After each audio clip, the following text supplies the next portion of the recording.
Are you ready? Are you ready? Are you ready? Are you ready? Are you ready? Are you ready?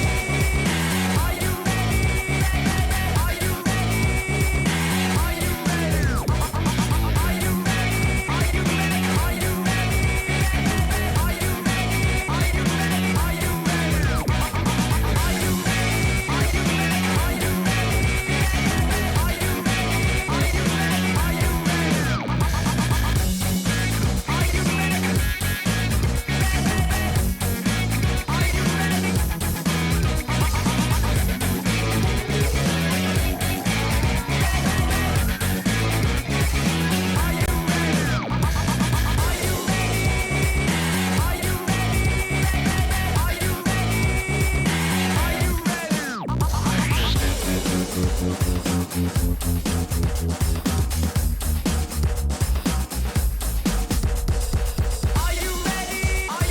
Are you ready? Are you ready?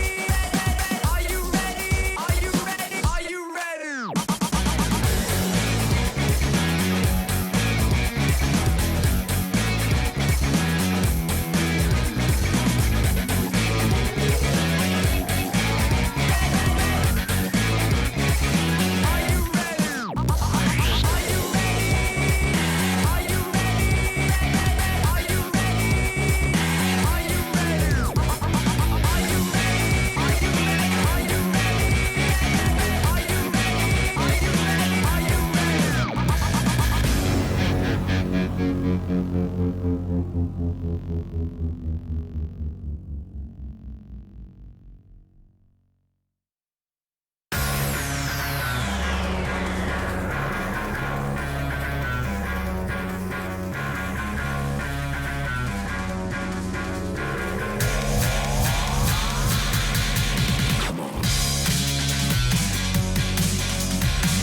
Are you ready? Are you ready? Are you ready? Are you ready? Are you ready? Are you ready? Are you ready? Are you ready? Are you ready? Are you ready? Are you ready? Are you ready? Are you ready? Are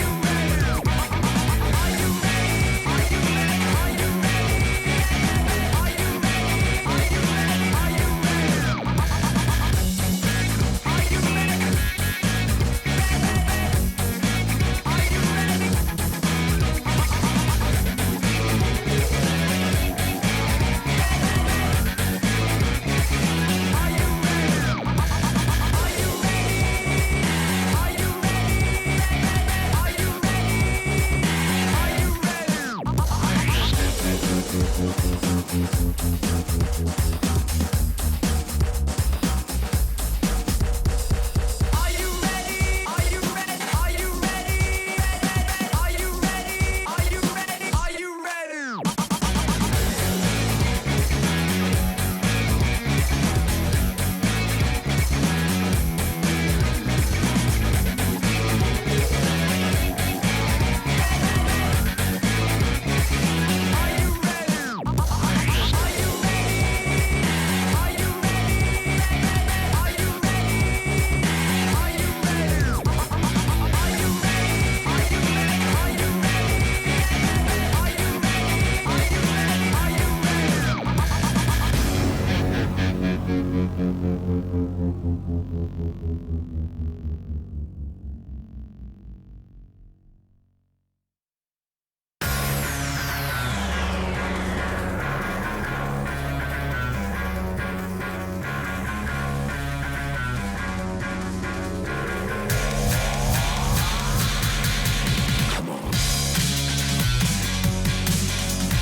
Let's see if they go to the engagement. Seeking support out. Oh, big shot.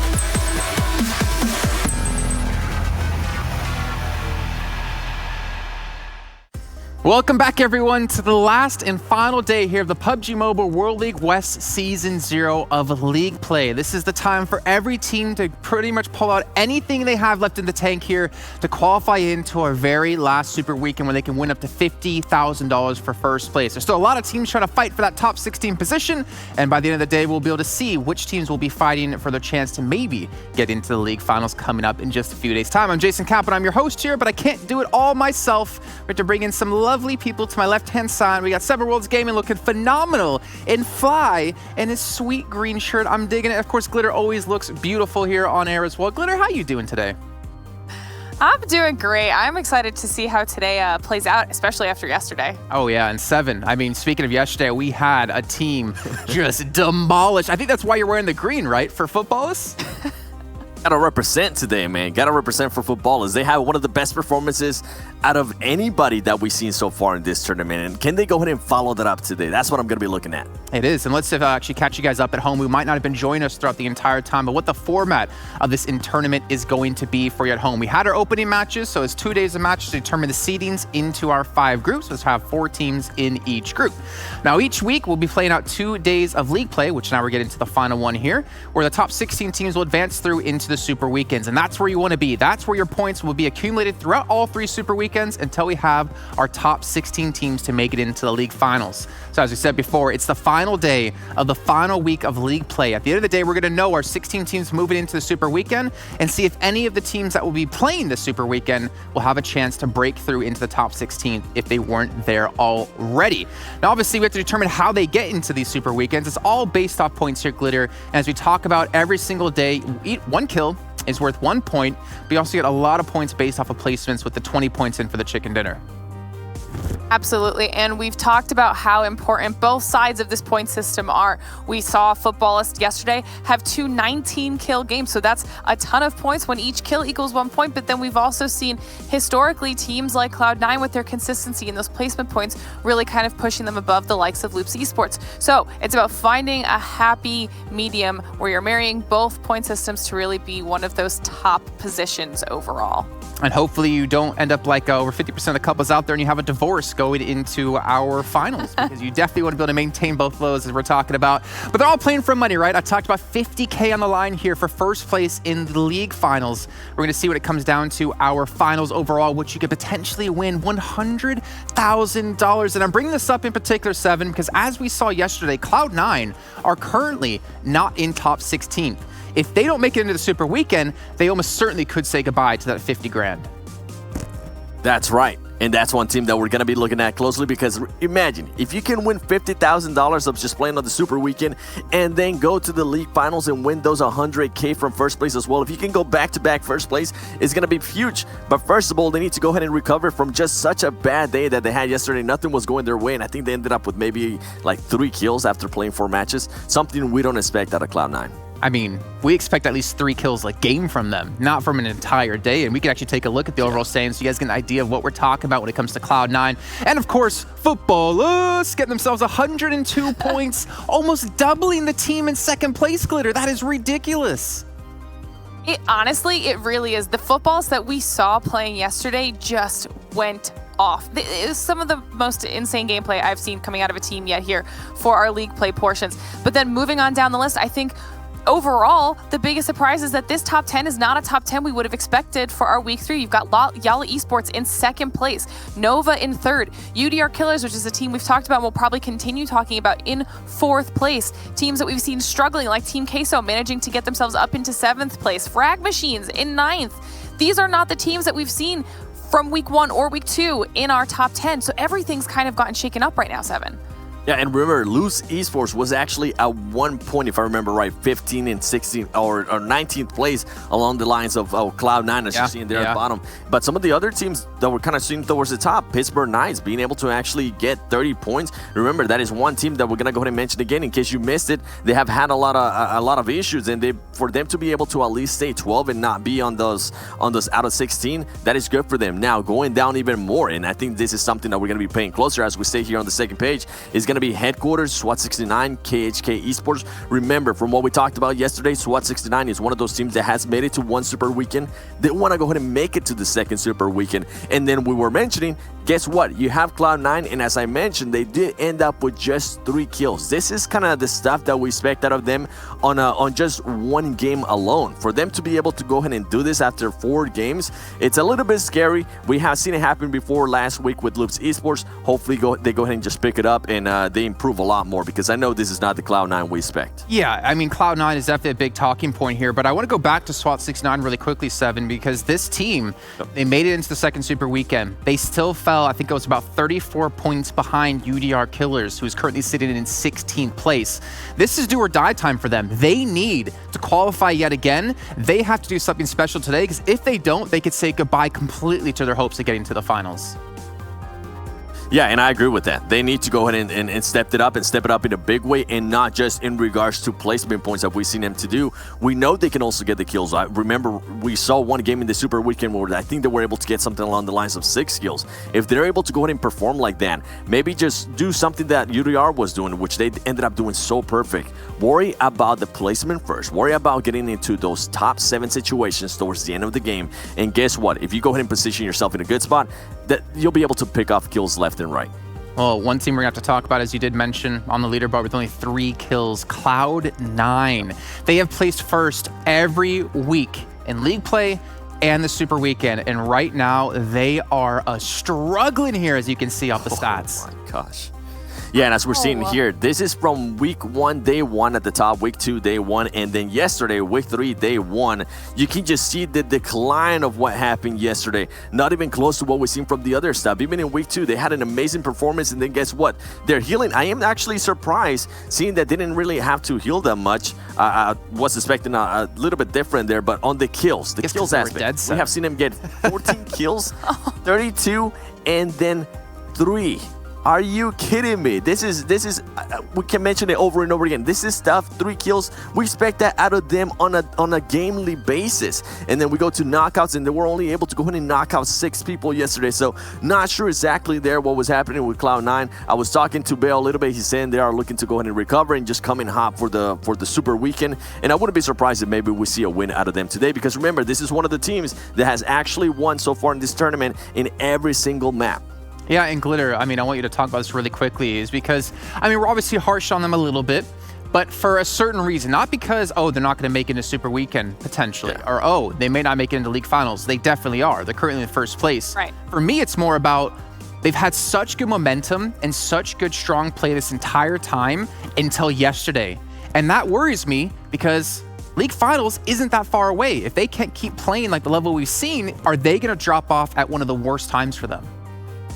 Right, you don't want to have, you know, that exhaustion or that burnout kick in now, right before you're not only going into your final Super Weekend, but like you said, the league finals in total. That would be the worst timing you could possibly have it. I think even on the same side of that worry, going into today, I think obviously all of the teams know that Cloud9 is currently sitting in 19th place overall, right? And we've said time and time again, when Cloud9 or when Loops or both of them are out of a lobby, it changes the way everything is played. Is there a possibility that teams are going to try to ensure that Cloud9 doesn't make it into the final Super Weekend to shake that lobby up a little bit, and then maybe allow themselves to get more points for the finals? Or just like we said, there's the $50,000 prize for first place after the league play portion. You know, people are going to be fighting for that, and this is their last chance to do so. So I'd be a little bit worried if I were Cloud9 today. I mean, if I'm Loops right now, Seven, I'm hot dropping them all day long, because they should be qualified through, right? And if you take Cloud9 out, you're $50,000 richer, right? Oh, them 50K are looking good in your bank account, especially if you can actually go ahead and do good in the Super Weekend, because with the performances that Footballers has been putting up lately, especially yesterday, I wouldn't be surprised if maybe that's one team that is actually going to go ahead and contend for that first place. Well, another team we've been talking about here yesterday as well that really surprised us has to be y'all at Esports here, because this team has really rose up the ranks, and they did it in such a crucial time as well. Seven, I know you want to dive into them and talk about them a little bit more.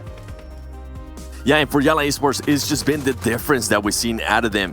We saw them just not do so well. They were performing to a little bit consistent, and yesterday they just kind of stepped it up in something that we haven't even witnessed before. I'm not sure if it was something to do with Miramar or maybe the map layout. Not exactly sure what happened with that team, but just seeing the performance out of them. And I'm gonna go ahead and drop some numbers here for you. Now, Yala Esports, in the first week of league play, they ended up with 78 points after playing all 8 matches, right? In the second week, they ended up with 70 points. So we see them, you know, at least they're being consistent in the points, 70 range. And then yesterday, on just one day alone, they were able to go ahead and score 52 points. That is just such a step up for that team. And something that I really love about Yala is that they were able to adjust being there towards the final plays. Something that I always mention, if you're able to maintain yourself and at least stay within the top 7 and be in a top 7 final, you're going to be able to just utilize a lot of your utilities, smoke grenades, your grenades as well. As we're seeing here, some of the stats now, Jason, look at their damage alone. They were able to go ahead and triple their damage from last week. And if I'm reading this correct, they were able to go ahead and just perform a lot better yesterday alone than both of their day ones from week 1 and week 2 combined. That's crazy. Yeah, I mean, in damage alone, they have more damage done yesterday than on the day 1, week 1, day 1, week 2 combined. Healing is about the same combined from day 1, week 1, and day 1, week 2. And even kills, literally 17 plus 6, if I can do my math correctly, is 23. So just in one day alone, they've done hands down better than they've done in the initial day of league play throughout. And also, if you dive a little bit deeper into this, you also have the super weekends. Remember, this lasts 3 days. That's 15 matches, almost double the amount we normally see in league play. And in week 1, they got 78 points. In week 2, they got 86 points. This team has consistently been getting better and better and better. And also, not to maybe take away from them, but this is something we have to mention, is that the games they did take a lot of their points were from matches where Loops was knocked early or Cloud9 was knocked early. And we're really seeing the effect. I mean, again, I don't want to take anything away from them. They were playing so much better, but that is the effect of having Cloud9 and Loops out very early on. Yeah. And I think it's a solid point. Go ahead, Glitter. Oh, no, we're probably going to say the same thing, honestly, Seven, because, and that's why I'm almost a little bit concerned for Cloud9 and how you're saying that maybe Footballists, maybe Loops are going to go after Cloud9, because it really does make just that big of a difference for the rest of the teams when you take out some of those juggernauts that are at the top of the leaderboard. The fact that all it took was the removal of maybe one team here and there for a team like Yala to come in and just blow their previous stats out of the water. Like we're talking, they're crushing 2 weeks combined overall numbers-wise. That's a huge difference. Not only is that great for their confidence going forward, but it really does speak to just the level of competition that some of the teams bring to the table. Also, we have to give a big shout out to one player in particular from the team, Zana. He had 11 kills. He got 3rd overall yesterday compared to everyone else in the first day. Though I will say this, Lutz from Footballists had 21 kills in one day. That's insane. And then you also had Lovazin at 15. Ooh. That's ridiculous out of Footballists, but still, to see Zana be able to show up there and really do well for the team really shows what they can dig down deep into and pull out when they need to have some crucial games. Another team we also are going to be talking about that has crucial games when they need them, UDR Killers. This team didn't play in the second Super Weekend, and they have come back with a vengeance, Glitter. Yeah, so I'm excited about UDR Killers. So we talked about them at the top of the show yesterday as one of the teams that we were going to be looking out for because they were going to be potentially battling it out with SWAT 69, fighting over who was going to ensure a spot in the final Super Weekend to make sure that they could get into finals, right? So just as a reminder, UDR Killers played in the first Super Weekend, but then they didn't qualify into the second Super Weekend, which they missed out on by just 1 point overall. They had 46 points last week when they were unable to qualify for the Super Weekend. And now, during yesterday alone, UDR Killers has already surpassed their overall score from last weekend. They're currently sitting at 47 points in 4th place. So talk about an improvement there alone. They're currently at 20 kills from yesterday alone when they had 21 for all of week 2. So we are seeing a marked difference in the overall gameplay from UDR Killers. We're seeing a massive increase in their numbers. And like Seven said, they've been doing a much better job at kind of allowing that early game to play out and then taking much, much more confident engagements once that mid to late game portion starts. And that has made such a difference for them. It seems like their communication is a little bit better. They're working together as a squad. Oh, this is that very unfortunate fight where they were able to soul. take out Dream Eaters in a game where we all thought Dream Eaters were going to do well on Miramar. And they did, to their credit, but UDR Killers was able to just take them out. And then they went up against B4 in the finals of that game. It's like they too are a new team here, Seven. Yeah, and I think just going back to that Dream Eaters and UDR, pretty much the exchange they had there, it just speaks volumes of the confidence they had to go ahead and push up like that on a team that was on a shack as well. That just speaks volumes as we're seeing some of the stats here just from week 2 of league play and then week 3 of league play. Keep in mind, this is per game, average stats per game. Everything has gone up. Even their damage received, as now they're able to go ahead and actually be a little bit, stay alive a little bit longer in the game. And then their kills, they have almost more than double the average kills that they've gotten. They've also stepped it up on the knockouts, which leads me to believe that they're looking to actually go ahead and finish off those kills. That's what they're pretty much their average of the kills went up, and then their total heal as well. Being able to kind of keep that consistent just goes to show that maybe their stuff, their rotations, their execution, their game plan is starting to go their way. And with this team, something that I kind of wanted to mention out of UDR Killers and also out of Yala, these are teams that are stepping up at the right time, because if they make it to Super Weekend, guess what? If you also continue that trend of just getting better and better, you're gonna do so much better going into league finals as well. And that's when you need to go ahead and step it up. That's why I was a little bit concerned about Clyde9. I'm hoping they actually recover from what happened today, going into the last Super Weekend and then into league final, because as we were mentioning, you don't want to peak too soon. You want to peak at the right time, and that is going to go ahead and be on the final Super Weekend leading into league final. So, Seven, I wanted to jump in on one particular stat here really quickly that you touched on, the total healing. Just look how much average damage they've done more into week 3, how much damage received, they've done more. Total healing has barely changed, and to me that kind of says for the team overall that they're getting into fights, but much cleaner fights. You know, they're not taking as much damage, they're able to capitalize off the kills a lot quicker. Maybe they're the ones getting aggressive and forcing the fight themselves. But we also need to take into account, last week was Sandhawk Erangel, this week it's Erangel Miramar. So maybe Miramar is a map that is more favorable towards them, so they can drive things out and play towards the mid and towards the late game where they feel a little bit more confident. And that definitely has affected some of the teams out there that we've seen as well overall within the standings. But also we need to talk about what's coming up in the day. I talked about Miramar and Erangel today only. As you can see here, we're starting off with Miramar. We played out 3 times and only Erangel twice. But we can see here Group E will be sitting out, which I think all the talent here are a little bit more aware of this time. Hot jukes. But Glitter, who's not going to be played in our first game? That means in the first game, we won't be seeing B4, Footballist, Pittsburgh Knights, and Frag Machines. Okay, so Frag Machines already have some good points on the standings. B4, Footballists, both looking good as well. And honestly, I'd be afraid to play with them coming into the next match. The thing is, you have them, you have Cloud9, you have Loops, you have so many teams you have to watch out for. And also, we have teams to watch out for when it comes to our predictions. And I think we should start things off by already talking about them. And Seven, I'm digging the green. I'm going to throw it to you first, just because of the shirt alone. Who's the first team you got?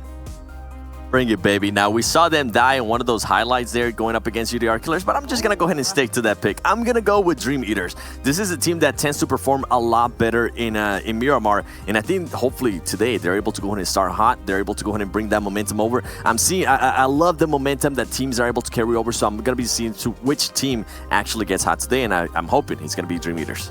Okay, well, looking over towards you, Glitter. You're wearing red. Are you voting for red? Are you going for Dream Eaters as well? Not in this Miramar map. Okay. I'm actually starting off the day with Nova. They came out of the end of that Super Weekend hot. They had a great showing yesterday, especially in the first half of the day. So I'm hoping they can do the same thing today. Hey, Cat has been looking feisty as well for the team. I mean, he took over leading for them to help out, or I guess co-leading, and they've looked much better. I completely agree with you on that, but not enough to go with my prediction towards them. I'm going to be going Dream Eaters as well. I feel confident in them. They've had some pretty consistent play. Honestly, I would have went with B4 off the bat, but they are sitting out this one, and I don't want to pull a hot juke. So I'm going to stick with a team that I feel like could do fairly well and hopefully keep my lead over 7. Anyways, we'll check in with you guys. I know how you guys said, oh, I don't really care about predictions after I lost first place. I still care about them a little bit. I will check with you guys after the first match, though.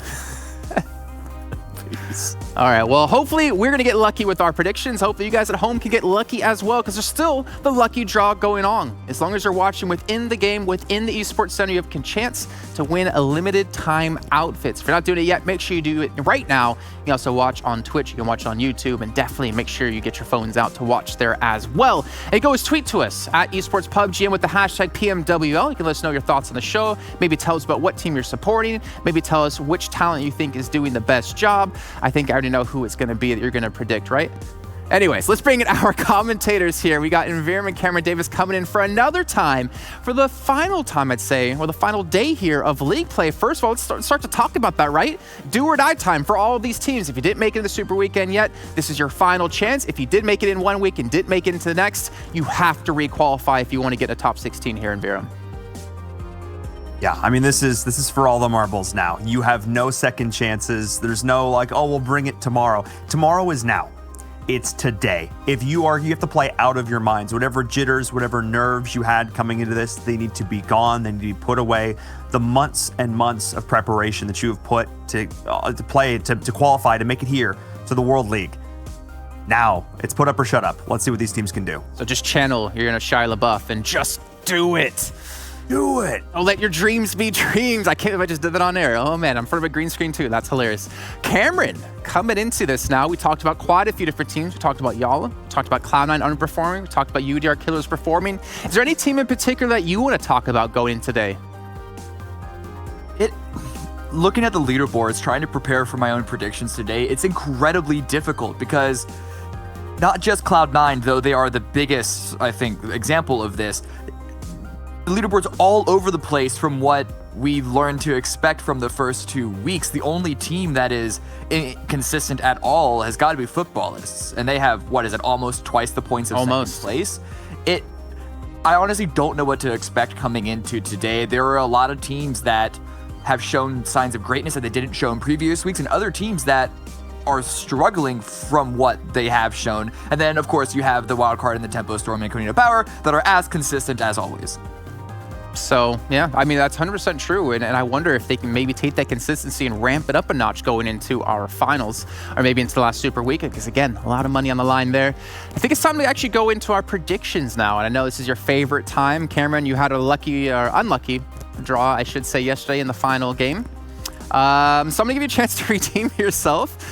You picked a wild card. Hold the hot jukes. Don't worry, we're not calling it Cameron Davis. But going into match 1, who would you say is the team? Like I said, the only teams that I'd feel really comfortable picking for their very first game without seeing their form aren't playing on the first game. So I'm not sold on them just yet, but I have to. It's got to be Dream Eaters. That's the most comfortable I can be. Okay. I like the comfort pick. And Viram, who's your comfort pick? That one is the same one. It's Dream Eaters. We're on the same page. They always perform on Miramar. They always do well. B4's not playing. I actually think overall they perform a little bit better, but yeah, we're going to just do the same thing because we're boring and we want to win. Yeah, I mean, the players want to win, we want to win, and the viewers want to win. So you're going to bring them all the action as we kick off our first match. We are indeed. Thank you so much, Jason. Go take a break. You earned it, buddy, up there hosting up a storm in your magical green screen paradise here in our beautiful virtual set here for the PUBG Mobile World League West Season 0. Thank you all so much for joining us as we get into game number 1. It's not a rumble in the jungle. I need to come up with a similar phrase for that for the desert. Cameron, help me. Oh, God. See, I'm trying to think of one right now. What do we got? What rhymes with desert? Well, nothing rhymes with desert. Chat, nothing help. rhymes with desert. What? Like nothing, but pretty much Hazard nothing in the rhymes. desert? That's the best that I got. Say that again? Hazard in the desert. Okay. It's like a half rhyme. It's not even. Yeah. It could work if you were in the middle of like a song. Yeah. But not. We're mumble rapping. It'd be totally acceptable. This is struggling. We'll you know, we can figure this out before game 3. Look, if we can figure it out, if Cloud9 can figure it out, okay, guys? That's how this is going to work. As we get into our day, yes, that's the kind of day we're going to have, Cameron. 3 kills, Cloud9.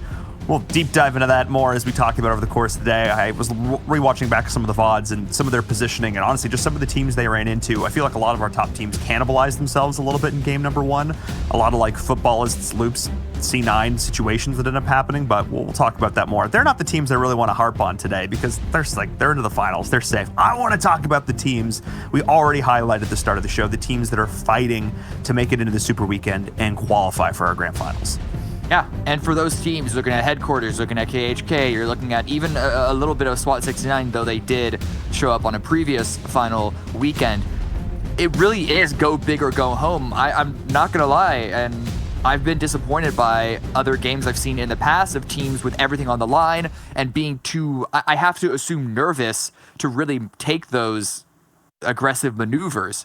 We did see a kill in the kill feed for a split second, did not see who it was, but it is actually going to be Gonzo off of Konita Power, I believe taken out by Loops. That's a very, very unfortunate start in the beginning. And right here, actually, KHK, this is not what we saw the last time we saw two teams in Opposer. Cloud9 seemed to be actively hurting KHK into a corner. And there's already a little bit of damage onto Octavian, onto Zazoof. Yeah, that's actually very interesting because Cloud9, I think maybe they realized, fam, you know what? Maybe we done goofed yesterday. Maybe we goofed a little bit. So just maybe, just a touch. So I think this time around they're going to like actively seek out these kills, and that was that first kill we saw there. It was Dadine just outright winning a gunfight there into the shotgun. No real problems for Dadine. He wins those. Yeah, we can touch on Konita Power's interesting drop in a little bit. Right now, Op-Ed spots some Cloud9 movement, a lot of Cloud9 movement, good initial shots, but not gonna be able to find the mark and maybe started shooting a little bit too late. Beowulf had more than enough space to get inside behind cover. And I wonder if Cloud9 are going to be actively pushing onto this now that they have information on where a player is. There is going to be a retreat coming in from KHK, and it looks like Cloud9, they don't want to push it too much because this fight is not going to be in the circle. It is not. And taking these early fights, we saw it happen to Wildcard yesterday, where they took this long, drawn-out, extended fight. It might actually have been with KHK, I believe, or one of these other teams. Well, I do believe it was. I do believe it was. It was KHK, yeah. And they spent so long fighting on the edge of the blue that they just, despite the fact that eventually Wildcard won, in air quotes, that fight, they just died to the blue. They couldn't get back in. They spent so much time, they basically killed themselves to get the kills, and not ideal. I do want to reiterate that was a very extreme situation because they were traveling from far north of Erangel, and they had to go all the way to Military Island. That's a rough situation for any team, and so I actually do think Wildcard came out a little bit on top considering they got 7 kills before they were taken out. But you are correct in the idea that if you stick around a fight too long, you can be in a blue. And for Cloud9 and even KHK, this is not a similar situation. This isn't a we're probably going to die on our rotate situation. This circle has a little bit of water, but it's still Miramar. It's still more than enough space for people to find a spot. This actually is very reminiscent of the last Miramar game that we casted yesterday, which ended, I believe, just south of Impala on the beach area. On the coastline, there. Yeah, which was very, very fun, I have to say, in terms of a finish. Just craziness. That final fight was just absolutely wild between UDR Killers and B4 Esports. We'll see if we have something similar or if we're going to have a little more of a tussle up in the mountains. I'm going to guess that it's not going to go there. Yeah, statistically speaking. Yeah, the first circle for that game is like half water. This one's maybe a fifth. Yeah. No. It's definitely not. But I don't know. I like this area of the map. Definitely. I like all these mountains. I love the elevation. And I talk about this a lot. I harp on it a lot. I love it when teams play not only different angles in terms of lateral motion, but playing with the vertical game as well. It is so important. And it's more important in PUBG Mobile in third person because of how you can further leverage height advantage in TPP. It's so crucial, which is why you see teams going for, I don't know, a spot like this. Thank you, observers, making me look all smart. I appreciate you. You guys are great. Yeah, this is such a good spot. You can just see the sight lines around this positioning. The only thing that they'd have The only thing that they'd have to worry about is, I don't know, silhouetting and getting shot at.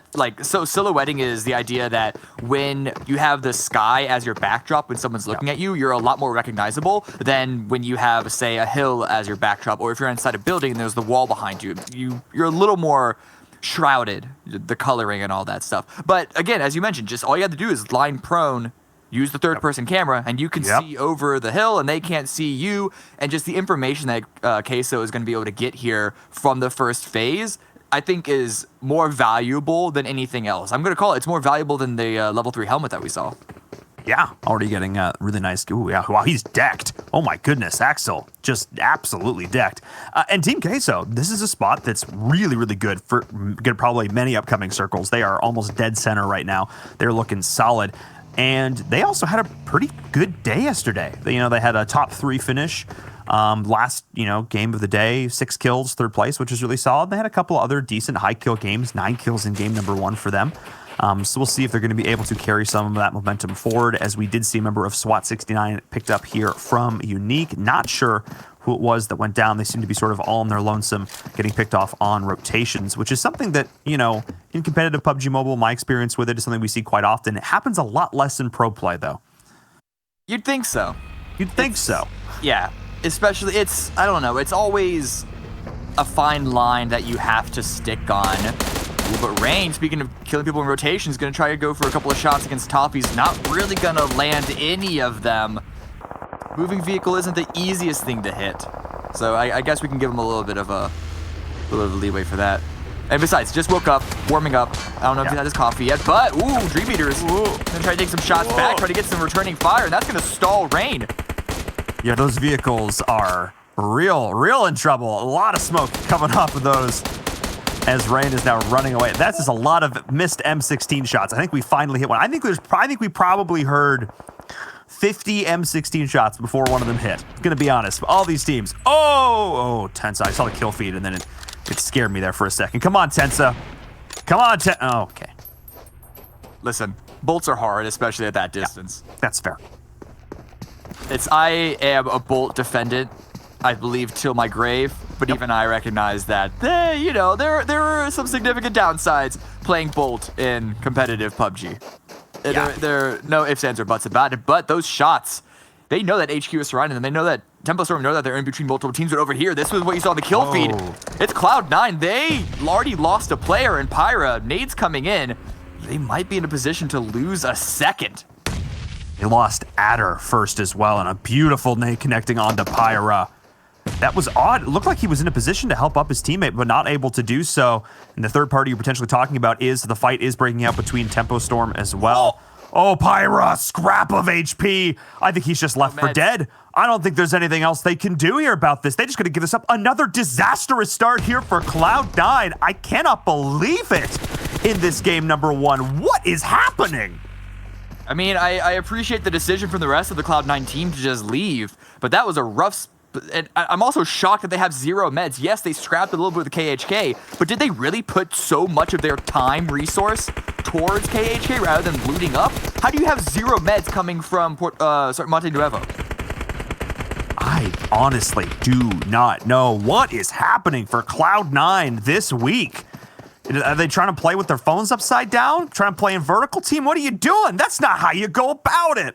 As we're seeing another fight breaking out, this time between Dream Eaters, who, one of these squads we constantly talk about being a force on Miramar. First time we really saw Miramar in competitive play, they really showed us what they could do, winning it back to back, day after day.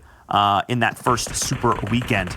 And they're one of these teams we constantly look to sort of set the pace here and show us how these rotations should go. But right now, they're actually struggling, fighting into HQ and the third party from Unique, frozen at range. Dream Eaters is actually in a really rough spot.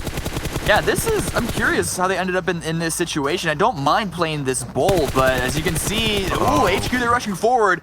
Wow, Dream Eaters are praying that Unique start to focus on the teams that are more out in the open in HQ, but no, it seems like there's at least a temporary alliance, and they're just trying to get rid of Dream Eaters. It's such an easy place to land grenades in, so I understand the temptation. Oh my goodness, Dream Eaters is in a terrible position as Toffees goes down. Jamas hits the shots, and that is going to be the first kill confirmed. As Dream Eaters, this could just be the end. They put themselves in a terrible position, and HQ and Unique are just sort of not even attempting to deal with one another. They are just so focused, especially now that they've seen the kill confirmed here on Dream. I mean, that lightning, that nade is just going to be money. There it is. It's actually going to be 2 grenades. One from Unique, one from HQ. And there it is. That's Dream Eaters out in 16th place. I'm listen. To the 4 of us casters who picked Dream Eaters for this.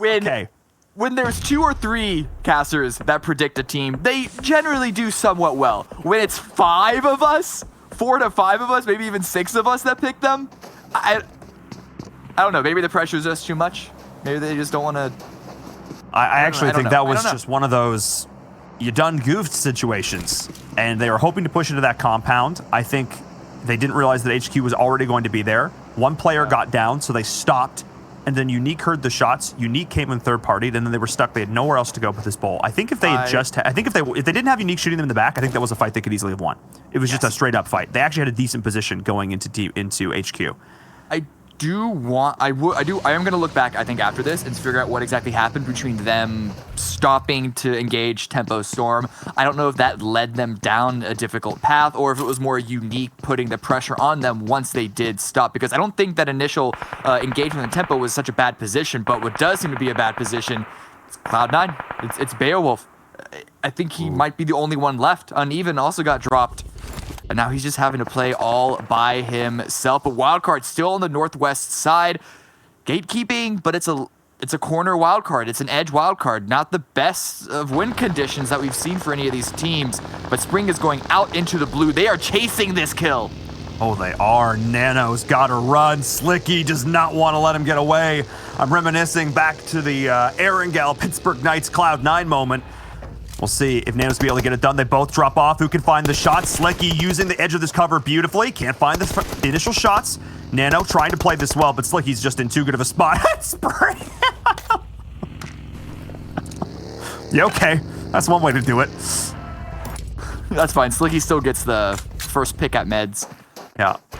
They're taking a little bit of tick damage from the blue, but I think they got the kill just fast enough that they should be in an all right position. I mean, 4 first aid kits for Slicky is good enough to deal with. And the circle shift was not a hard shift in their favor, but it's still a little bit towards their favor, towards the west side. And a lot of people were playing more on the central of the previous circle, so they do have a little bit of space to move in on. That is, if UDR Killers don't have anything to say about it. Yeah, UDR Killers. We saw them taking some shots in earlier. All 4 members of Wildcard are still alive. Bayo listening himself in a shack. Good times. As we're looking to look back on that replay, take a look at the angle that Slicky was able to play. Just beautifully done. I don't even know if he took a single I don't think so either. He took a single shot. As now we are seeing Wildcard continuing to finish what they started, facing up against UDR Killers now. Oh, that's huge. That bit of intel, seeing Sandro going over the edge. Oh, no. Oh, that could have been so bad. Oh, I thought he was going to down himself jumping out of that vehicle. Not only did he not down himself, but he was able to get himself behind the rock so Acer couldn't find the shots. But now Slicky is going to continue to push this. Wildcard feeling feisty, Cameron. Yeah, this is a great wildcard to see, again, with those engagements that we saw yesterday. When they're in a fight that they are confident and they're pushing forward to take, they are great. And Sam even rolling up with the battle bus. That's a 5th kill for Wildcard, and I think UDR Killers are down to 1 member. It's just Ulysses, who we saw drive off into the sunset. By sunset, I mean the zone, and hopefully not another team. I think he's safe for now. But yeah, this is a great Wildcard to see. And I talked about it yesterday. I was like, they're eating their Wheaties today. I'm thinking back, like Sam just like solo pushing Wizard Towers, just like hard sending it constantly. And it seems like this energy is carrying over today. They realize that whatever style of play they were doing before to get them consistently in like 15th place isn't working. So now, clearly, they're just going to chase kills. They're just going to rely on their gun skill. Place. Yeah. At that point, anything you're doing differently is going to help. It's going to be better. And I'm really, really happy seeing this aggressive, confident style of play from Wildcard. I mean, they're kind of living up to the name. And not only that, they're going to cause a lot of these teams who like to play a little slower, a little more tactically, to really have to rethink their game plan as well. This is an interesting circle shift. As the teams on the north, they're going to all be fighting each other for the hills that are on the north side of this next zone, north side of that road. But the teams on the east, I'm looking at Unique, I'm looking at Nova, they have a field to push into if they're coming in from the northeast side. I think yeah, the southeast side, that's already being taken by Loops as we speak. So if they're reading the map right now, I think Nova and Unique are going to have a little more reason to take this engagement than they otherwise would have. But I think Unique, they might just be backing off. They don't like the initial sight lines that they have. And Nova, they're also on the move. I wouldn't have been surprised to see that fight break out because there's a lot of prime location right on the eastern edge going down to where Loops is currently holding up. And I don't think they know if Loops is already there. Loops is actually in a pretty good position right now, playing around this road. And this sort of valley element, we saw it happen before on Miramar. And we're going to see it again here. This is just outside of Los Leones. This is any team who has to make a crossing in these lighter circles is going to be in a terrible position. Ooh, Wildcard with another full send, not to the center of the circle, but basically to the center of what's about to be action. A little bit on the low ground, but now KHK, another team that find themselves sandwiched between two separate teams, going to be Wildcard and Konita Power. You already saw the grenades come out from one member of Konita, but Spring finds the angle, but gets traded.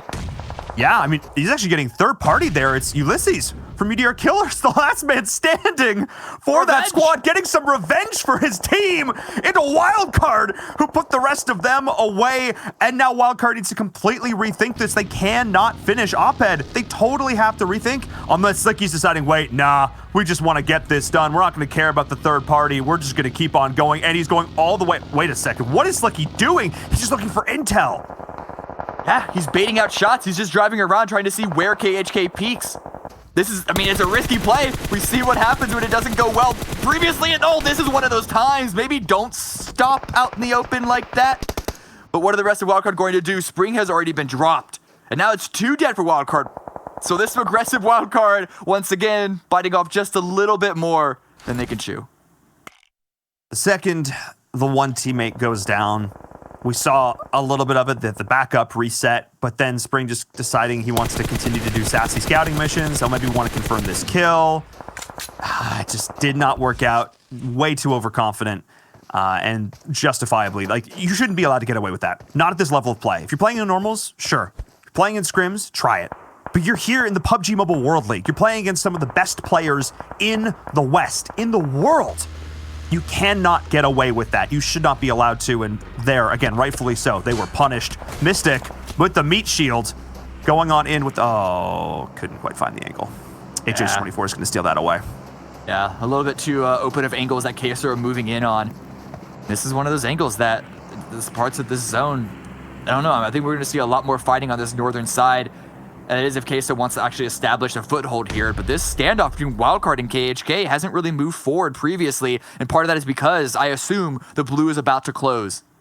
Wildcard, they're pulling back. They want to get in their vehicles and be prepared for the next shift. It's getting late in the game. Vehicle sends might not be the decision, but okay.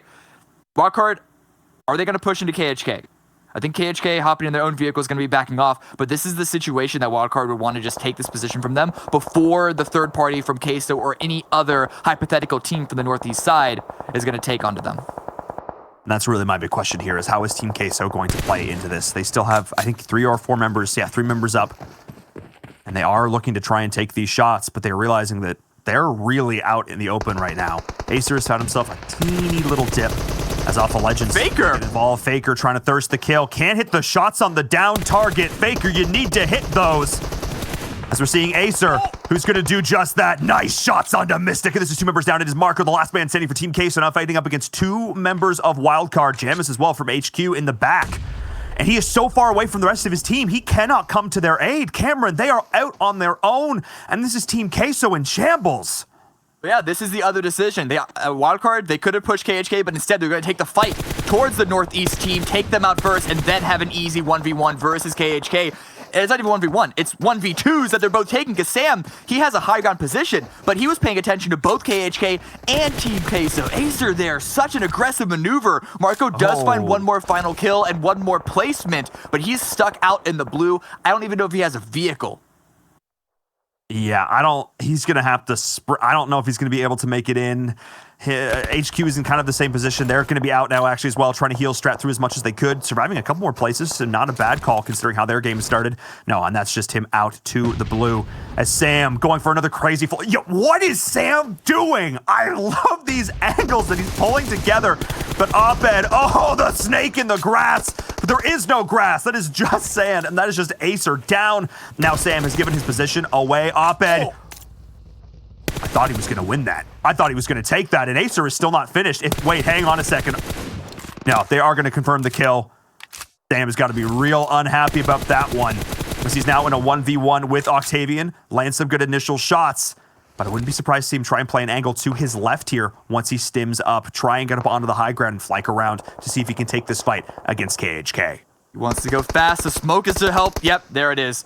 Op-Ed tried to crawl back and get revived, but one smoke's not going to be enough, and Sam called it. Intelligently so, knew what was happening, gonna leave this into a 1v1, and no one else is peeking at the moment, partly because this is not a place that anyone's really gonna be fighting for. Instead, they're fighting for the southeast side. Tempo, they're pushing across the road into Loops.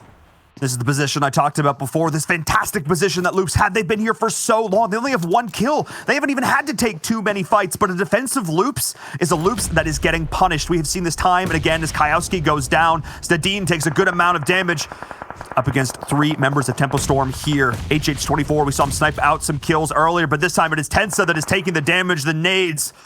Echoing footballists here. This time, though, from Loops Esports, trying to reset as much as possible, but this fight is making a lot of noise, and now with the circle shift, they have a long way to go. They cannot waste time here. They either need to instantly win, or they need to back up and reset. This is really, really bad for Tempo right now. I think their only hope is if Loops leaves and goes towards the circle, as you mentioned, because if they try and leave towards the circle and Loops are staying behind, they're going to get shot in the back, but they see no other option. Still, dodging nades, Rain running around. Loops, they have the high ground over Tempo. They're going to get shot in the back at some point, surely. Tense is hopping into the bus for some protection. Part of the problem is that Umbra is further up the hill from Loops. Like, Loops isn't the highest on this mountain right now. So while they are trying to keep an eye on Tempo, Tempo's actually able to get down because of the distraction that Team Umbra was creating. And now, wait, hang on a second. This could be a good time. HH24 is going up over the rise. If he can find the angle onto Dadeen, HH24, if you push this, you have so many free kills right in front of you. One of the members is almost dead. HH24 is in such a fantastic position if Loops doesn't know he's there, but no, they spotted him out. Dadeen, the game sense cannot be denied. Loops Esports have been up at the top for too long to let a flank like that catch them unaware. YoZ trying to steal the kill, and he might do it. One more bullet. Gonna have to go for the reload, but Loops, they stabilize. They don't lose a single player from that run. A couple were dropped, but they all got picked up. They all got revived, but the blue is continuing to push them in. And Umbra, they're holding a full-on committed gatekeep on this eastern side. They don't care about the west. They don't care about Konina. They don't really care about Nova. They just want to keep Loops and Tempo outside of this circle, and they're utilizing the high ground to give them every single advantage. Yeah, I mean, right now, Umbra's in a great position. Nova could be the one team to potentially disrupt this a little bit, but oh, that's the high ground that I'm talking about, and that is Tempo Storm eliminated out of the frying pan into the fire. You thought you were dealing with Loops, but Umbra is here to put you in the casket, as now Loops is just getting slowly but surely, inexorably dragged down. PRZ can't win the fight against Dadeen, but the blue will do the damage, as now Nova, the team I was talking about, is coming in on the flank. Now Umbra cannot continue to fight down this hill. They need to look upwards. They need to look to their own flank, Cameron. So much going on, so many levels that people need to be worried about. It's almost like a staircase that we're looking at on this eastern side. In the meantime, Wildcard crawl in, Nova crawl in, and Loops somehow crawl in once Tempo Storm were taken up. But there it is, Pro Lords finding the angle, turning attention back over towards Nova's high ground. AZ lands a couple of shots, but the circle shift goes towards the northeast, goes away from Nova. Oh, now Nova's in a rough position, but using this third party, Dadeen, oh my goodness, Sam barely just peeking away, and Sam, no, doesn't get the shots. Dadeen, 3 kills to his name, keeps Loops in this, eliminates Wildcard, who has survived through so much to finally go down to a nade from Vindex. Oh my goodness, but he gets himself another kill, and he gets them another placement. Dadeen did his job. I still don't understand how Sam loses that, but no, that just shows you the strength of everyone on Loop's roster. That wasn't even the 2-time MVP. That was just another one of the players. They're all so good. But Umbra right now, 2 players down. Ooh. Circle moderately in their favor, but through all that action, Konita Power, they had an opening to push through because of Nova distracting Umbra this entire time. Yes, they're on the low ground, but they have the closest spot to the center of the circle. And look at Rob off the side. This pinch onto Umbra could be disastrous.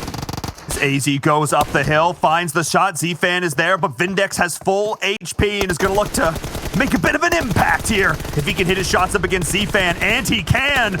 Z-Fan missing some shots, not common from him, and Vindex played the angle perfectly, but Konina Power with the third party, and they pick up the kills, but they keep Nova alive. They keep them in this, but no, for one more second, as in an instant, Konina Power gets the win. The chicken dinner, they were so quiet, but they stuck their way in, and like a rattlesnake in the desert, they struck at the end. And they were able to secure themselves the chicken dinner here in game number 1. Cameron, they weren't involved in like any of those fights. Not. Where did they come from? They just snuck in from the west side. It was the mid-game hard shift towards their direction that gave them the opportunity to not have to take any fights at all. And then at the very end, when they saw a small, it wasn't that big of a window. It was a small itty-bitty window, almost like a window on an airplane, of them to push forward without Umbra taking them out. And it's only 3 kills with their victory, but it's a victory nonetheless, and they'll take that.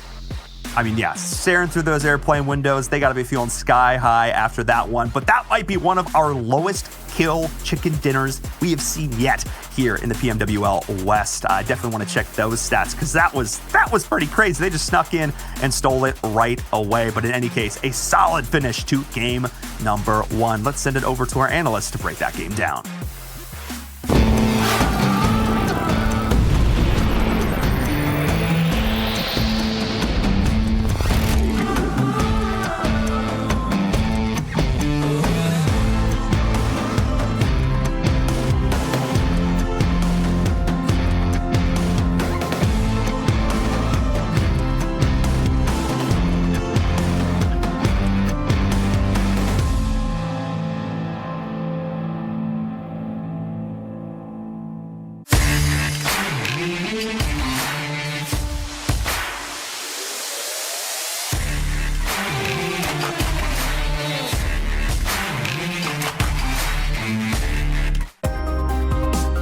The PUBG Mobile World League is brought to you by the title sponsor, Qualcomm Snapdragon Elite Gaming, and the official beverage sponsor, Mountain Dew. And as we end off our first match of our final day of league play overall within the West League, we have Konina Power, the Stallions, coming out as the chicken dinner victors to get themselves a little bit step closer to getting through into the Super Weekend. We always have to talk about them quite a bit. I will say this, though. I feel like they got very lucky when it came to the circle shift, especially towards the end, because everyone, we had, was it Nova? And we had, help me out, Glitter, who was the other team that was on the high ground? Umbra, there we go. Nova and Umbra. On the high ground. And they had to come down the hill directly into the open arms of Konina Power, or the open hooves, depends on how you want to talk about it. And I think for me, the one in regards to Konina Power is going to be, I was looking at the stats from yesterday, and they ended up with a top 10 finish every single time. And the most kills they ended up with yesterday was also 4 kills. So it seems like Konina Power is starting to kind of get back into form by just focusing on placement first. We know that they can be very aggressive. We know that they can usually get a lot of kills. And that's what I kind of saw towards the end of that match as well. They were being just very passive, waiting for the other teams to go ahead and kill each other. And we usually see the complete opposite out of them. We usually, even if they had the good placement, the good side, they would just go ahead and push the action. They would just go ahead and try to get those kills, put out that damage. But in here, they were just being a lot more passive. And it makes me wonder if maybe Konina Power has been switching their game plan to kind of adjust, since being aggressive wasn't really working before. I mean, it worked in the opening weekend, but since then, like you said, it hasn't really come to light for them. Let's take a look, though, at how many points they did accumulate from that first match. We can see 3 kills and the chicken dinner, 23 points. But Wildcard, a team I know that you always talk about quite a bit, Glitter. We're definitely fragging like crazy with their own 10 kills. Yeah, they started off very, very strong here with a 10-kill third place finish on Miramar. For them, that's huge. So hopefully that'll kind of snowball some momentum for them. But Nova still staying consistent here with the second place finish. Decent amount of kills. Moving down the list, we actually see Team Queso and KHK in the top 8, which is, you know, phenomenal to see. But Loops in 6th, and I'm kind of dreading who we end up with on the second page here, 7. Now, Loops is there in 6th, just points overall. But, oh man, as we go here towards the bottom, ladies and gentlemen, Cloud9 started off the day bad as well. Same with 3 meters. Jason absolutely jinxed that pick for me. And then we got some of the other teams that we were talking about. Erangel Esports being able to get, what, 5 points total, placement points, 4 placement points. I think that's good for them. And then UDR Killers, remember, we were talking about how much they have stepped it up in aggressiveness. And for them to be able to go ahead and get 5 points there, that's really good. But I wonder what's going on there with Cloud9, and we're just gonna toss up Dream Eater's gameplay as just unlucky, right, Jason? Oh, well, apparently I'm the jinx, is what you said. So I don't know. Cloud9, I'm really worried for them. They are not in the top 16 right now. If they keep playing this, they won't be in the top 16. And then that's 50 grand slipping out of their hands. And I talked to Beowulf on Monday about how the team's been doing. He says he's been really happy with how they don't have that little bit of a delay in starting up in a tournament. But we always wonder and always talk about, will teams peak in a tournament at a bad time or at a good time? They start off really well. They kept playing really well. They had like a little of a slump in one game or in one day, but then they started to just tank off from here. But one team that seems to be maybe peaking towards the right moment is, of course, going to be Kunina Power as we take a look at their stats, 7. Yeah, and as we're going to be looking at the stats, I'm glad you mentioned that because it's something that I was talking about earlier. Maybe everything is working out towards their game plan. As I mentioned yesterday, they were able to go ahead and secure top 10 finishes every single time and be very consistent with just getting 3 to 4 kills. Now, that's not going to be good enough to go ahead and win the whole league finals, but you got to go ahead and start somewhere, especially if you've been doing really bad from what we see from them, just not performing to their full potential. You got to go ahead and switch up the game plan, at least get some momentum going your way, and then once you got everything going on your way, once the rotations are on points, once the execution's on point, then you can go ahead and express out that fragging power that we know they're capable of. I'm a little stressed right now. Is that right? Did you notice that? The amount of damage they did in that chicken dinner? Did you see my face when I saw that? That's what I'm trying to figure out. Well, I try to not look at your face much, Glitter. So, yeah. It is true. I was double checking over here. They were 500? What? 8th overall in damage? Yeah. I told you they were passive. They were just pretty much waiting out that last final circle. They're usually just go ahead and put out damage, but they were saying, no. Let them fight. Let them deal with it. But have we ever seen a chicken dinner with that little damage done? I think we've seen like 1,200 damage chicken dinners. I would definitely remember 1,200. I don't think we've seen less than 1,000. That's... We've seen one kill with 71 damage. Yeah, but... Yeah, I think that was for the win. Yeah, I think it was for the win. Let's take a look at our do-the-do moments place from that last match, though, because that was definitely surprising. And also, maybe we can see how Cloud9 really fumbled in the beginning. Maybe we can see, Loops having a decent game towards the end where they got overpowered. I think it was the Dean losing the 1v1 up against Sam from Wildcard. But that was an odd way. I think I have like a weird taste in my mouth after that match, Glitter.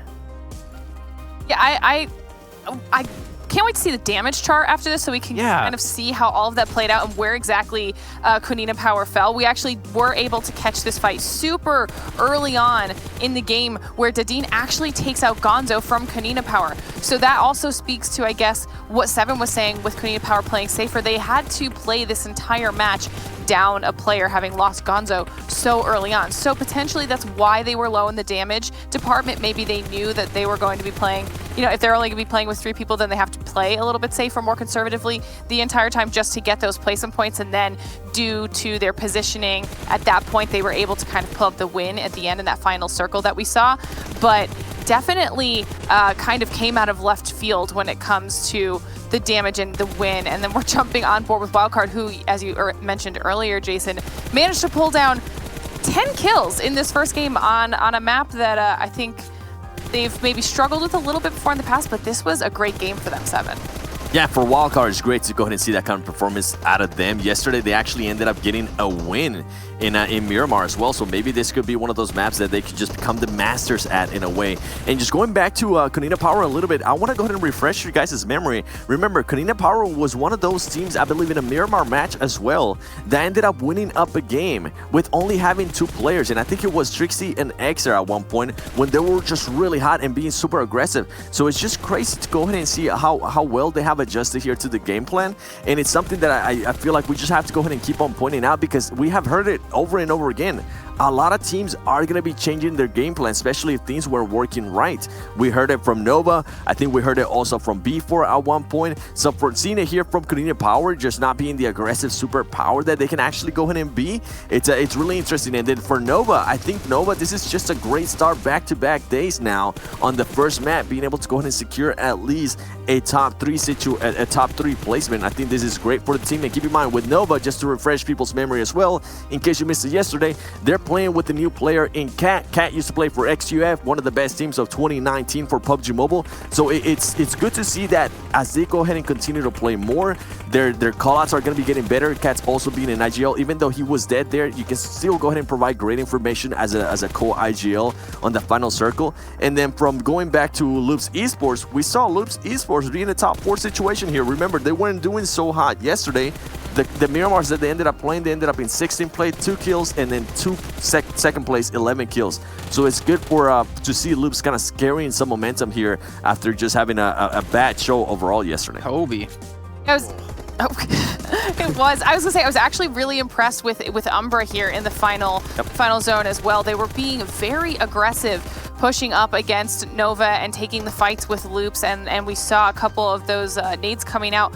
But Umbra is another team that has kind of consistently started to step it up here in the last week and a half or so, and that was a great first game for them as well. Yeah, I mean, I think in general we've seen Umbra typically play for for placements. I think back to Vikendi, where they took a boat on a super long rotate around and then just sat there chilling for the most time to see if they get any more points added into them. And as we're talking about before, the 500 damage being done by Canadian Power to get themselves the chicken dinner. I want to see how that stacks up against the other team, just like you do, Glitter. And we'll put that up on your screen now and see how much damage they did compared to everyone else.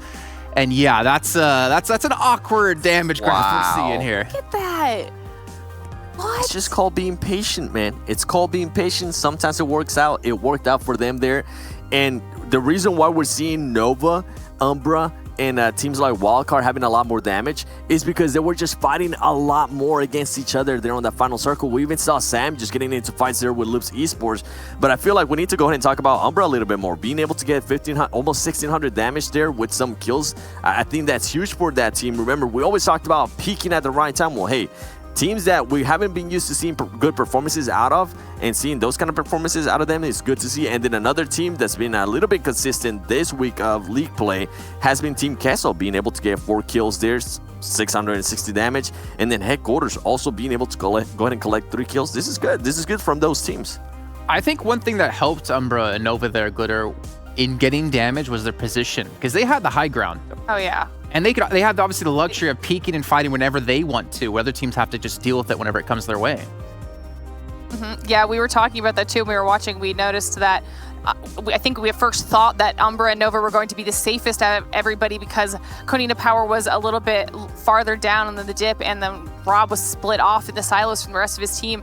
And so we were kind of hoping that, or at least I was hoping that Nova would be in the top position there and able to kind of pull that win down. But as soon as the zone shifted, they were having to push through each other to get into those engagements, and there just wasn't enough cover for any of the teams really. And at that point, it was just, Canadian Power had more players to go up against the rest of them, and they were able to take home the win. Well, let's actually take a look at our top players. I'm imagining we're not going to see anyone for Canadian Power in there as they took themselves the chicken dinner, but we'll see 2 players from Wildcard, and we'll see the Dean as well from Loopster 7, but he's not the #1 player from that last match. AZ from Nova going to be taking that one home.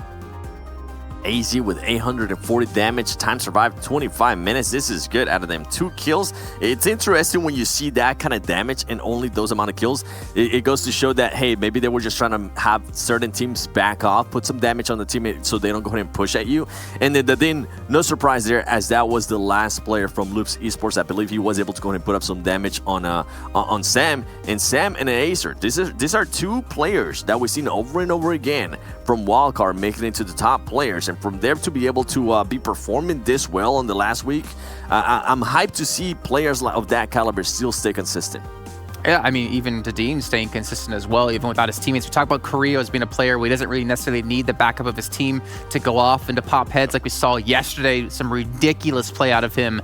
Let's take a look, though, at how that last match might have affected the standings here going into our very last day of league play. And, well, with Canadian Power taking home that chicken dinner, they get themselves up to 6th place, Glitter. Not too shabby. I mean, I think Footballs is going to be holding the first place position for a little while here, given how many points they have. But both Nova and Wildcard jumping up the list, while Yala and UDR Killers drop down, but not very far, so they don't have to worry about anything. Loop's still chilling around the 8th, 7th place mark, but B4 dropping down, but that's because they sat out, right? Footballs and B4 both just sat out this first match, so they'll be able to bounce back as soon as we move into the next one. I mean, this is, I'm just a happy heads with this up. so far. Panina Power went ahead and moved up almost 10 spots with that win alone. So great for them to go ahead and take advantage of that win and just move up that high. And then guess what? Now we see Cloud9 in last place. Now is when a little bit of pressure is going to be put in those teams, because they only have 3 games left today after playing that first game. How are they going to be able to react to that? You want to make it to the Super Weekend. Cloud9, I believe, is currently in first place for Super Weekend Leaderboard for this $50,000 for first place. So that's one that we're going to keep a close eye on. And then we see 16th place, 17th place, and 18th place, all still very close. Remember, last week we had, I believe it was a 3-way tie. I wouldn't be surprised if maybe it comes down to a tie again, and then it's going to go to whoever has the most skills. I mean, we have 5 teams currently outside the top 16 who are within this, 16th through 20th, who have 5 games played now. They have 3 matches left to get into the top 16 and to get there in a solid form to make sure they can't be knocked out. That is definitely tough times for all of them, especially as you saw Cloud9 there currently sitting in dead last.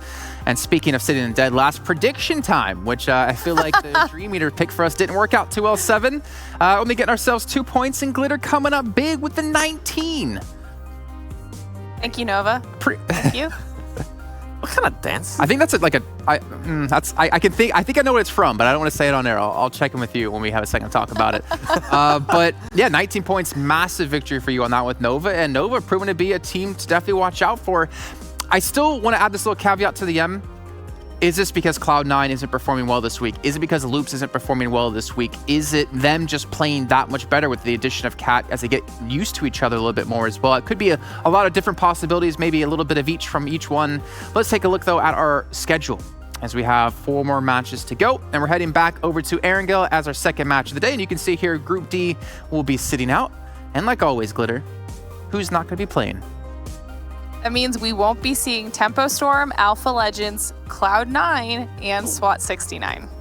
So maybe a desperate need of a break here for Cloud9, considering how things have been going. SWAT 69, though, they definitely need to step up here, because, again, they have points built up from the second Super Weekend, but if they don't re-qualify, then there goes their hopes of making it through into our final Super Weekend and potentially getting into the league finals. So let's take a look now at our upcoming predictions here for Match 2.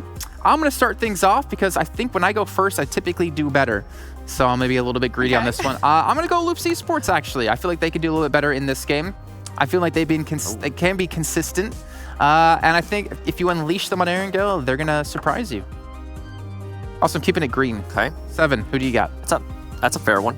I'm going to go ahead and keep it green as well. I think I'm going to go ahead and go with Football. It's their first game of the day. We saw them perform so well yesterday. I'm hoping they carry that momentum. I'm hoping they go ahead and be consistent as well today and just have another amazing day. Maybe get a 21-kill chicken dinner, please. Footballers, come on. Why do you look so happy, Glitter? When he picked Footballers, you were smiling from ear to ear.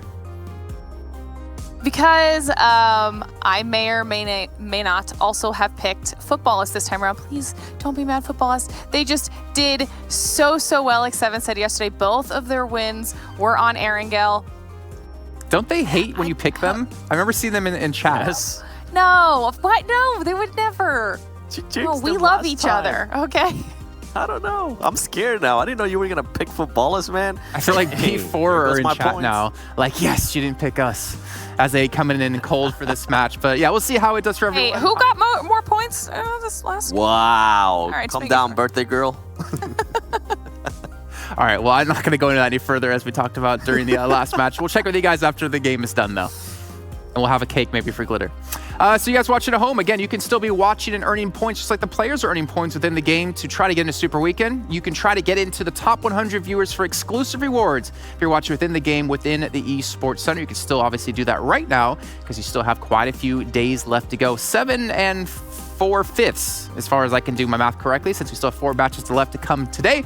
And we have to bring in our commentators once again here for our next match of the day. We got Envir and Cameron Davis join us on the desk, on the stage, whatever you want to call it, in their floating boxes, Futurama style, because pretty much all they are heads. It's kind of true. There's more, I promise. It was just cameras. That's how they work. Stand up right now, Envir. Inform me about that. Prove it.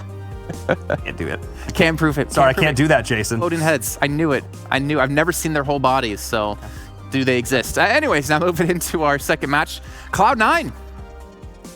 That's all I have to say. And with the shrug, what's going on? This is not a good sign for them, who have been so consistent every day. They have been in first place every week. League play, super weekends, and now into this third and final week of league play, they are struggling. They might not even make it into the top 16.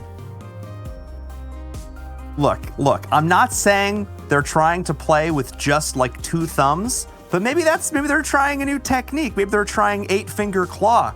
Jason, you don't know. Yes, that's probably what's happening. All right, they're just really, I have no explanation. Like one day maybe I could write off, but also the start to today, like they need a big turnaround. I have you slotted in for game number 4, Cloud9. Don't let me down. I think it's like, I don't want to be too harsh to them, right? Because like, they're allowed to have a bad day or two, right? You can't be perfect all the time. You can't be as dominant as they have been the entire time. What's that? What's that face, Envir? What's that look? There's like not playing up to your potential, and there's whatever this is. Yeah. Oh, those are 2 different things. Well, I am sporting the like, blue.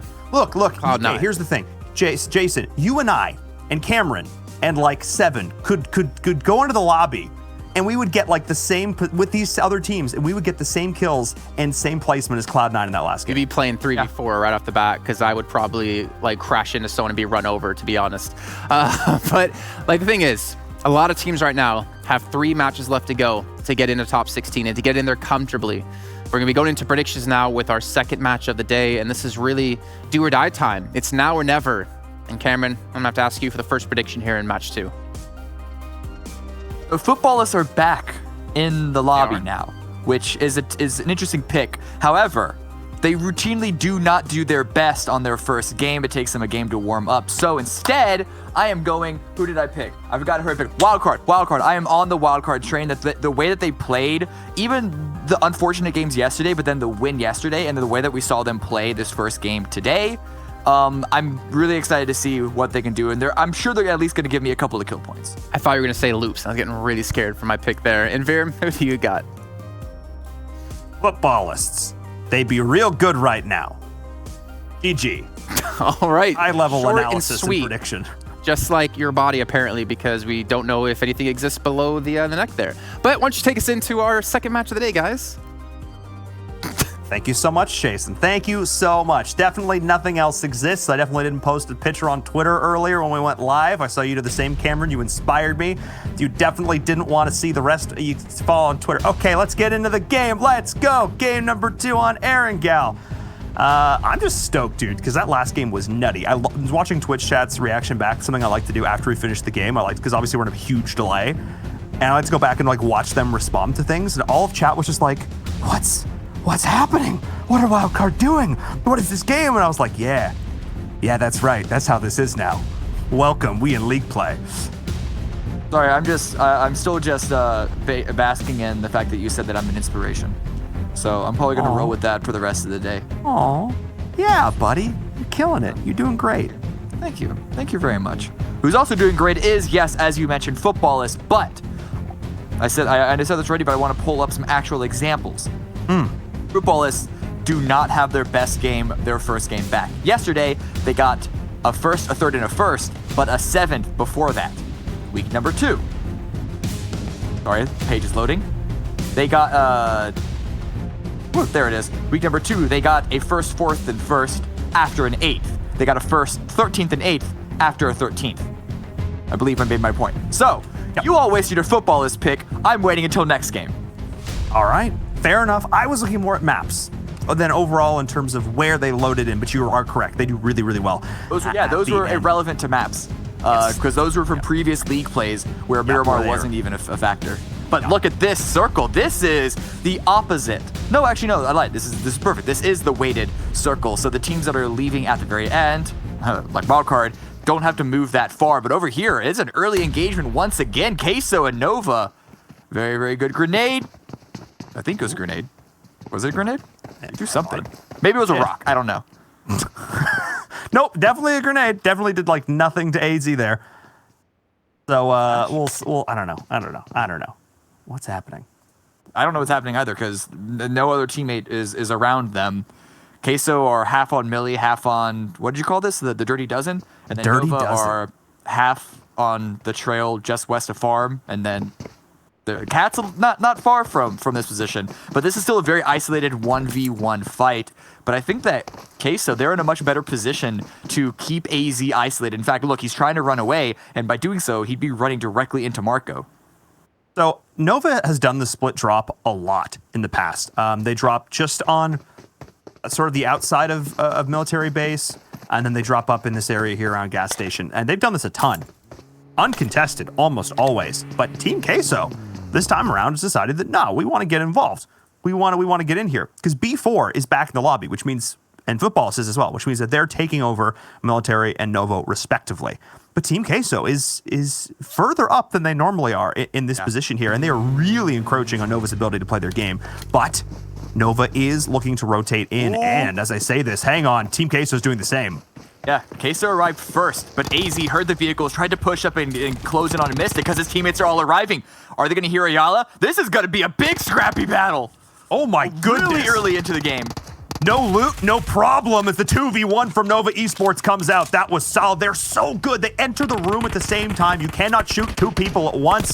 That's the first member of Team Queso down. Axel not winning the fight on the outside, but Ayala is able to take his. You talked about a scrap, Cameron, and that's what we're witnessing right now. Back and forth trades from both teams. No one's getting out of this unscathed. I don't even know who's on top in this engagement right now. It's now a 2v3? No, Axel is down, so it's a 2 versus 2. Z-Fan, there it is. It's going to be the shots from Cat, I believe, to make it just Ayala left standing in a 1 versus 2 engagement inside the building.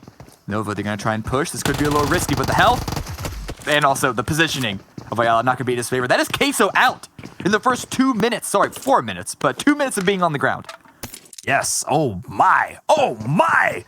But Nova, unfortunately, could not take that cleanly. 2 members down already. Kind of even reminiscent of that last game where they lost a couple members earlier on, but they're a scrappy team. They can survive. And they do play already in sort of a 2-2 position. They like to play this more, they play less 1-3 or 3-1. They play in 2-2 a lot. So not probably the worst thing here for them.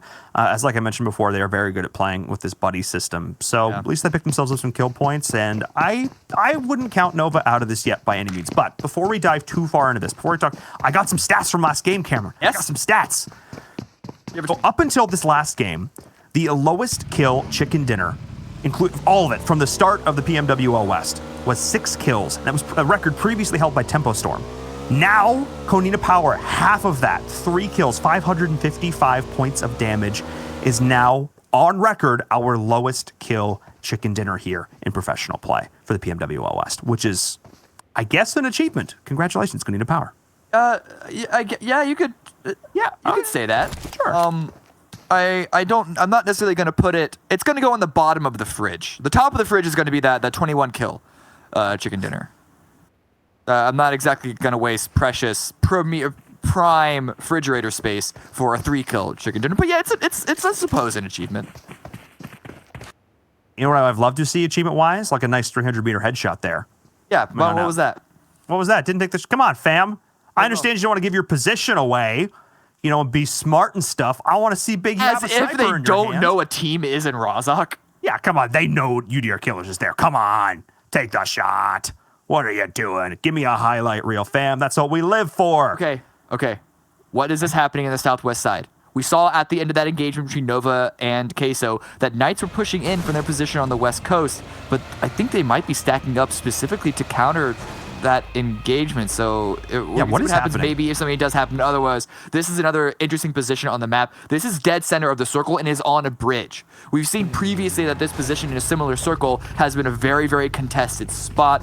it's not going to be as active as we saw it that one time. I believe that was when we saw like 3 or 4 teams all scrapping, and then they ended up fighting in. I know Unique was involved in some way, shape, or Loops form. might have been as well, and Maybe, yeah. I can't remember. Tempo Storm? Yeah. I think it's coming to us. But either way, we're seeing a lot of teams vying for positions, not just on that bridge, but a number of the bridges around Rozhok and Yasnaya. I mean, I'm looking back even to like the first couple days of play. Obviously, we saw a lot of Erangel. We've seen a lot of Erangel, period. So we are going to start to see some patterns emerging. And like you mentioned before, the gas station and bridge control in these northern skewed circles are so important. Your ability to impact other teams' rotations, cause them to stall. We've seen so many teams get caught out on the riverbank, fighting underneath these bridges because a team has posted up early. You do so much to these other squads. Your mere presence, you don't even have to take shots. Just the knowledge that you're there is so impactful on other teams' abilities just to play the game they want to play. HK. Nice parking. There you go. Yeah. Okay. Oh, well, You got to hide those tires. No, that's actually an incredibly important part of playing the It is. early game, especially. Yeah, if you lose your tires and it's a hard shift away from you, that's a really bad position. Football is rotating a little late, if I'm being honest. They had first drop out of the plane and they're only crossing the bridge at 7:50. You could argue that they're just trying to make sure that the teams ahead of them moved first, like we need a power from Milta, but the Knights, wait, they left the west bridge and are now holding the east bridge. I think the Knights are specifically trying to counter rotations. Unfortunately, they seem a little bit late. Yep, they've definitely heard the vehicles. Carnage had the intel on this. Carnage, of course, a player who stepped up big time for Pittsburgh Knights yesterday. Wasn't quite able to clinch the victory there on Miramar, but still did lots of work for this squad. And again, we'll see, like you mentioned before, if they're going to be able to have an impact on footballists as Wildcard and Dream Eaters are now starting to scrap. Matic on the roof, taken out, taken down. Sam to pick up that kill. He's been thirsty for him today, Cameron. Give that man some kills as he's continuing to take shots at the retreating Dream Eaters who are opting very wisely just to cut their losses. Yeah, I didn't realize how wide of a split Dream Eaters had set themselves up in since we last saw them. That was ambitious. A 1-1-2 with a bridge in the middle of the way. Yep. I'm not surprised that they lose a member, and I'm really glad they recognize how weak they suddenly became. And now we're going to rotate back, but now they're in a really good position to cut off a number of rotations from the west side because of the circle shift. Yasnaya, south of it, dead center. There are opportunities for the teams on the northwest side that are north of the river to rotate and come in from the north. But I think that road in the west position, HQ, and then the new compound that Dream Eaters are rotating to could be a good spot to cut off rotations. But no, Dream Eaters, they're actually going to go for a more conservative central position, a more proactive position in terms of placements and positioning, and I guess just send it into Yasnaya. I mean, right now, Unique is the only team that's here. This isn't a bad decision, trying again to take over these spots early. The teams that have early rotated, we've seen traditionally have a big advantage in these circles, sort of 3, 4, and 5. Oftentimes, again, things when they really get small, they get a little more chaotic, it's a lot less impactful. But for these sort of mid-game circles, we'll call it big impact. Also, yeah, Cameron, this is more a question for you in the realm of competitive PUBG Mobile. The teams just hate matching. I feel like we've casted 20 plus games of Erangel, and I don't think I've seen Mansion yet. Like, obviously, from a compound standpoint, it's not one of these compounds that you can like easily hold. But why do teams seem to not like it so much? I'm not a fan of it either. There's the garage building on the southeast of it. That's a rock. There's a garage building on the southeast of Mansion that is fine to hold, but it's a little bit isolated from the rest of Mansion. And if you're in Mansion proper, you really have a bad position holding it out. But you say that, I'm looking on the map. Unique made their way there. Did they? At least if I'm reading. Oh no, they're at heaven. Never mind. Yeah. They're at backflip. I was gonna say, like, everybody's just like avoids it like the plague. And I think I know why, and I'm kind of agreeing with you on it, but I was just curious to get your additional level of insight as well. You can't hold it. No. It's so easy to approach it from the north. Because anybody comes into it, I feel like you can't. There's too many buildings for you. It's not like a regular compound. It's like no matter what you try and hold, somebody's going to be able to come in from another angle. Oh, well, okay. Just take the shots then, Zana. Oh, just shoot, fam. You got these big old sniper rifles. You got the bolt actions. Make it happen. That looked like he fat-fingered that one. No. That's my read on it, but unfortunately gives Yala's position away. They still have a good overlooked position under this compound, and it's a good defendable position. It's closer to the edge, But unless they want to send it to Yasnaya, I think this is the best spot they can hope for. Either send it to Yasnaya or cross to the other side of the circle. And why would you want to do that unless you have some amazing level of information? So this circle is going to get very interesting, Cameron. Speaking of information, if it rotates like anywhere north, because we literally don't have anybody north of Yasnaya right now. Yeah. Umbra's rotating in. We can see them now. They're the team that is the most north. They are coming in the sort of the highest trajectory. Normally a trajectory that Wildcard likes to hold, and they sort of have. They're holding that bridge crossing.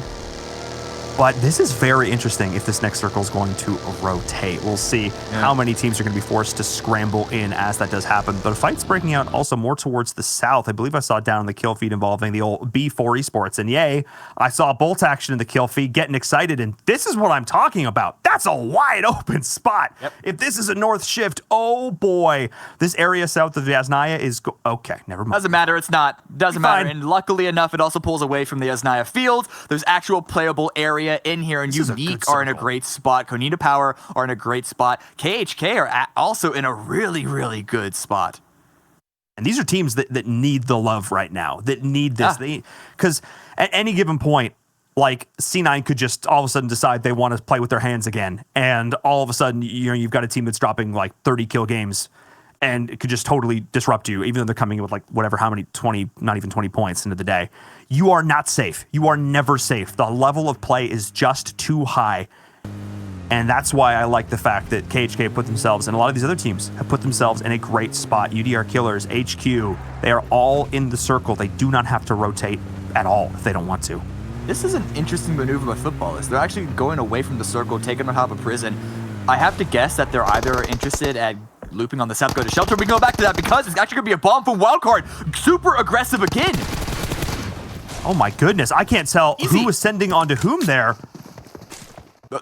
That seemed free for Wildcard. They didn't even lose the player. Free, Cameron. It was all the frees. And that's just Wildcard. This new playstyle from them is so entertaining to watch. Thank you, Wildcard. Thank you. One of the top teams in North America. Finally starting to act like it. You love to see it, but football is now looking to get involved. Frag machines. Oh my goodness.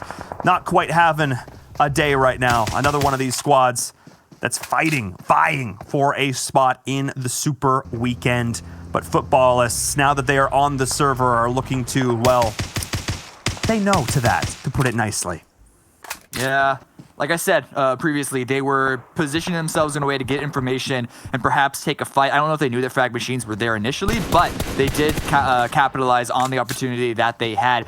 And the blue coming in is going to help them out. It's not a forward position in terms of positioning, but it allows them to get kills. And if they continue to clean up the area around them, if they're able to take out frag machines successfully, that's another knock, that's another kill for them to go towards that that goal. Then they should have a pretty clear space around them pretty early in the game, actually. A lot of other teams that are in the center or the south or the west side still pretty impacted amongst each other. And so football is, I mean, yeah, they're cleaning house already. It's spring cleaning. It is. It's spring cleaning in July. Because Frag Machines came into the day in 9th. 36 points they accumulated for themselves. They had a good day yesterday, Cameron. They had a good day. But again, with how some of these teams are playing, they need to continue to put up the points. And one member, I believe, staying alive, he's going to need to go full survival mode, channel his inner Pittsburgh Knights as they continue to push into the circle. But that's 3 kills now for footballists, starting this first game off right here on Erangel as we see the circle shift just east of school. And this is still a good bit of terrain. This to me is classic Erangel. This to me is classic PUBG Mobile. You've got trees, you've got hills, you've got dips, you've got some shacks, you've got a little bit of terrain to play around. This is familiar. This is actually going to get a little wild once the blue pushes in, because this position by the Knights, it's one of the only playable positions, but it's also super vulnerable from the east side. If you remember the game that Konita Power went off, and I don't think they won, but it was the game that Tixie especially picked up loads of kills. This is around that same area, and if you remember, there weren't that many compounds there. Loop's pulling up to a little bit of a dip, not far from a compound that I believe that Yala are now holding down. Couple of shots back and forth between the two squads. Just a little bit of love taps. back and forth implies op-ed. Hit any of those. But yes, no, Becker. Sorry, a little shade there. Becker was sitting still. Fair enough. Technically correct. Okay, Wildcard is pushing again. Did like Wildcard and did we just get the names wrong? Is this Loops? Are we seeing Loops right now, Cameron? What is that? That is just 3 members holding down their virtual W keys, thumbs all the way forward. And that is Wildcard just continuing to rack up kill after kill. Oh no, Frag Machine's out in 15th place. Not ideal for them. They're going to have to reset going into their next match here on day number 2. But Dream Eaters, another team in shambles. Only 2 members still alive for them.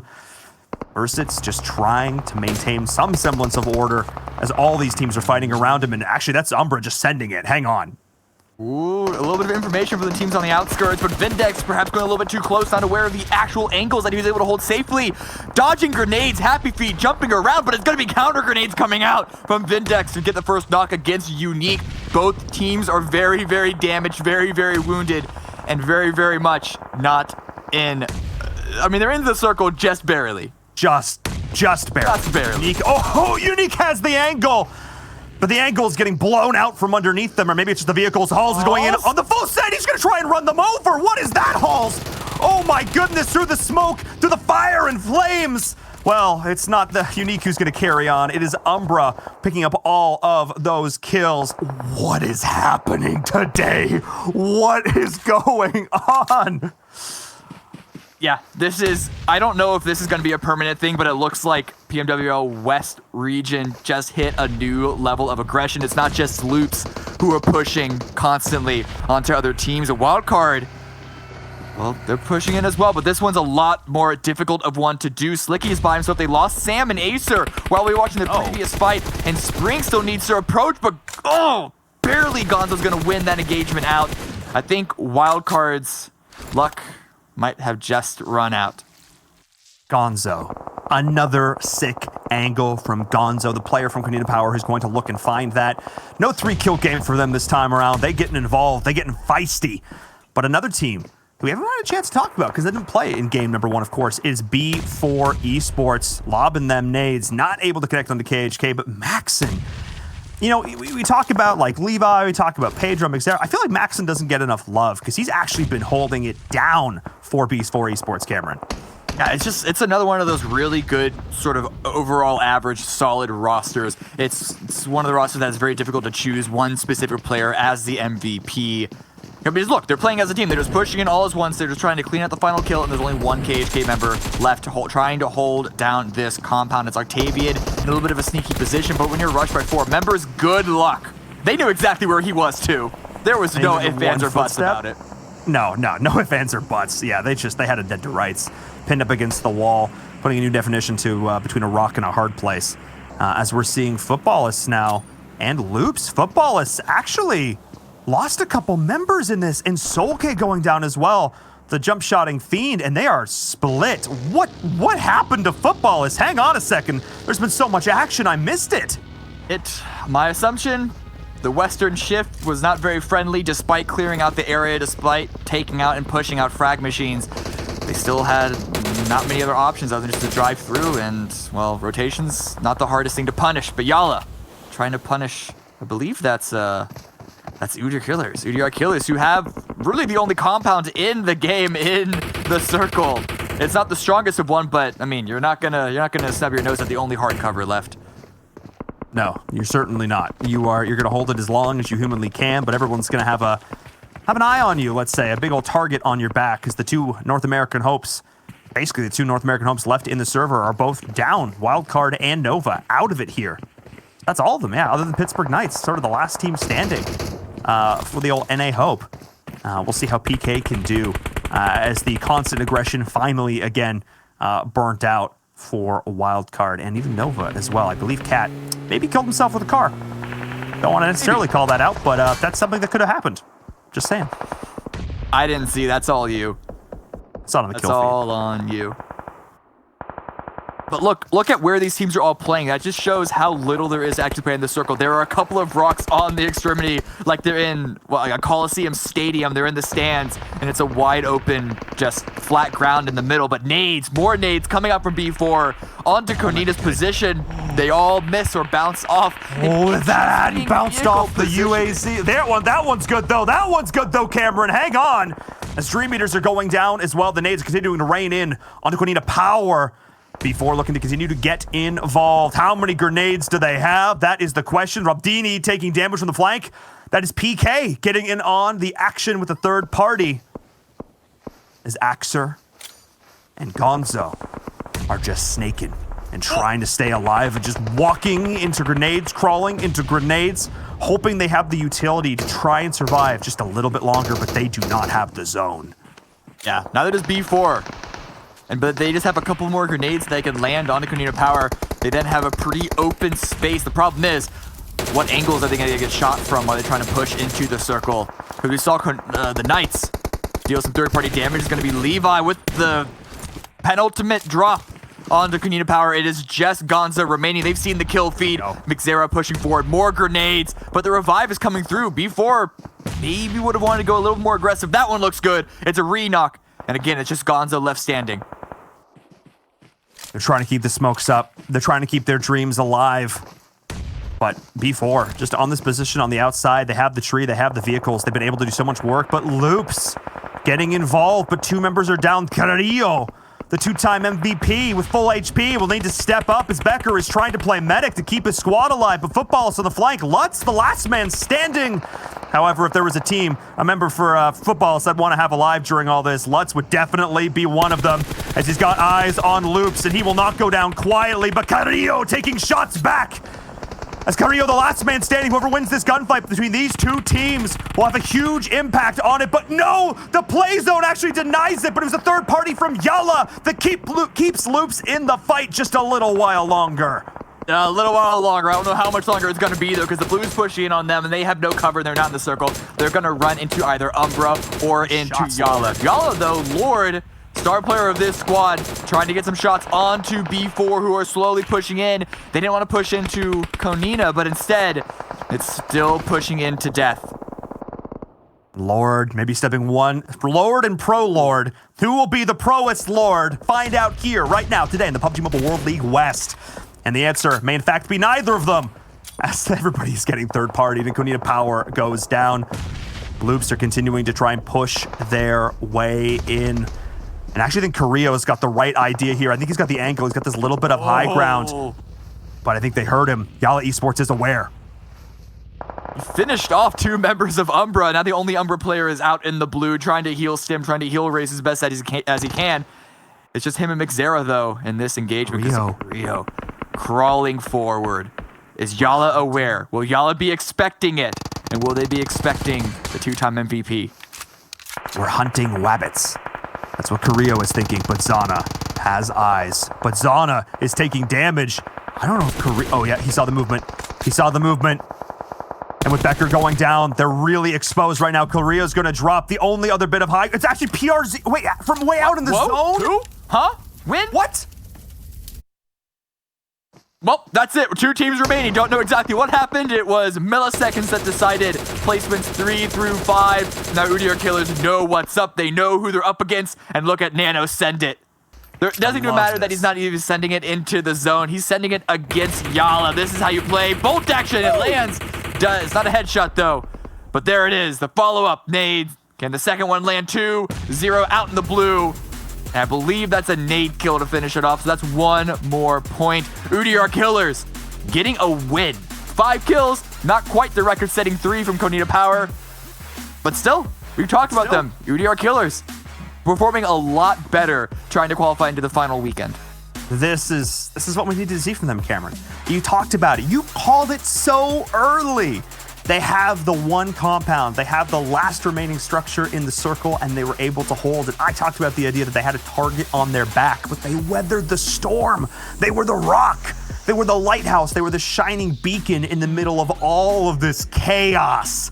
that was those final few circles. I thought Loops was going to be able to get the drops on Yala, maybe survive, but I actually think it was Umbra way out in the blue, heel stratting through, getting those final shots in. It was so chaotic, and like you talked about it, milliseconds were the difference in the placements there. But again, that's just the level of competition that we are experiencing right now, and I would expect nothing less from these teams. Let's send it back over to our analysts to take another look at game number 2.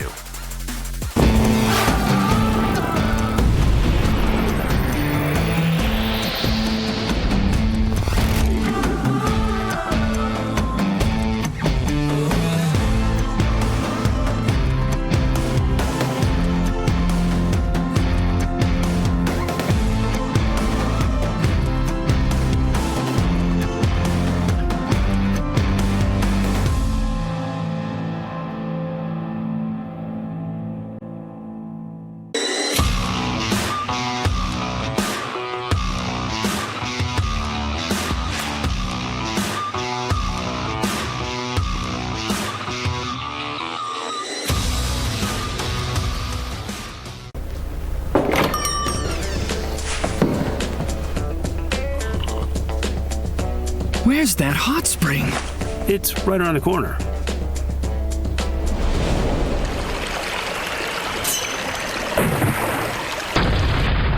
And you can't miss the sea of flowers.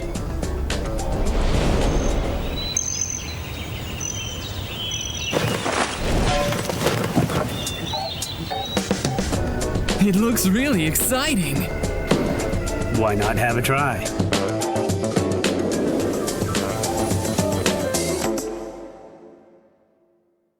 Well, I think that was someone talking to UDR Killers saying that looks exciting. Why not have a try? They said, you know what? Maybe we will. They ordered themselves up a chicken dinner and they got it. And not to mention that, they also got themselves a secured spot into the Super Weekend so they can redeem themselves from the prior week and look to maintain a top 16 position. We were watching that game and all hell broke loose towards those final zones. We weren't sure who was going to survive, who was going to come out. But on top, it was UDR. It was definitely UDR Killers with 5 kills to their name. This was probably just that icing on top of the cake that they needed as far as a very, very strong league play portion moving into our final Super Weekend. This is what they were fighting for. Their performance yesterday alone was already better than their entire performance from last week. So this is just snowballing them even more. Hopefully they can now carry this this confidence, this level of aggression into the Super Weekend and really start to increase their points from there. Well, speaking of points, let's take a look at how many points every team got participating in that last match. And as you said, UDR Killers got themselves 25, but also Umbra and Yala again here 7, getting some big points on the board. What is this? What is this leaderboard I'm seeing here, man? I'm shocked. I'm happy. I'm surprised. I love it. So many teams that we kind of been seeing towards the middle or in the teens, 14th place, 13th place, those kind of placements. Being able to get 1, 2, and 3, I love this. And then Yala Esports, this is the second time I believe they end up getting second place this league play alone. So overall, those are teams that are going to be looking good and it's starting to get hot going into the final Super Weekend. And then Loops Esports, remember they had a bad first day yesterday. They improved a little bit towards the end. They've been able to go ahead and kind of feed off that. And then Kanina Power staying consistent too with the kills, 5 kills. Love seeing that. Now as we go to the second page here. Wildcard Gaming was being super aggressive, Glitter. We saw them fighting everybody, but things just didn't go their way. And then with Pittsburgh Knights, I think this is one team that I kind of kept a close eye on. I'm surprised they're still able to go ahead and get placement points. This is actually good. I'm not surprised at all that they're not currently towards like top 5, since they are currently working out different stuff, but interesting nonetheless. KHK and headquarters as well, not putting up too many points considering where they were on the standings. Still looking to edge out a couple more as we progress further on within today alone. But footballists, Loops, let's take a look at actually our team stats before we get to talking about them of our victors of UDR Killers. You can see here 1,300 damage, not quite the 500 we saw at Kanina Power in game 1, but they had way more knockouts than kills here, Glitter, so maybe not able to solidify some of the knockouts they got, but again, they got the chicken dinner, so I can't be too critical. No, and I mean, that also could just be due to the fact that maybe they were getting in some of those engagements at the end and using the damage as a deterrent to keep the people off of them and not necessarily pushing through to finish off those kills. They were, that was just a smart game for them overall, so they didn't really need the kills as they were in just decent positioning there at the end, but like you said, every little point, and they experienced this firsthand last week, does count. So they'll probably be paying attention to that and working to maybe finish those off moving into our last few matches for today. I'm really curious actually what changed within the team as well, because they are playing completely different than we saw in week 2, even different than we saw in week 1. They're having such a turnaround, and I guess that time off, maybe the realization of maybe we're not guaranteed through into the final 7. They have to play out the next Super Weekend. They have to hope they can maintain it over some other teams. Maybe that kind of like woke something up within them.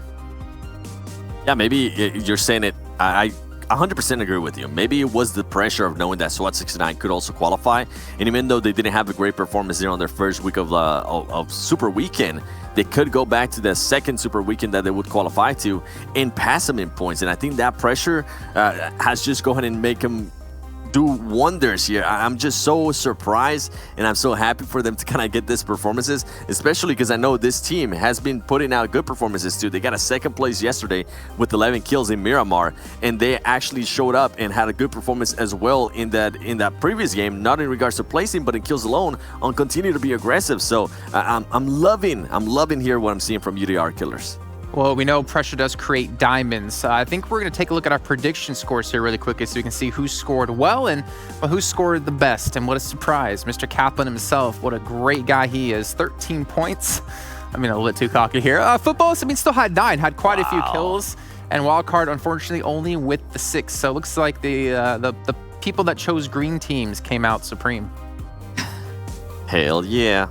Cameron was looking good there until Wildcard got unlucky. Wildcard was looking really good the last game. And I'm sure in some of our Do the Do moments, we can talk about what Wildcard were doing in the early stages of the game, because if I'm not mistaken, they were not afraid to fight here, Glitter.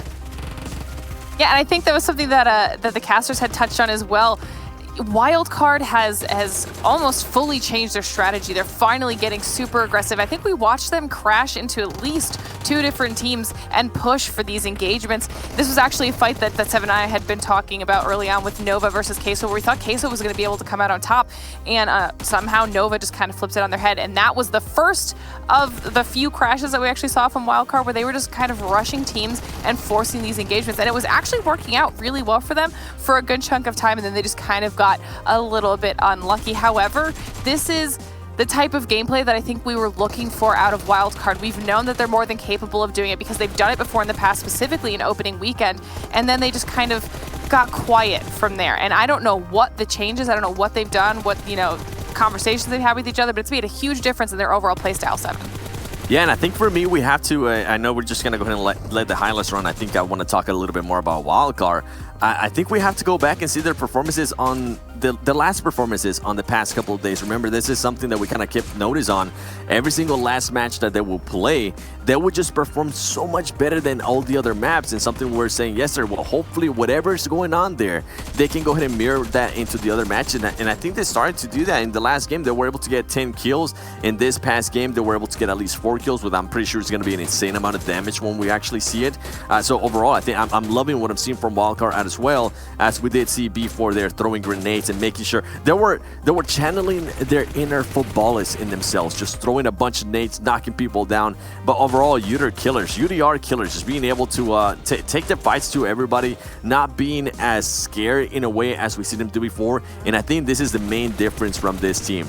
It didn't matter who it is. It didn't matter where you were. They are just a lot more confident. And getting this one here is going to go ahead and propel that even higher in regards to confidence. They didn't like to go ahead and wait for that third party. They make sure that we're putting out damage, even though they're wearing a compound. And when you are in that situation, like UDR Killers was, when you have a compound, when you have also zone, that's something I love to see out of teams. I love for them to go ahead and take full advantage. And it's impressive, honestly. Yeah, and we see also maybe how well they can play when they're under that pressure of needing to requalify. Obviously, with Cloud9 not being in that match, Loops falling a little bit earlier on as well for them. We've been talking about that kind of domino effect, or maybe the effect of not having these teams who have been so dominating over the course of these last weeks playing in those matches or not performing to that same kind of level. We're seeing these new flowers start to grow out, when the brush gets scraped away and they're able to really step up for themselves and for their team. We're going to take a look now at the total damage. I'm actually really curious about this in relation to UDR Killers compared to other teams, considering what we had in game 1. Look, Canina Power only getting themselves 500 damage done, and we're seeing such a massive stack here towards our top 7. What? Damn, everybody was just fighting each other. Everybody didn't want to go ahead and let anybody go. Scrappy. And look at Wildcard. Something we mentioned about Wildcard. Even though they ended up in 10th place, the damage that they went and did up to 10th place, that is just insane. They almost did as much damage as here as UDR, being able to get 1,300 damage. And then we go to the number 1 team, B4. Not surprised, honestly, that they got currently number 1 place there in damage, as they were throwing a bunch of nades themselves. And then Kanina Power being able to kind of double what they did whenever they got a chicken dinner in 1,000 damage. Still 5 kills. They've been pretty consistent. Something that I've been noticing with Kanina Power up so far, Glitter, is how consistent they've been on their kills, either 3, 4, or 5. Yeah, which is nice to see, because I think, you know, we've harped on them a little bit for showing up super strong and then kind of falling off. So them being able to start finding this groove, even if it is on a less aggressive scale, I think this is just important for them to be able to start nailing down that consistency instead of having a few explosive performances and then falling off, because, you know, moving into the finals, you can't afford to only have a few games. You're only going to have you only have 4 days, 6 games a day to make sure that you're doing well every single time. So a few good games here and there isn't going to help them in the final. So I think this is probably very beneficial for them. I mean, they're going to have, I believe, 24 matches, 6 matches a day over the course of 4 days to really make things work. And like you said, Glitter, you can't have one good match and expect to win the $100,000. But some players who have been having some really good matches are top 10 players by kills here over the course of all the weeks we've had so far. And of course, Korea is going to be number 1. But I will say this. Look who we are seeing all 4 players from one team in particular. Footballist. And it's no surprise. That's one team that has been fragging out. Remember, yesterday they didn't get back-to-back, but they had 2 wins with 19 kills a pop. And that just goes to show that team.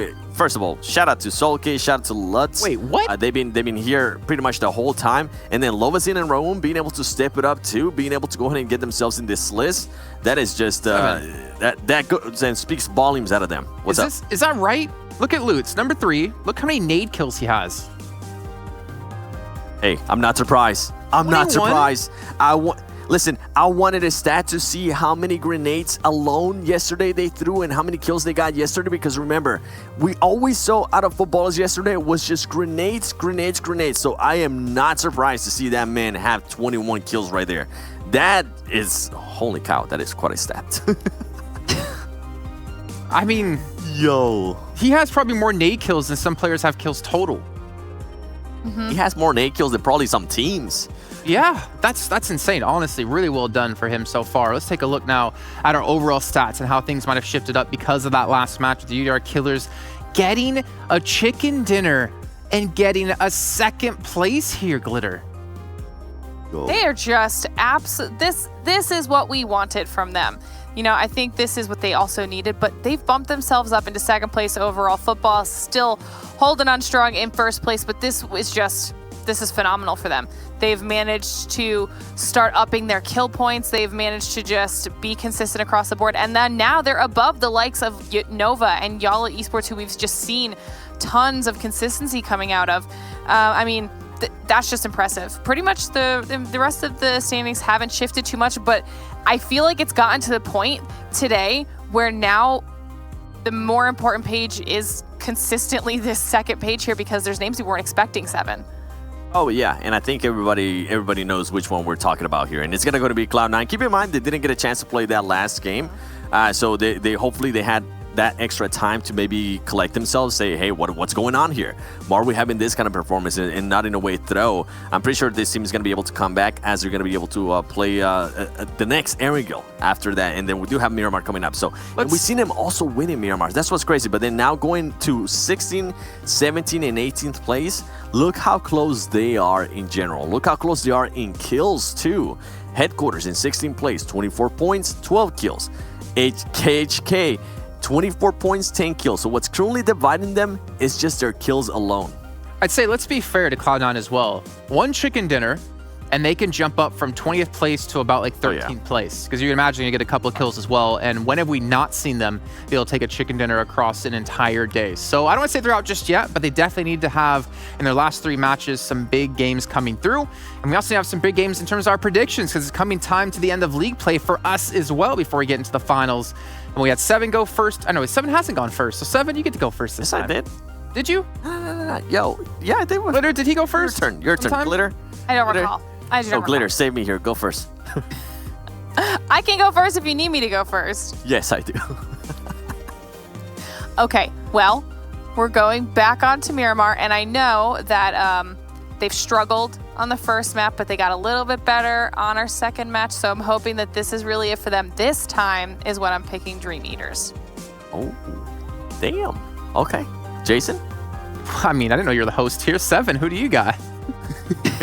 you ain't getting extra time. I thought I was being slick, boy. I'm gonna go ahead and go with Loops Esports. They've actually impressed me so far. What they've been able to, how they have improved in Miramar. So I'm gonna go with Loops Esports. I'm so glad 7 didn't realize that they're actually not playing this game. Oh, 0 points for you, man. Sorry, your face as you double check it. No, I'm not sure actually. I don't remember. But your face if that was true. My prediction. They did well last time on Miramar. It's true. They're going to go big for me here. It's going to be B4. They're going to take themselves a chicken dinner. They're going to get me even farther up the rankings so I can win my prize of a pat on the back, I guess. Probably for myself because you guys aren't here in the studio. So I chose B4. We got 7 choosing Loops. We got Glitter choosing Dream Eaters. They're not playing. They're not. Yo, I pulled a hot jukes. They're not playing. Dude, I switched B4. No, it's Group C. Group C is Loops, Team Queso, Nova, and Yala Esports. That's who we will not be. I was straight up kidding. Yo, I was kidding too. They're not playing. Damn. Yo, chat, do me a favor. Spam some zeros in the chat. I potato, man. I'm out.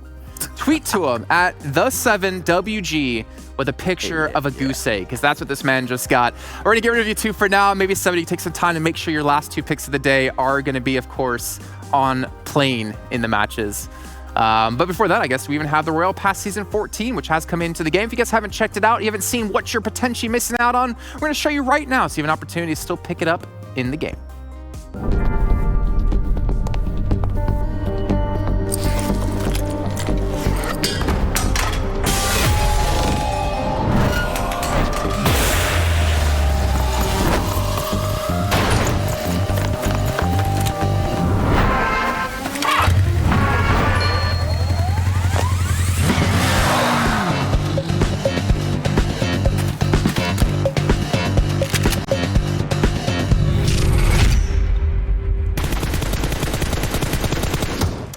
You know, it's never, ever going to get old seeing 7 get 0 points, or Hot Jukes for that matter, or even Cameron.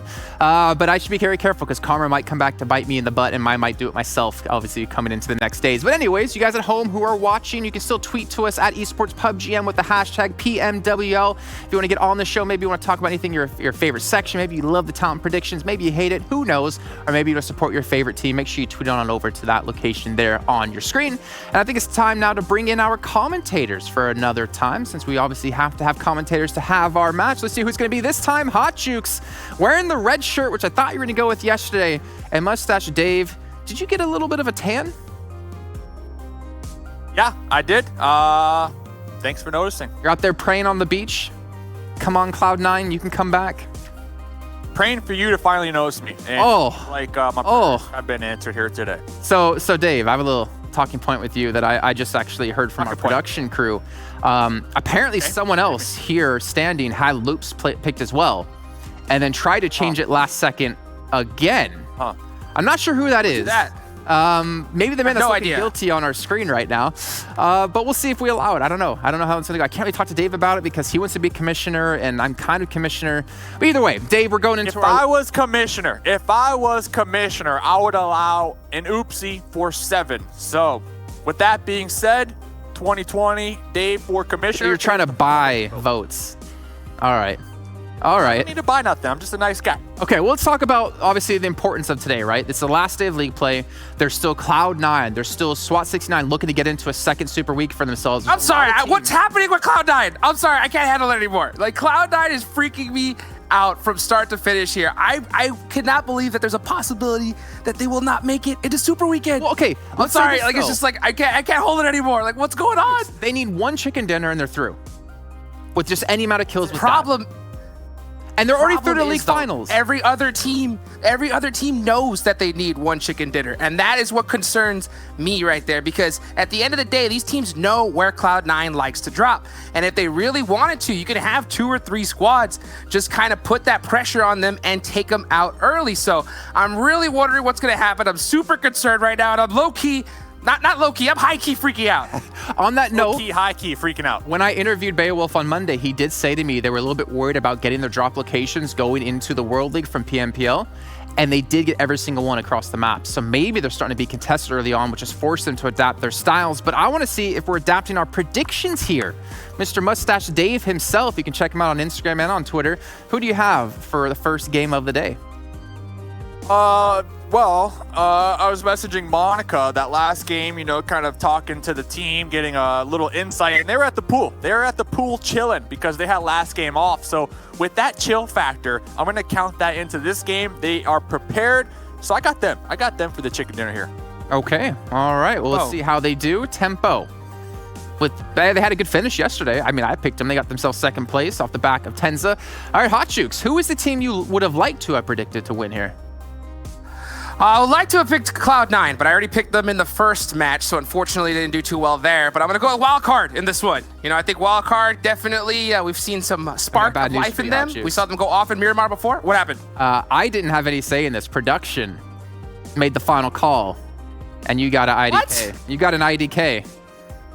Oh, Apparently your prediction That's wasn't right. in time. That means a wild. That means a wild. Whoever wins first place is who I get. Thank you so much, Jason. I appreciate it. I didn't have anything to do about this one. That was all on production, and this game is all on you gentlemen to take it away. Let's go. Match number 3 into Miramar, the desert. Here we go. I am so pumped up for this match. Like I said earlier, I'm not sure what is going on. I'm absolutely freaking out just watching Cloud9 right now. My eyes are going to be locked on them for the rest of this tournament. They need a major game if they want to make it into this Super Weekend. I think, Dave, I mean, is this something that we could have even predicted at all? Listen.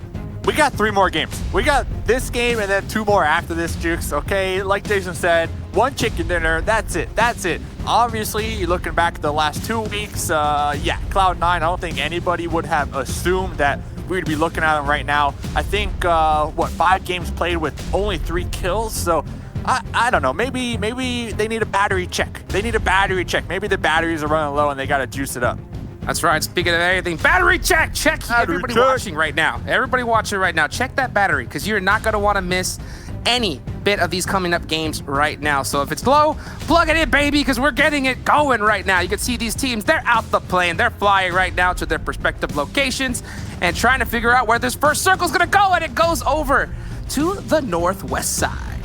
Yeah, this is really good for the Knights. I mean, they're all the way up there by the lonesome. They should be able to get all of that loot and, you know, have easy pickings on where they want to go right here in circle number 1. Tempo, like I mentioned, they had last game off, so they went to the pool. You know, they discussed their game plan, their strategies. They got a little relaxation, you know, 30-minute suntan session in, and now they're jumping into the games. They got 3 more games here to go. I predict they should get a chicken here this game.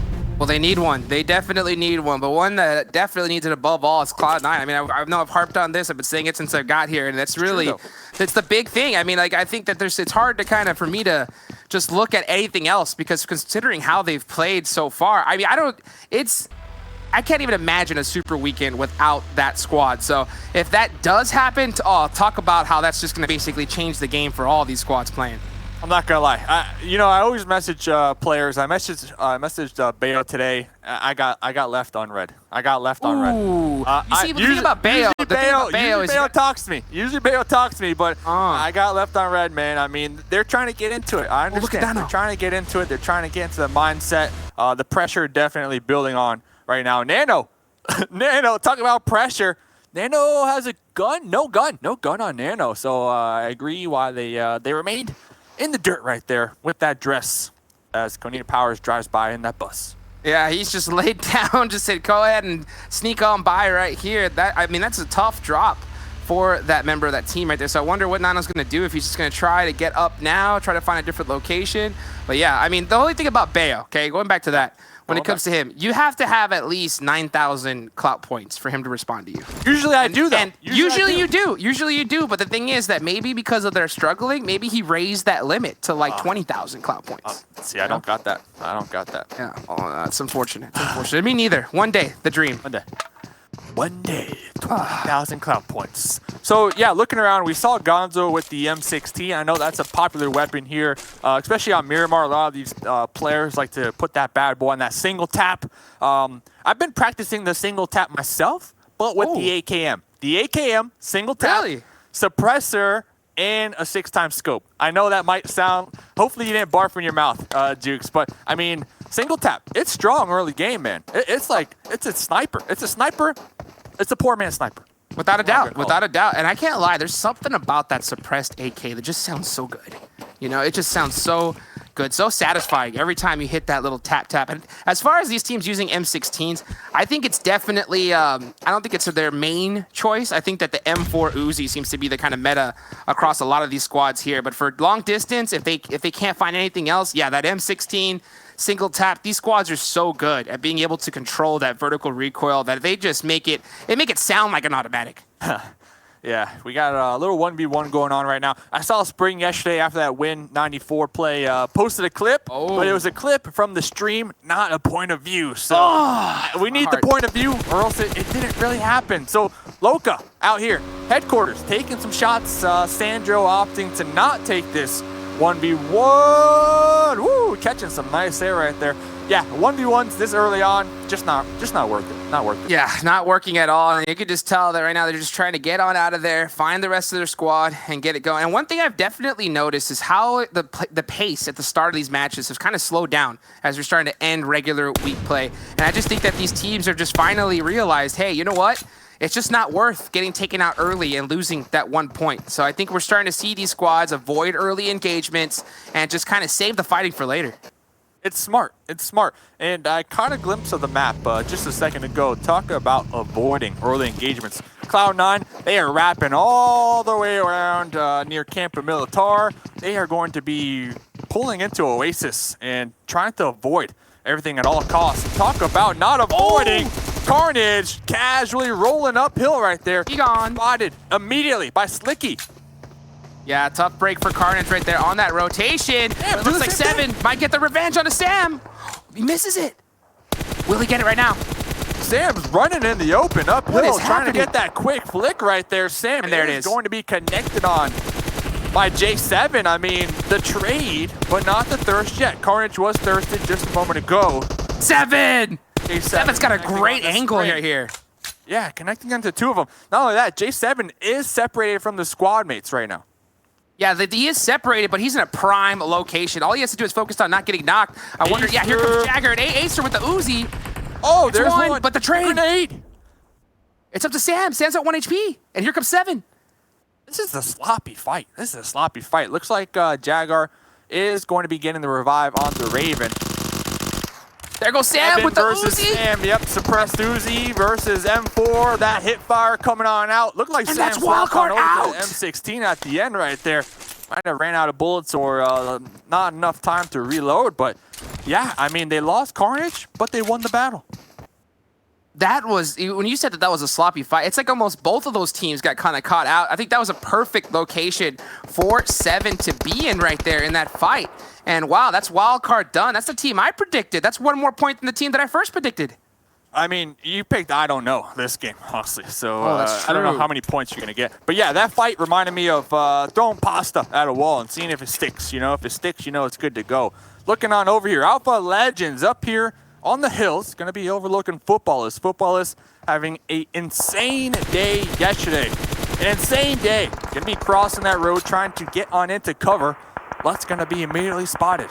Lutz, he's knocked hard right now. In Footballers, they had a really successful Miramar yesterday evening, and right now they're trying to pull it together. They already have one member completely knocked it out. You can see Lavazin just trying to buy some time, throwing some smokes out to get Lutz back into this fight. He does get clipped though, and that's it. Faker with the pre-fire.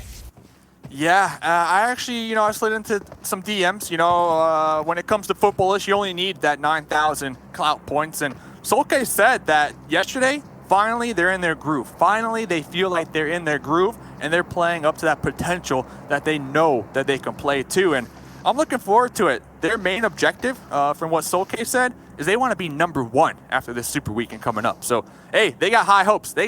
But after yesterday, I believe. Oh, I mean, if they had 9,000 clout points before, after yesterday, that's definitely over 9,000 now. So I really, it's just time for them to kind of finish it up. Just show that, hey, you know what? Here's the change. We're starting to show up right now, and it's just time to finish strong. They're the dead center of this circle. They're down a member right now, so anything could still happen. We're looking at the zone right now. It does center out towards the north. Cloud9. They're dead center here, and I think this is a pivotal game for them. They have to show up right here in order for at least me to be at ease that they're going to make it to Super Weekend. Yeah, they're up there. They got Unique just down there to the south. Headquarters over here finally pulling on in. We'll be spotting out. Hall's up there from Umbra. Taking them down and out. Hall's playing a lot of team deathmatch. I might have to join their games later on today, but we'll be bleeding on out for the time being. Yeah, I can't wait for that gun game. That is so sick. That just looks so fun. It reminds me back in my early FPS shooting days. So I'm so glad that PUBG Mobile is releasing something like that. But yeah, back to the match here. Look at this, frag machines, just full vehicles. They just want to make sure that they have all the vehicles they possibly can, getting ready for these rotations. Because this part of that map, it's so tough. There's hardly any cover. Those vehicles blown up, man, they can make some makeshift walls real quick. Headquarters all over the place right now. Same could be said for Umbra. Hall still going to be bleeding on out, but looks like the revive might be coming. Damn. Hopping on over here. We'll be spotting out Vindex, and Vindex, Headquarters, just like that, taken out.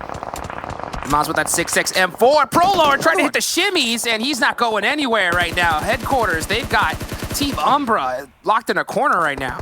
Locked in a corner, about 5 seconds to go to make some moves happen, because the blue zone will be quickly approaching on their tail end, and they do have a couple vehicles to work with. D7, 1 kill to their name, reloading that Scar.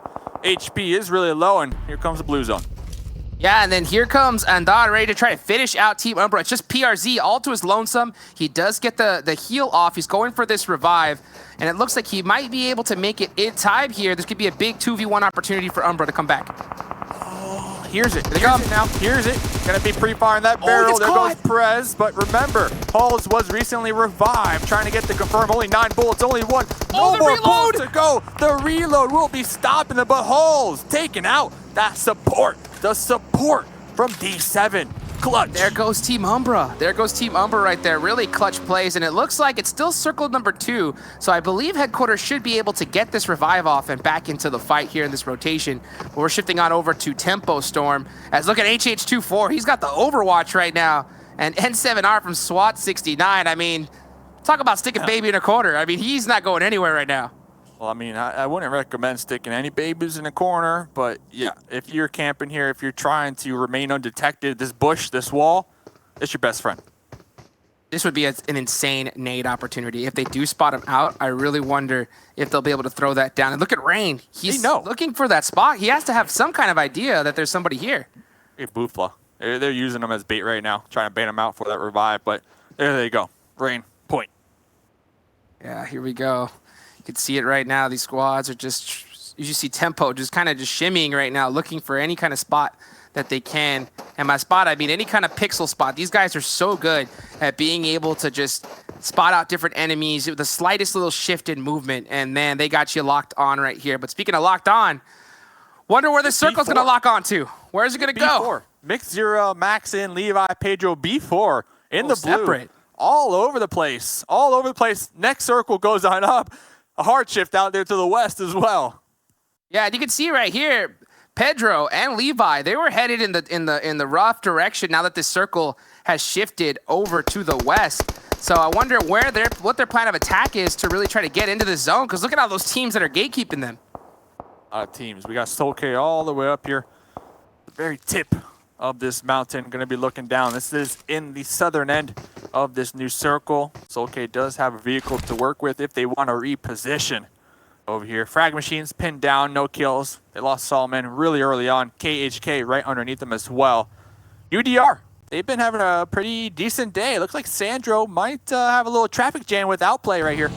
Totally possible, totally possible. And look at this. This is just part of Miramar. He hops out the vehicle.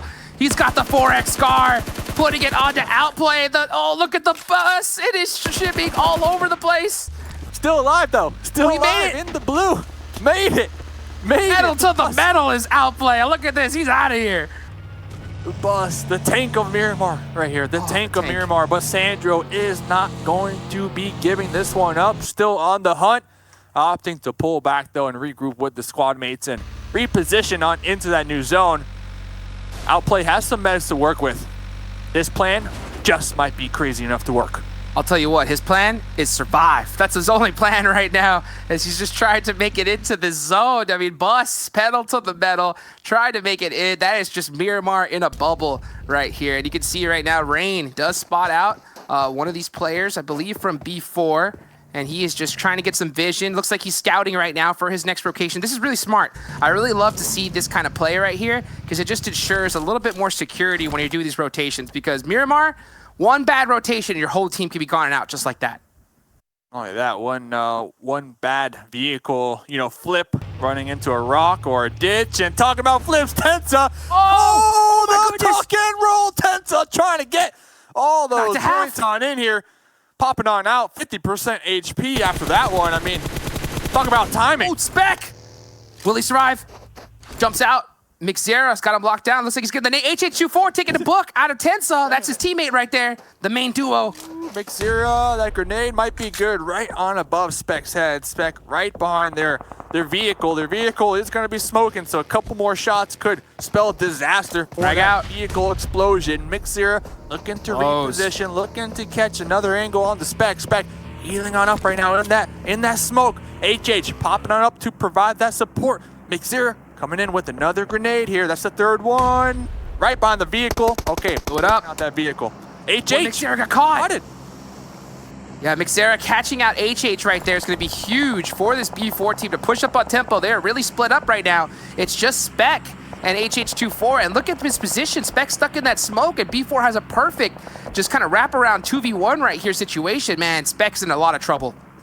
Spec's in trouble. Has these smokes. HH right behind him, bleeding on the nade. Grenade right on top of Spec. Mixera looking to make the push with the M4. Spec M4 in hand as well. Here comes the pre-fire on into smokes and getting caught out just like that. Two members down and out for Tempo.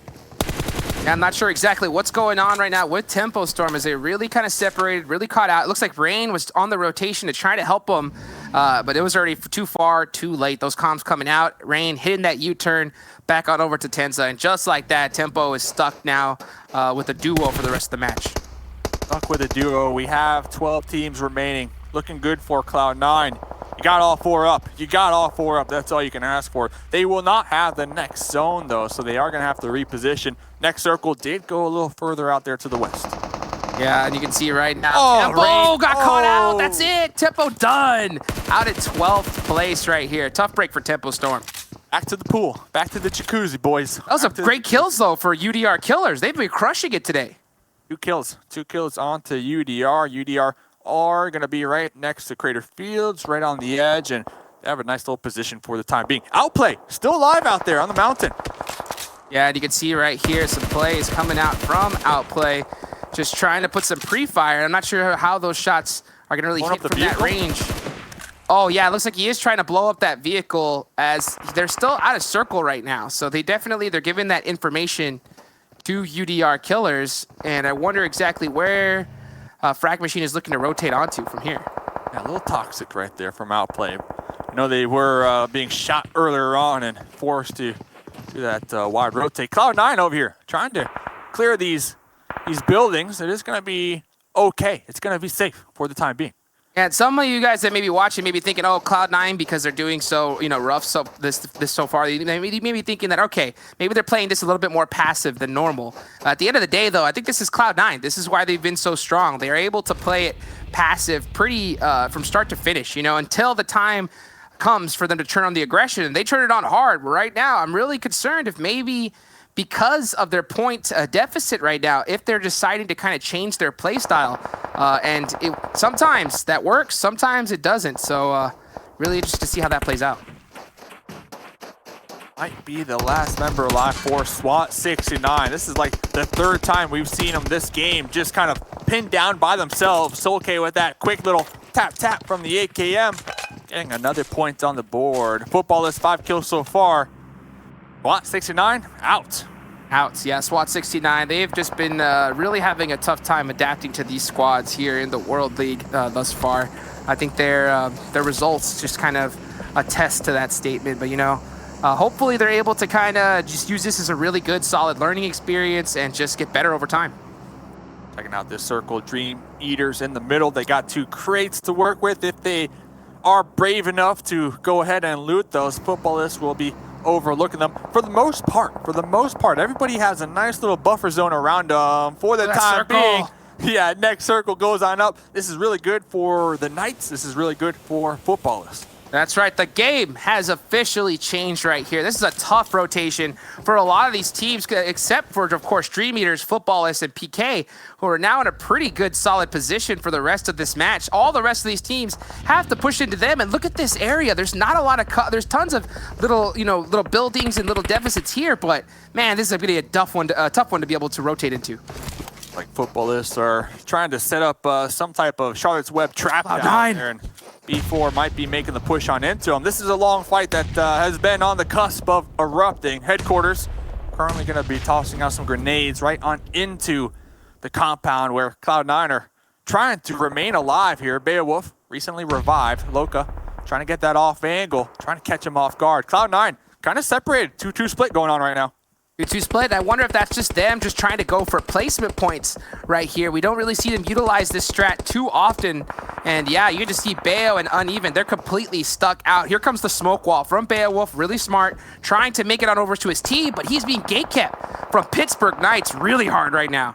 Yeah, I mean, Pyra and Adder are in the next circle, so that's why we are seeing the smoke wall come on out. They want to group on up. Jagger with that mini up here from the high ground, going to be taking some shots down there on the Bale. We'll be connecting a couple of those shots.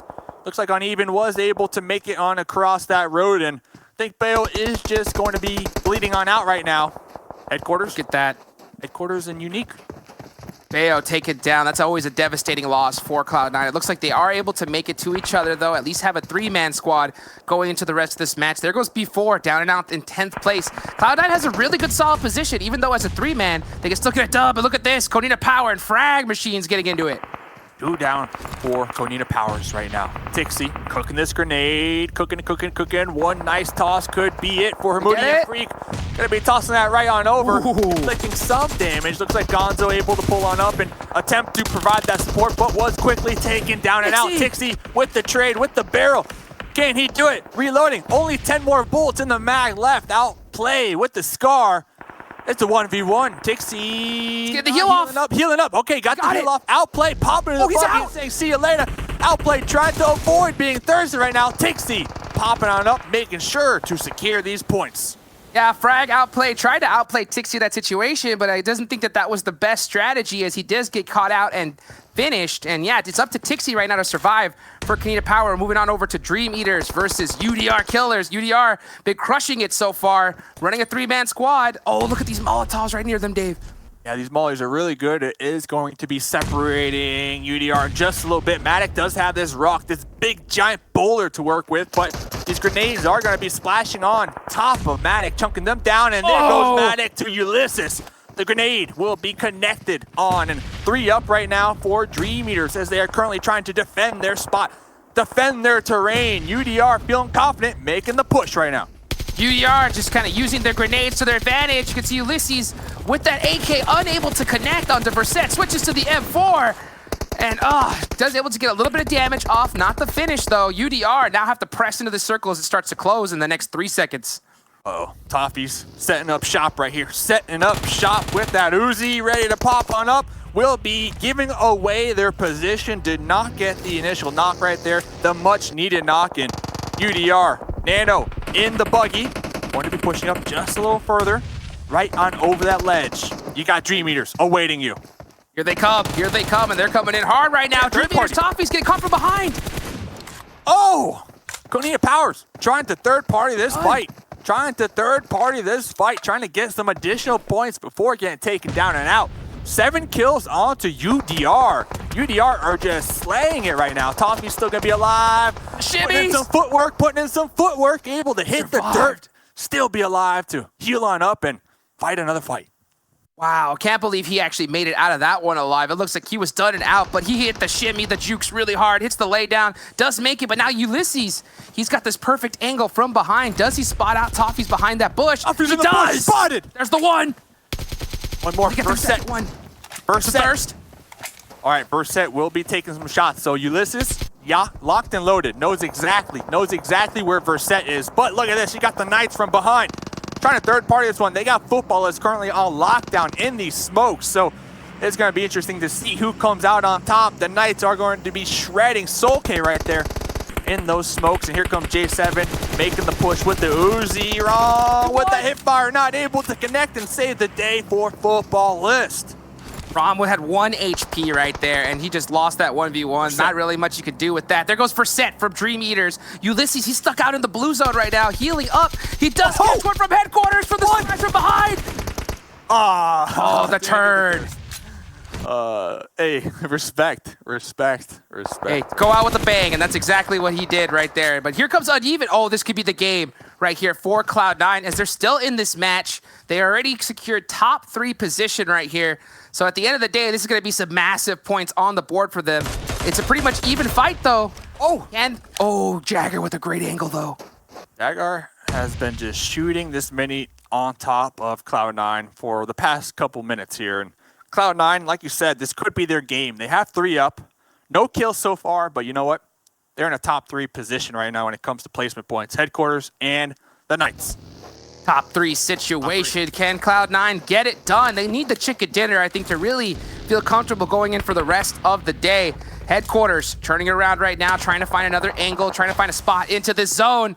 But look at Pittsburgh Knights, man. They got all the angles in the world for the rest of this match.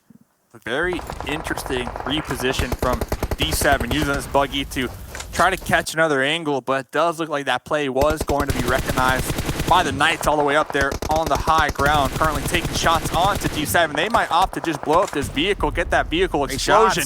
J7 will be connected on, forced to peel back and heal on up. Don't count out Cloud9. Cloud9 have been just hanging on in the back lines of this one, hearing these gunshots erupt, and Raven connecting his shots. Raven getting that thirst onto D7. That will only leave 2 up. 2 up for Headquarters right now. Look at that, Adder throwing the third party, trying to knock out Headquarters to secure themselves at least a 2nd place position right here. But Cloud9, yeah, they're just been sitting pretty, just kind of waiting for this one to finish it out on its own. And you can see Cloud9 starting to throw some smokes to the top. Really good preemptive strike to be able to kind of stop those sight lines from PK. It's anyone's game, though, right here. J7, Uzi in hand, going to be just firing down that 9mm onto that crate. Well, Headquarters is currently residing in the smokes. Pyra with that pre-fire on into the smokes. 10 kills on Headquarters so far. This is a phenomenal game for them as well. Headquarters crushing it so far. They are really pinched, though. They are stuck in these smokes behind this one crate, trying to find any opportunity they can to be able to survive here. PK, here comes the zone. It's starting to close on top of them. Oh, big nade from Uneven. Will it connect? Oh, and it does! There goes one. That's going to open up the push, but Cloud9, they need to be cautious because right above them, the Knights, they are trying to get the win, trying to get the dub, trying to get the chicken. Headquarters able to use this time to go for that revive. J7 in the smokes right now, using it to their advantage. Pyra creeping up. Pyra knows where Raven is, going for that pre-fire. Will be giving away their position. Uneven, pretty much locked in a 1v2 right now. Gemins is able to get revived, pretty much putting it back to where it all started. Resets. And here comes Pyra throwing out some Molotovs right now. He knows exactly where Raven is. And this is a really tough battle. There's not a lot of angles right here. And Raven's trying to find a good spot, opportunity to knock out Pyra, and he gets it! Yeah, Pyra knocked out right there. Adar knocked out Cloud9. Done!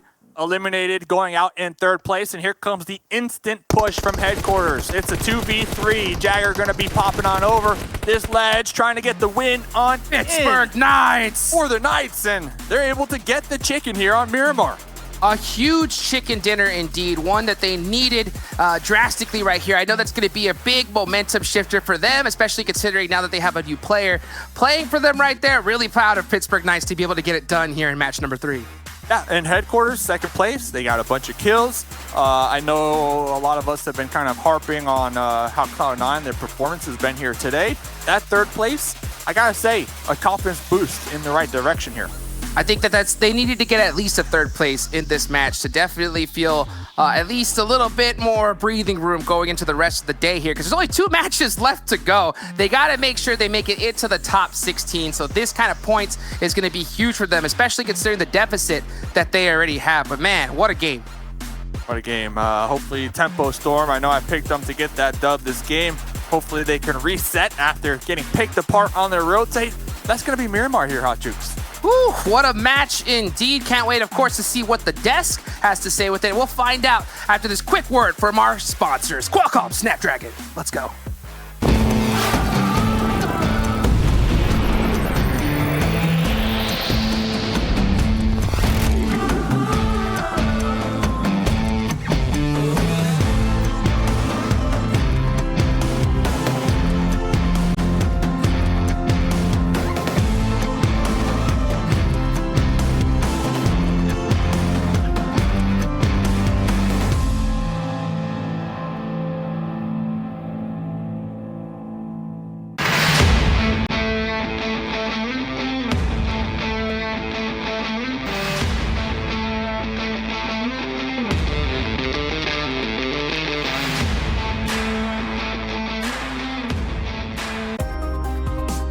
The PUBG Mobile World League is brought to you by the title sponsor, Qualcomm Snapdragon Elite Gaming, and the official beverage sponsor, Mountain Dew.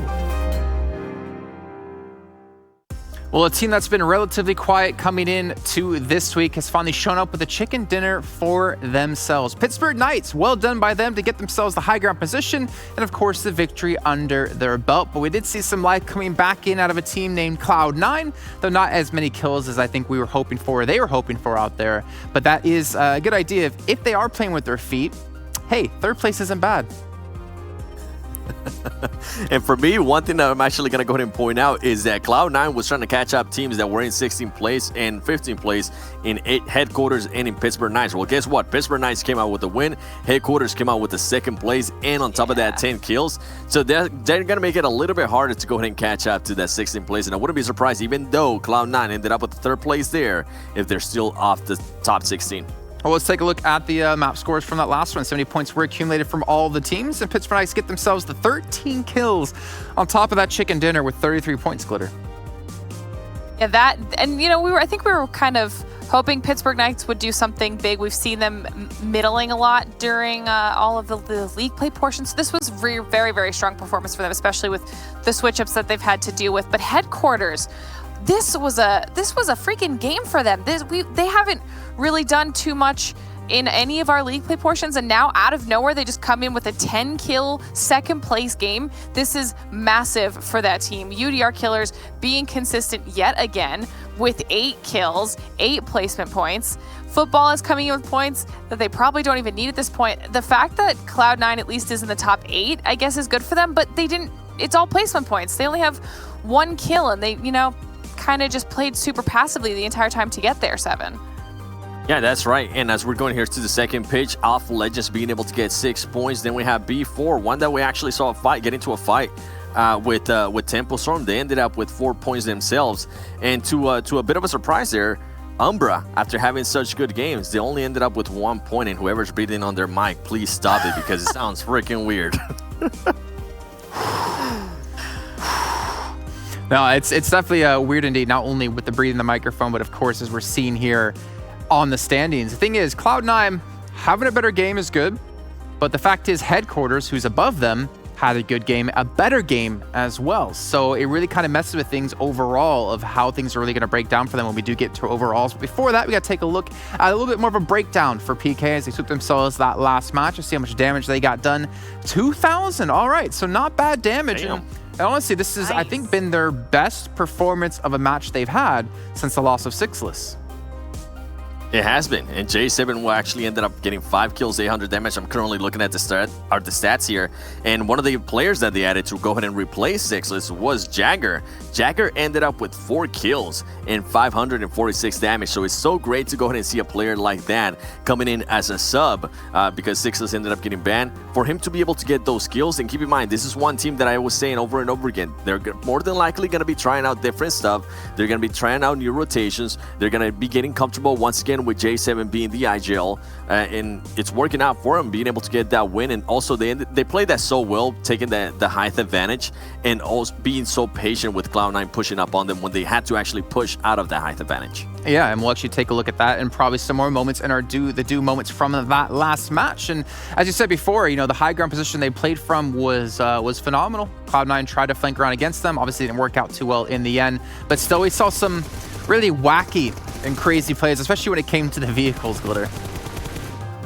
Yeah, people, you know, they were deciding they wanted to be a little bit fancier with their vehicle plays. There was lots of rotations that were made with the cars, but we actually jumped on board super early with Wildcard, who actually did not do well this time around, coming in with only 1 kill to their name. That early game engagement really kind of put them on the back foot. And Alpha Legends, a team that we haven't seen too much from so far today, actually able to pull down 5 kills super early on in this match, but not able to then continue through mid to late game 7. And that's something that we've talked about quite a few times, about how it's very important to get to at least that mid game stage, because then the kills will come as the circle shrinks and those rotations start happening.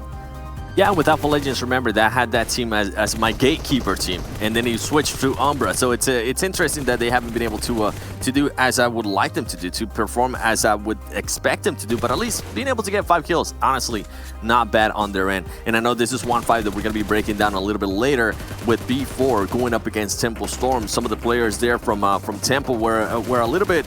It was interesting in regards to car plays. Don't worry, you'll get a chance to see it again as we see UDR just being a little bit more aggressive still. In UDR being able to get 8 kills again. I can't remember at the top of my head, but I think so far today, every single match they have played, they have gotten over 5 kills. And for that team, something that we haven't seen before like that, Glitter, that is quite impressive. It's incredible. I almost want to ask them, like, what happened, you know, in the first couple of weeks, because this almost feels like an entirely different team. We're seeing so much more aggression. We're seeing intelligent engagements. They're making better rotations. They're playing together as a unit, and it's all just paying off in spades for them, because they've done nothing but have, you know, top 5 finishes, tons of kills to their name. This is, and it when it matters the most, right? I guess we're just going to continue talking about teams peaking at the right time, but this is after they came off not qualifying for the Super Weekend. They're just blowing all of these games out of the water. That's right, and as we're seeing just UDR get the finish here. Now, one thing that I wanted to go ahead and talk about is J7 now being the core IGL back again for Pittsburgh Knights. I think he went ahead and put his team in just a perfect spot. And something that we've seen out of Pittsburgh Knights over and over again is when they get themselves in a good location, they're actually able to take advantage by either outputting damage to people, as we saw earlier. I think they ended up with, I can't remember at the top of my head, over 2,000 damage. And that just speaks volumes to that team. Being able to take advantage of situations like that, when you can actually go ahead and peek, as we're seeing right there, peek, move back, do some damage, and then just recoup. Make sure you don't get any damage back. So overall, great performance there from Pittsburgh Knights. Thing is, they were controlling the pace of the fight with the high ground. I do kind of worry what would have happened if that zone did shrink in a little bit more, because if I'm not mistaken, they would have been actually in the blue if it did finally shrink in without Cloud9 rushing them down, and they would have had to come off the high ground directly into the waiting arms of headquarters and Cloud9. So maybe things could have went a different way, but obviously taking advantage of the situation they were in, what makes them such a fantastic team. As we're now going to take a look at the total damage coming in from that last match, I would imagine PK should be pretty high up there, but I'm curious to see what other teams will be there, because Cloud9, well, I'm not expecting too much out of them, considering they only got themselves the 1 kill off the back of Adder, but we can see headquarters, 2,200 damage. I almost want to say that's more damage than they've gotten in a single day before in some of our previous weeks, Glitter. It has to be. This is hands down the best game we've seen coming out of them. And you know, like Seven had mentioned before, talking about individual players, ID7 had 5 of their 10 kills. He had half of their kills to his name and almost half of their damage because he was just under that 1K mark. Headquarters just had such a strong showing this time around that it's actually impressive. And then you can actually see how the damage just kind of tapers off from there, looking down the rest of the list. And you actually see both Unique and KHK unable to get a single kill to their name. And for me, something to mention in regards to Headquarters is that they knew they were going to go ahead and sit out the next match. So it was a little bit of pressure to them. They knew Cloud9 was going to go ahead and perform at some point today. And they did it at the same time that Cloud9 was doing it. And they even did it better by being able to get 10 kills and just outperform Cloud9 in a way. So it's good to see some of these teams are thriving when the pressure's on. Well, speaking about thriving when pressure's on, one team that has definitely been struggling with pressure, considering that they've had to do a roster change mid-tournament here. It's going to be Pittsburgh Knights, and we're lucky enough, why do I keep saying Knights? The Pittsburgh Knights, if I can speak words correctly, are going to be joining us here for an interview. I have J7 going to be joining us here on the show. I got to ask you, J7, first of all, can you hear me? Yeah, hello, can you hear me? I can hear you. Fantastic. All right, let's start things off by just kind of diving straight into this. I'm gonna probably steal one of your guys' questions going straight into this discussion, but yep. How has it been for you guys adjusting, bringing back in Jagger instead of Sixless? You know, it's been a big change, you know, bringing back Jagger. You know, we played with Jagger before in the PMPL, but for the last, like, I'd say month and a half, we've been really, like, focusing with Sixless, and he's been a big part of our success. Like, he's been co-IGLing with me, so taking a player out like that, just not only just a skill set, but survivability. He's a snake god, and, you know, it makes a big change. So we're trying to adapt back again with Jagger, which it's going to take some time. Okay. Seven, you want to go ahead? Yeah, for me, what up, J7, man? Good to see you. Thank you so much for doing this interview. What up, Seven? My question for you, brother, is after getting this win, right, after everything that you guys have been through with Sixless, with roster changes, with Juicy not being able to come in and play as it was planned, what is the mindset that you guys are taking this league play on, and what is the mindset that you guys are going into Super Weekend? Are you guys using these kind of games to just touch ups on some tactics, or just perfect some executions? What are you guys thinking about mostly this next week? Yeah, our big goal is just synergy. Like, we got to build synergy with Jagger again. You know, like you mentioned, we tried bringing on Juicy, another player. You know, that got the decline. So right now we have a set roster with Jagger as our fourth, and we're just trying to help him catch up to speed because he hasn't been playing in any World League at all, any game. So it's just building synergy with Jagger and make sure, like, we're all focused, because we are in a position right now to go up, maybe try to fight for that third place spot in Super Weekend. So, you know, we're trying our best to, like, keep him up and do a lot of VOD reviews and teach him, like, everything we've been learning. That's a lot of money as well if you can't get yourself third place. Yeah, exactly. Good. Oh, yeah, for real, it's about that money. Go ahead, Glitter. All right, J7. So you had mentioned, you know, you guys are in contention for a really good spot in Super Weekend. But going past Super Weekend and looking into finals, are you guys looking to change any of your gameplay from what you've been doing here during the league play portion to kind of throw some teams off, or are you just trying to be consistent moving forward?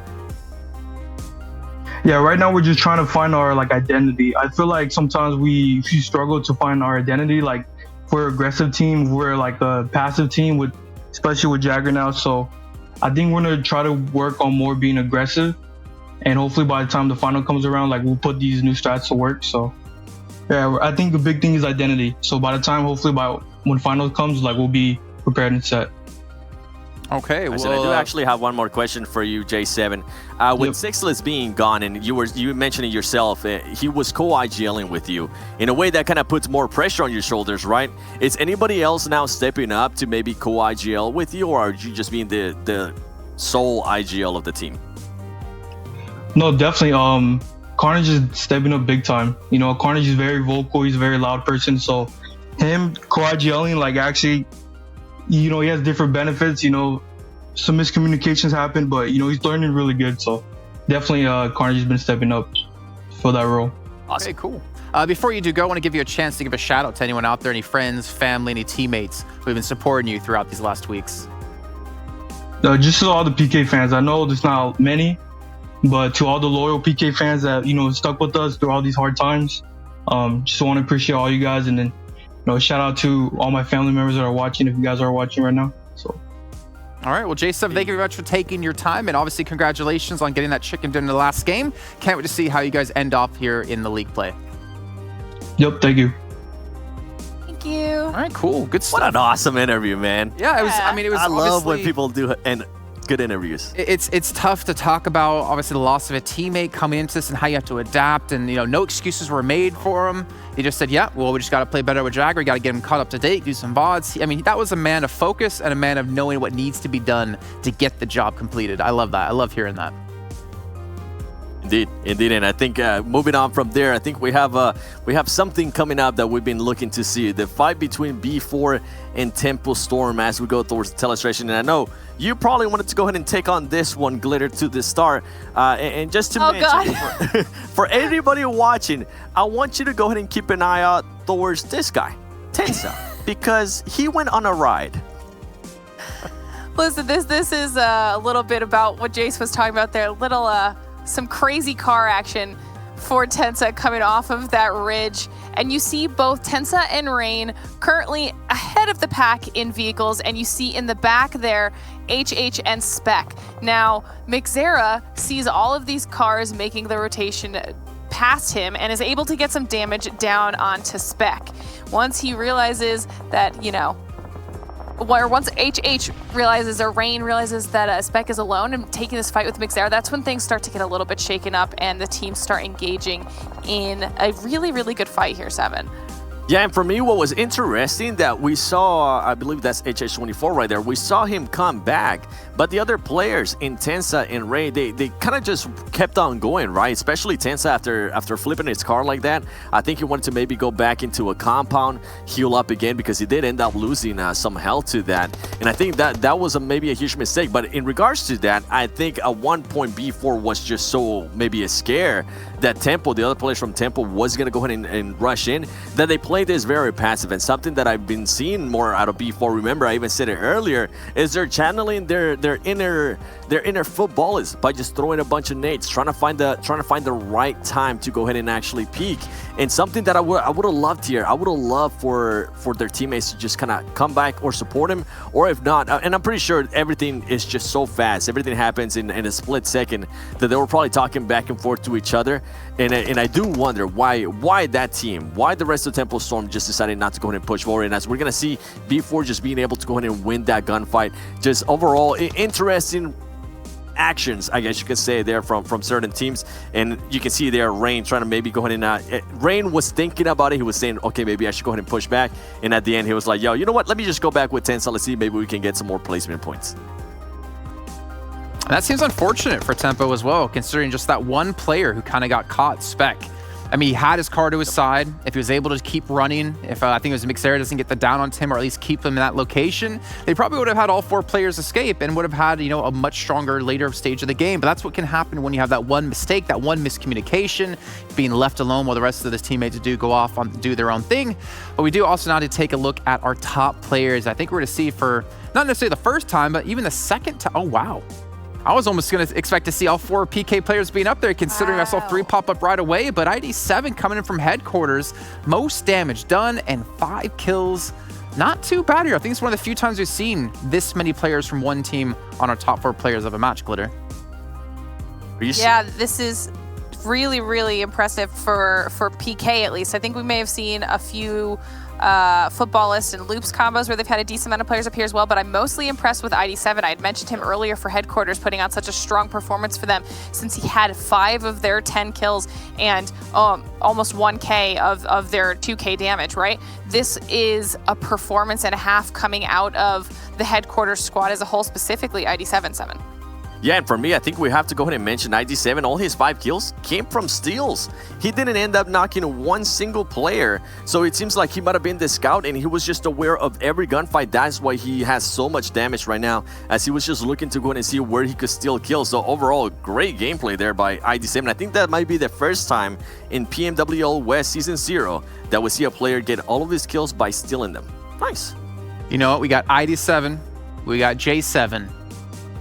We got 7 Worlds Gaming. Coincidence? Oh, no. Illuminati confirmed? Oh. Who knows? Who knows what's going to be happening? I do actually want to see the overall standings now, because with that big victory coming in for PK, also headquarters getting a ton of points on the board, I wonder if that shifts things up here. As we can see, well, football is, of course, maintaining #1. UDR Killers is, of course, #2, but we can see 6th, 7th, 8th, 9th, and 10th have all shifted here, Glitter. Shifted in favor of Pittsburgh Knights. Like you said, you wanted to see what was going to happen with their standings here, and they definitely are able to jump up along with Konina Power higher up, which is just going to put them in a very comfortable position here, you know, going into our last final matches of the day. Loops and Umbra and Before all do go down just a little bit in the rankings, but still holding on to at least a top 10 position overall. I mean, the fact that the top 5 aren't shifting all says a lot about how well those specific teams have done so far during the final week of League Play 7. Yeah, and I think for me, Pittsburgh Knights moving up there to, I believe, was 7th place. That's going to be really good for them, as they're not going to have so much pressure on their shoulders going into the last couple of games for them. And now we're going here to the top 16. Remember, only 16 teams are going to go to the Super Weekend. And guess what? Even though Cloud9 had a good performance there in regards to placement, they only ended up with 11 more points, and that's going to go ahead and put them in 18th place still, which is, I'm not going to go ahead and do the math there, but it's still, they're quite some ways behind Team Unique, Fran Machines. So if teams like Team Unique, Fran Machines, Temple Storm stepped it up, it's going to be even harder for Cloud9 to go ahead and qualify. And it kind of brings the question here, Jason, could we see Cloud9 not qualifying for a Super Weekend and in a way losing out on those $50,000 that they could get for Super Weekend first place? I mean, the thing is, Cloud9 have 6 matches played. They still have 2 to go. KHK, Team Unique, maybe even Headquarters in with only 48 points, all have 7 matches played. They have 1 game left to go, which I think is going to be coming towards the last match of the day, if I'm not mistaken, which now means, like, if they don't perform big, then they have to sit on the sidelines and watch themselves potentially drop out of top 16. So right now, KHK, Unique, Headquarters, maybe even Dream Eaters aren't necessarily fully safe, though I imagine they relatively are, need to have big matches and hope that other teams don't. And this really puts them in such a precarious position where maybe they have to play a little bit different than normal and change things up maybe in their play style, because they cannot afford to get 1 point anymore. It's coming down to the final games, and that's what we've been talking about, right? Yeah, it is sketchy, and it can't come down to 1 point. We've seen that over and over again, and I'm starting to get a little bit nervous now, man. They might not make it. They are 17 points behind right now, Team Unique, and they still have 1 more game left, so anything can happen here. Well, I'm getting a little bit nervous for our predictions as well. I feel like I didn't fare too well with my B4 pick in the last game. Let's see how it fared for everyone else. At least it didn't fare as badly as some other people, but Mustache Day with his Temple pick of 4. Glitter, again, #1 in our prediction. She did it earlier on with her 19 points. Who was that got you 19 earlier on? Nova, there you go. So she's starting to claw back here. I think we should all be getting nervous at Glitter. She's working her way up the standings, Evan. Yeah, you know, me and Hot Jukes were 20 in there. We picked Loops Esports. I think we were both thinking the same thing. We're in the same carne asada, so it happens with us, man. It's all good. We'll recover from it. We're currently, what, 2nd, 3rd place? We're just giving you guys some slack so you can get a chance to catch up. Yeah, I like that. I like that. 2nd, 3rd place. I'm glad you didn't say 1st. Let's take a look at our schedule. I don't know why I keep bringing it up. We have Erangel coming up next, and Group B will be sitting out. I wonder why, too. And, of course, Glitter, like always, who's sitting out? That means we won't be seeing Konina Power, Headquarters, like you mentioned, Unique, like you mentioned, and UDR Killers. Okay, so nice. UDR Killers looking good. Konina Power looking good. The other 2 teams, well, they have to sit there and just hope the other teams don't perform, and we get the points soaked up by teams like Footballists, who had 100 points, had almost double 2nd place team with, I think they had 102, and 2nd place had 52 at the end of the first day. But it's getting into tough times soon. It's getting into some tough predictions as well, because not only are teams running out of chance to get the Super Weekend, we're running out of chances to change things up in our own talent prediction leaderboards. Let's make 7 go first this time. He's looking the best in his green shirt.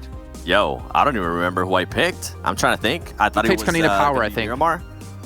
No, I did not pick Konina Power. Yo, production, do me a favor. Go ahead and pull up my pick. I know you guys know who I picked. Let me see that picture real quick, and I'll tell you why.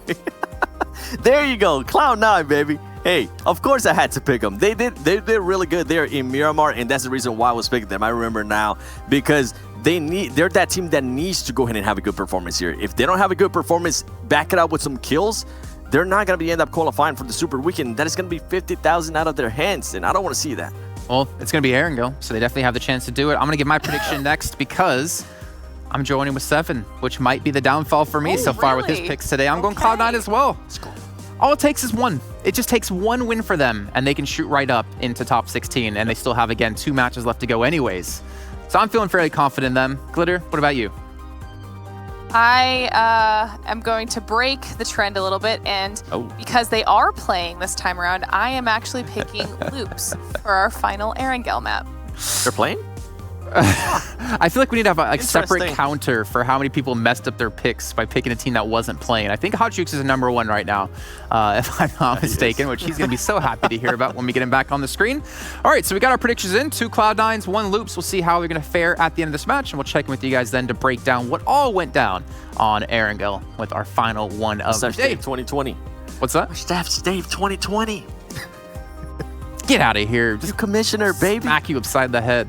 Get out. Go away. I don't want to talk to you anymore. I thought you were on my side. You know what? Dave paid you off, apparently.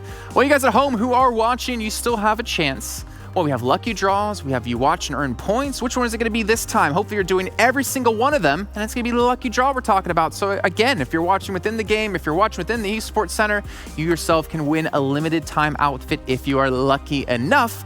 And just like luck, you can also be lucky enough to get on the show if you tweet to us at Esports PubGM with the hashtag PMWL, and maybe we'll feature one of your tweets here on the show. And speaking of luck, well, the opposite of luck, we've got another commentator coming in that was very unlucky last time picking Loops Esports and trying to change it up on us being all sneaky beaky like Hotjukes. Hey, man. Luck, what do you mean? I mean, okay, all right. I have #1 in picking teams that are playing, right? And yet I'm #1 in something. #2. Yeah, at least I'm #1 in something, but I'm #2 in the leaderboards now, about to be returned as the king of #1 in the talent prediction. So that just goes to show you how much of a merciful king I am, just by letting you guys, get ahead so far. But, like Secretariat, like Cloud9, hopefully, we're going to be able to make it happen here at the end. Let's go. Oh, sorry. Production was telling me I'm like 70 points ahead of you, so I don't think you're catching up this game. Mustache Dave. Like 30. We've got final matches for teams coming up. We talked about how, Unique sitting out. Headquarters is sitting out. A lot of teams just sitting there kind of watching right now, hoping other teams don't pick up points. But now if you're Cloud9, you're going into one of your final games of the day, you need a big victory somewhere. If you're in their shoes, Dave, what do? Do you go for the big plays at the beginning? Do you play for placements? We saw that happen last time on Miramar, and it didn't work out too well in the end as they got 3rd and only 1 kill. What would you be doing? All right. So take out your pen and paper here. Take out your pen and paper, get your pencil, sharpen that bad boy. All right? I got my pen. Listen carefully. All right. Listen carefully. The more you learn, the more you earn. Knowledge, all right? Knowledge. That's what Cloud9 have. They got the knowledge, and they got 3rd place last game. They're probably going to get top 5 this game. And didn't you pick them to win this game? How did a hater become on the bandwagon to choosing them to win? I don't understand. It's because they got the knowledge, Jason. I got my my notes here. I don't know if camera can zoom in on it or if they want to zoom in on my chicken scratch handwriting. But it says right here. It says right here. King of the bandwagon. Don't vote Dave 2020. I think that's the notes I wrote down from what you said there. Right, little do you know, I'm already the commissioner, but they just give you the hat so that you feel special. You don't cry. All right. So I'm the one, taking all the points down. So sorry to break it to you. All right. Hey, on the final day. Real men can cry, Dave. Okay. Don't cry shame me right now. All right, so then Hotjukes, if you're in Cloud9's position, ignoring everything Dave just said because you don't want to do that if you're at home, what would you be doing? Look, I'll tell you what, I'm freaking out. I was freaking out last game. You guys are like, oh, don't worry, Cloud9, blah, blah, blah. All they need is 1 chicken dinner against all the best teams in the world. We've seen them do it all the time. Chicken dinner for them. When they've done it so many times. It's not easy. I understand that they've done it so many times. At the end of the day, there's a lot more pressure added to this moment. They have to deal with the mental fortitude of just having to perform at such a clutch moment, which a lot of teams can't do in general. We definitely know that Cloud9 is one that can do it. But now on top of that, you have a lot of other teams that are going to be gunning for them, that are going to be pushing Cloud9 a little bit harder, I think, than they normally would have, considering how they're positioned in the leaderboards right now. So right now, I'm still freaking out. I want to see Cloud9 in the Super Weekend so bad, but they have to get it done, and they have to get it done this game. On that note then, Dave, if you're Loops, if you're Footballists, if you're already through basically into the next Super Weekend, do you hot drop Cloud9? Because if you want to move up the standings, that's one team you need to eliminate. I don't know. Hot drop. Yeah, why not? But the thing is, Cloud9, they got Pyra. And you know what Pyra does on Erangel? Where's the corn suit? Where's the corn suit? So put some ones in the chat right now. Ones in the chat if you think Cloud9 will be able to get a top 5 and be able to breach and get into that top 16 for Super Weekend. And I already know Jason's going to ask me, hey, Dave, Commissioner Dave, who do you think is going to get the win? Well, Cloud9, I think I already picked them here today. So I'm going to go with Loops. I'm playing it a little safe here today. I got to rack up as many points as possible so that I can gloat about how I'm in first place, like how you. Yeah, and then Jason's gonna be like, "Oh, Jukes, who are you gonna pick today? You're gonna pick today. You know what I'm gonna pick Footballists. You know, Footballists. They crushed it. You know, so we're just going ahead and just predicting, of course, what Jason is gonna say. I mean, hey, what can we do? We're so good at predictions. Yeah, and then Jason's probably like, all right, well, back to the casters for the game of Erangel. So. Yeah. That's what he's gonna say. Yeah, that's what I think he's gonna do. You know, at least that's what my assumption is. He always does that. He always does that, dude. You know, but will Cloud9 win like they always have been? That's the question. That's the question. All right, well, here we go. Taking it over into match number 4, into Erangel. This is such a huge pivotal match in this entire tournament. So let's get it going right now. Cloud9, this is your map. This is where you get it done more than any other place. Will you get it done right now? The whole world is watching. Let's get it. Let's get it. So it does look like the plane will be starting on that west side, just above Corey, and will be finishing right on top of Milta Power. And, Cloud9, they like to kind of, drop Hospital, South George. I don't know. They might be able to fly somewhere near there. I don't know if their parachutes can make it that far, but they can definitely get a vehicle and make their way up that nice open road up there. And it seems like that's the exact strategy they're doing. We've seen them utilize it many times, and that's the question mark that I've been having. I think that JC kind of made a really good point saying that, yeah, if you're a Loops and Footballist, would you gun for Cloud9 right now? I think if you're Loops, considering the position that you're in, and look, they're going in the same exact direction right here. They have all the incentive in the world to be gunning after Cloud9 right now. And even if they win a fight early on or lose it, they're Loops at the end of the day. They have a total possibility of, even if they lose, taking out 1 or 2 members, and that's going to cripple Cloud9 for the rest of the match right here. So, I mean, my eyes are all glued right now on South George, that's for sure. All right. So, Hot Jukes has got his eyes glued to the screen. That sounds dangerous. Looking on around here. Circle number 1 does go on up. Looks like that fight might be possible. Loops versus Cloud9 right there on the edge. I see Kowalski kind of flying on over that ruins area. Nobody up there to the north, but we know Severny, wildcard, they love it. Tempo Storm. We've seen this before. We've seen SWAT 69 disrespect Tempo Storm here in Pochinki. And you know who won? SWAT 69 won last time by only one member. They did end up surviving here, and it looks like the disrespect will continue. And you can just see right now, Tempo with the shimmies right now. They know that they're here. They say, this is our house. We want to go ahead and secure it. Will they be able to, though, right now? SWAT 69 is really split up. And look at Tempo just pushing together as a team right now. King has the Thompson, has the Tommy gun. Spec with that pump. Uzi combo. There's King on the balcony, immediately spotted. Taken down from Tensa and that Yep, the rabbit is out the bag. The rabbit is out the hat. And another one taken down and out. Oh, Spec with the pump right there. 2 down for SWAT 69. Now, last time it worked in their favor. They took out. Close. They took out Tempo. Will that be the case here? Well, they're already at a disadvantage. And you can see Tensa right there. That he hit the eject button real quick after that last grenade. And I think that right now, they already got 2 members now down. So you can see Tempo, they're just kind of slowing it down, getting healed up, getting some more information. It looks like they're going to just try to push together and try to finish this one out and take out SWAT 69 out early. And that's perfect. I mean, they have the numbers advantage. There's no need to be ultra aggressive and risk it. HH is going to be look where he separated. Look where he set the gas can, though. This is a gas can at the stairs right there. Oh, Rain got caught on the rotation. Oh, no. 69, SWAT 69 problems. Might opt to get that thirst, but here's HH repositioning right behind him. Spec. Problems taken down from Spec with that scar. HH popping out, getting that confirmed. Won't be able to use that gas can. What an ultimate trap. Angle. Only one up right now.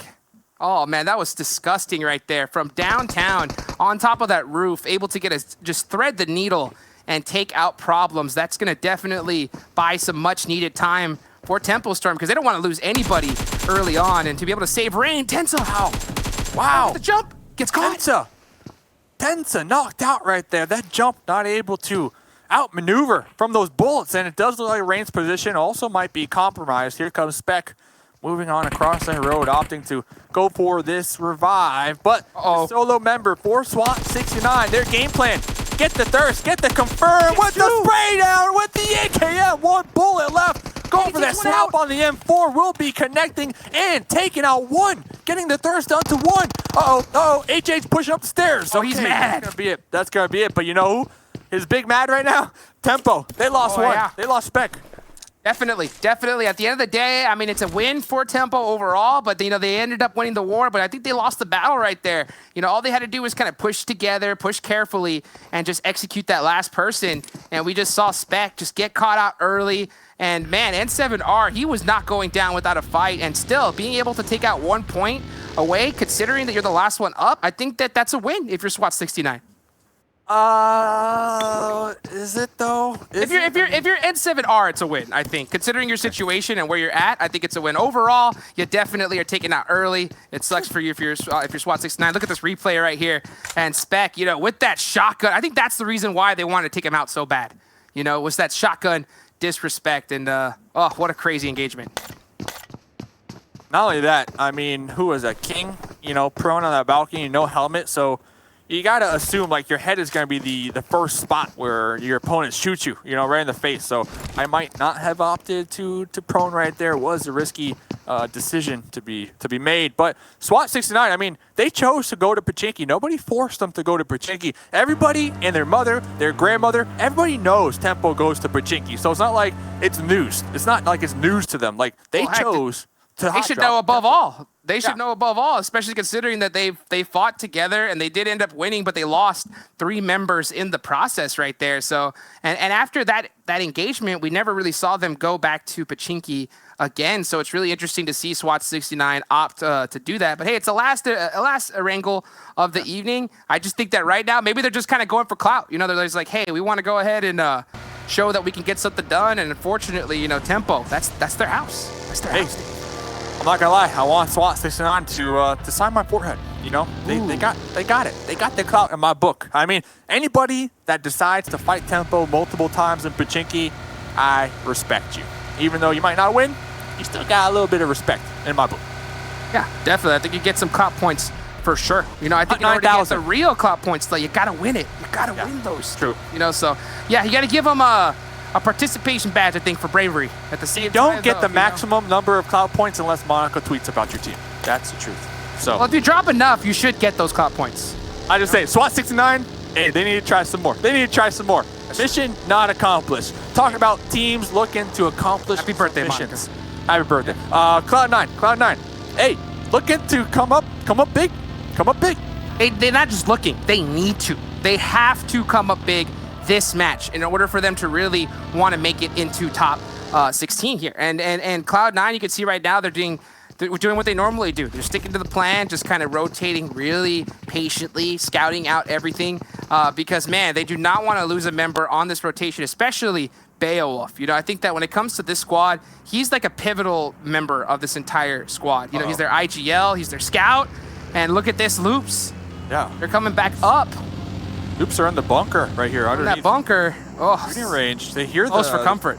The vehicles, you know, zooming on right by. Oh, no. They're making the U-turn. Bale trying to send it on in through. They didn't get into the gate. The gate will be blocking them. Will be denying that buggy. Bale behind the barricade will be healing on up. Adar trying to regroup with the squad mates. Needs to be extra careful, extra cautious right now. Loops Dadden with the DP will be popping on into the shooting range, trying to get some shots over here. Look at this movement from these Loops members. They're so great at being able to push so aggressively. I bet you if you're Cloud9 right now, your adrenaline has just got to be pumping, considering that you're just caught off guard. They're completely split up, and it looks like Cloud9, they're just caught out right now, not sure what to do. Adder's on the run. Yeah, this is like the worst case scenario right now for Cloud9. His tires are shot. In the buggy, one tire is going to be missing, and Dadin already on the approach. Pyra trying to group on up, trying to provide the much needed support. Dadin gonna be spotting, gonna be tagging and bagging. One body on over to the side of Loops, and now they know exactly who they're fighting. They know it's Cloud9. We see Pyra, that quick retreat on over the hill. Okay, you're there. I wouldn't be surprised if we see, Loops get a little extra aggressive and on the hunt down right now. You already took out Adder, and Adder is one of the top performers in this entire tournament, period. Not just for the Cloud9 team right there. And now they're having to deal with Wildcard. Oh, Cloud9, not like this. Hunt right now, because they had a nice, comfortable compound. They did not have to push on out.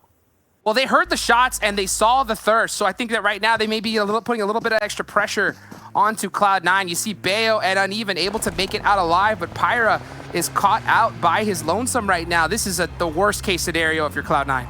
Worst case, looks like Bayo and they're pushing onto Pyra. Around Slicky right on behind, popping out their vehicle, go for that spray down onto Pyra. Pyra, the second time he's able to just manage to continue to survive. That US is gonna be smoking. Pyra forced to hit that eject button. Get behind this cover. Dream Eaters might have some sightlines on to Pyra, but Pyra right now playing that solo game pretty much. I know they got 2 other squad mates, but oh my gosh, Dave, he's not wearing the corn suit. The corn suit. He's not wearing it. Unlucky. Could that be the turning point right now? Spring. Yeah, wild card. They know exactly what they're doing here. They want this point. There goes Pyra. They're on the hunt. They're so thirsty for that. Oh, Slicky actually makes the pull up onto Bayo. Bayo trying to get on out of harm's way. Marco, save him. With that third party, Uneven will be defending the compound, taking down Sam. That's gonna be like, yo, what's up? You guys trying to pull up on us? I think not. Cloud9's just like, come on, my North American brethren, how could you do this to us? And Uneven just putting the pressure down onto Wildcard, getting those much-needed points. At the same time, though, they have got their back against the wall. Uneven and Beowulf are on the run, just trying to survive and do everything they can to not end this match. And here comes Team Queso. Team Queso! Everybody wants a piece of Cloud9 right now. Cloud9 cannot catch a break. Axel, vehicle explosion, Uneven, jumping out at the perfect time. This is what I was talking about. Cloud9, they're being hunted down by everybody in the lobby. Yup, this is exactly what I thought that was going to happen, and that's exactly what is happening. Spring gets the knock onto Team Queso right here. Oh man, it's up to Bayo, the last one alive. And you couldn't have a team get more targeted right now, as Cloud9 has just been dealing with the worst case scenario right now. Big nade from Marco. Oh, it's a Molotov. Molly, yep, right on to Acer. Spring is going to be about 50% HP. Here comes Axel with that off angle. They know they got wildcard here. I mean, wildcard Team Queso, they are so thirsty. They want that extra big drink out here, and it looks like wildcard, they're getting their wishes. I mean, they had a comfortable compound. They were sitting pretty. They decided to hunt down Cloud9. Bayo still alive, all by themselves up there to the north. So I gotta say, I mean, I know Cloud9, they only got 1, but they out-survived when it comes to wildcard in the hunt. Yeah, I mean, but at what cost, though? At what cost? I mean, they did survive, but talk about survive by the skin of your teeth right now. Uneven, he's doing the ultimate crawl right now. Yeah, just trying to do anything he can, but it's all over right now. Bayo, there's no way he's going to risk coming on over to try and save him. Yeah, just 3 members down from Cloud9. You got Beowulf. Look how far up north he is right now. He's just trying to buy as much time as he can for the rest of his squad. And this was my concern. This is exactly what I was afraid of right here. The circle goes on over to him. So that might help out a little bit. But still, though, look how many teams are still up, Dave. Yeah, but Bayo does have a good, amount of space between them and everybody else. So Bayo is going to be, just trying to clutch it out here, get those placement points. I mean, the thirst meter this last game. Oh yeah. So Loops, wild card, it's up there. It's a 9 out of 10 right now. Well, it makes sense completely. This is what my concern was. Everyone was kind of like, oh, it's just Cloud9. Don't worry, all they're just going to win. At the same time, it's not the same kind of match that we've been playing here before. This is at the end here. A lot of these teams have already locked in their spot to make it into Super Weekend. Cloud9 is one of the main teams in danger right now. So you can definitely see, no matter how good of a squad you are, when you have 3-4 of the best teams in the world working pretty much against you, there's nothing you could do right there. Yeah, they don't want run. They don't want them in the Super Weekend, and that's just it. So we'll see what Bayo can do. Let's get back into the game because we got 13 other teams. 13 other teams here. Yes, Naya no longer in favor. KHK Alpha Legends, B4, all on top of one another right now. Kato will be tossing out some grenades and I believe spotting out those enemies in those yellows out there from KHK. One member, Dammy, swimming, going for a swim. What a nice time. Taking a quick little dip right here, you know, just trying to rotate back to his squad as safely as he possibly can. Alpha Legends have this hill right now. They've definitely secured this position, but both of these squads, they're out of circle. They're out of zone right now. So I wonder, you know, Alpha Legends most likely going to rotate north into this one here, but Dammy's still just trying to survive. Moving on over to Yala versus Tempo. Yeah, checking on in with the crew, seeing what's going on. Yala will be in the zone, the circle, and Tempo right there on the edge. Right there on the edge. We got the Knights not too far away from this. We see Nova all in some vehicles making their moves as well. And, you know, everybody kind of just getting intertwined with one another right now. Yeah, I mean, you can definitely see the pressure is just on. You know, a lot of these squads, I mean, not all, a lot of these, all of these squads right now, they've been staring at the kill feed right now. They know that Cloud9 is already down 3 members right here. So I wonder how much that is having to play on all these teams right now, especially considering the squads that are low on the leaderboards. You know, I think that you're going to want to see them kind of press a little bit harder to kind of secure their spot into Super Weekend right here. Man, this is an intense match. Intense match. We'll have to keep everybody updated on the whole storyline of Bayo out there, because on the edge you got Bayo and Severny, you got Footballers Lutz on the edge as well, kind of separated from their squad mates. They might have, you know, spotted out Bayo, kind of making their approach on into Severny, but looking on over here, B4 looking to make the come up as well here in this game. We'll be seeing Frag Machines rotate on out of here. Pedro will be starting to take some shots out there in the distance. And, ooh, Freak with that flick on the Mick. Great return shots right there from Frag Machine as B4 are pretty stuck out into this blue zone right now. They're going to try to go for the revive. This is zone number 4. This one hurts. Pedro with that mini 14, putting in some work right there at the distance. The zone has shifted down south right now, so B4 need to try to get these finishes quickly and rotate in this circle because this one's starting to hurt. Zone. I mean, I know we're not that he's popping far bandages into the game, but yeah, knocked. The zone is definitely going to be impacting the game plan when it comes to B4. Levi, we see. Oh, look at Shifan on the vehicle right now, over the wall. That's so smart. Great angle from Shifan. Yeah, because one of the counters to that wall is the feet, right? The feet underneath are exposed. The toes are exposed. So, you know, maybe your tires will be exposed, but at least your body is not. And looking right here, Tempo are going to be in a somewhat of a pinch, but they got some smokes to work with for the time being. Oh, man, and I'm telling you, you can definitely see that kind of idea come into play right here because these squads are so good at being able to spot any kind of body part hanging out right there. And you can see Pedro. He's going to catch this rotation right now. He does spot one of the members from Frag Machine. Here's the vehicle, but he's locked onto Frag, puts some shots on, hops in the vehicle on the rotation.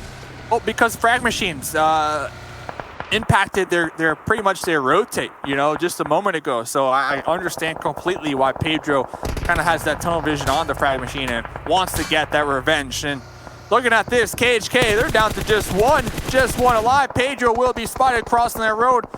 And that Dacia still going to be alive, regrouping on up with Maxon. We see Carnage in the kill feed with that DP, just unloading, unleashing it right now onto Yala. Putting in the work. And now Pittsburgh Knights had a great match in the last game. I love to see that interview we had with J7 right there. Of course, talking about Jagger. We like to call him Jagger, the fragger, because this guy can definitely put in work, has a lot of experience with these teams in the past. But yeah, like Seven mentioned, this is the first game that Jagger has really played here in the World League. And man, after that last match, you know that PK has to be feeling themselves. Ooh, we saw a nice grenade come on out on top of Frag Machine, and like Marco asking for assistance. We see Beowulf's name tag out there in the yeah, you can just see him moving slow. I'm sorry, that's what I'm staring at right there. You can just see him just kind of creeping right now, just trying to survive. That's definitely where my eyes are locked into, because I think that is kind of the main story here. You know, Cloud9, it's up to him to survive and make it on for the rest of his team. There's still 14 teams left alive. Remember, guys, if you go out right now, that's 1 placement point. And yeah, if you're Cloud9, you need a lot more than that.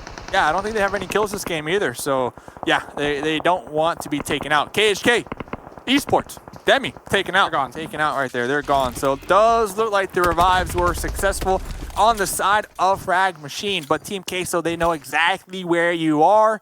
That's why we start to see some smokes come on out from frag machines to kind of, buy some time for now. And Marco going to be, popping down, looking for some heals.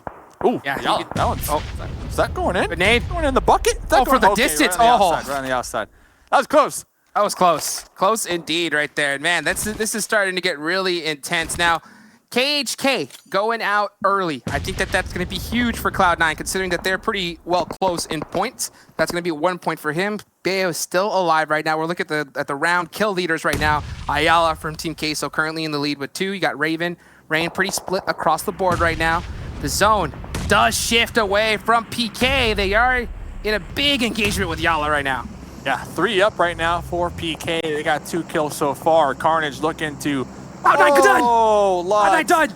Rip. Well, they got 1 more game. So Yala versus PK. You said it. They are not in this next circle. Looks like Raven making the call right now. Carnage, get in. Let's go. Oh my goodness, this is just intense. This is intense. They got 1 more game though. They do have 1 more game. They are behind though right now. We'll definitely go with that storyline as it comes to play. Right now, just focus on the rest of this match. But oh man, I know all the Cloud9 fans right now in the chat, they have got their stomach has to be turning right now, as that is just a crazy turn of events. And Yala running out in the open, trying to do all he can. Yeah, these guys are just too good.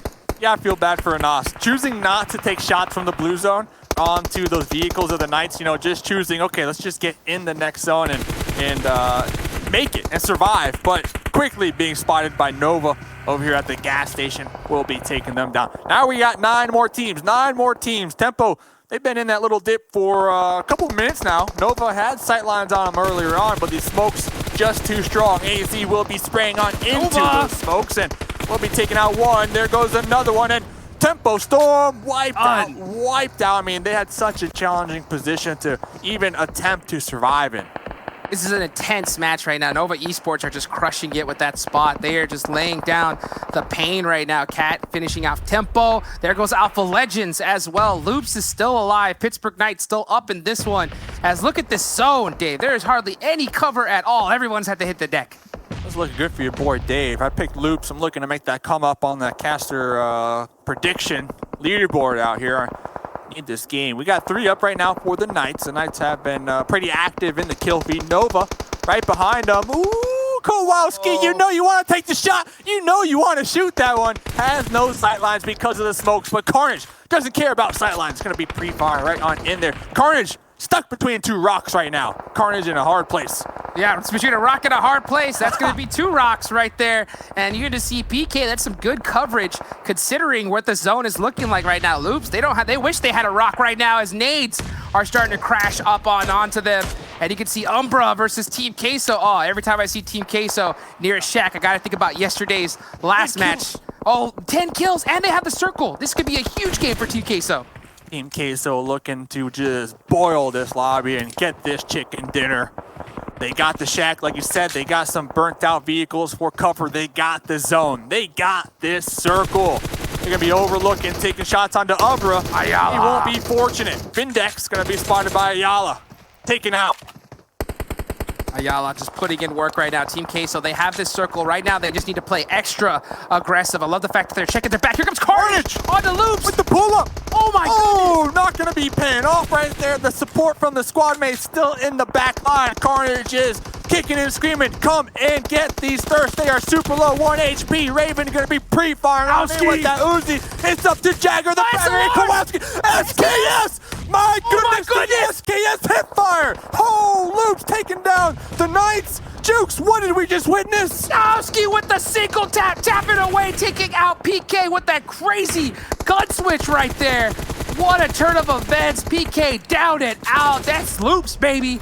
Putting in work. Oh, and there goes Loops. They're gone. Just like that. SKS. What you whip out that SKS. You whip out the SKS. That's it. Oh, look at the pull-up. Nova with the pull-up in the dossier. What is happening? On YOLO, sending it on into Team Umbra. It's all falling apart. HCL trying to save the day. HCL saying, okay, boys, this plan didn't work. I'll pull him back.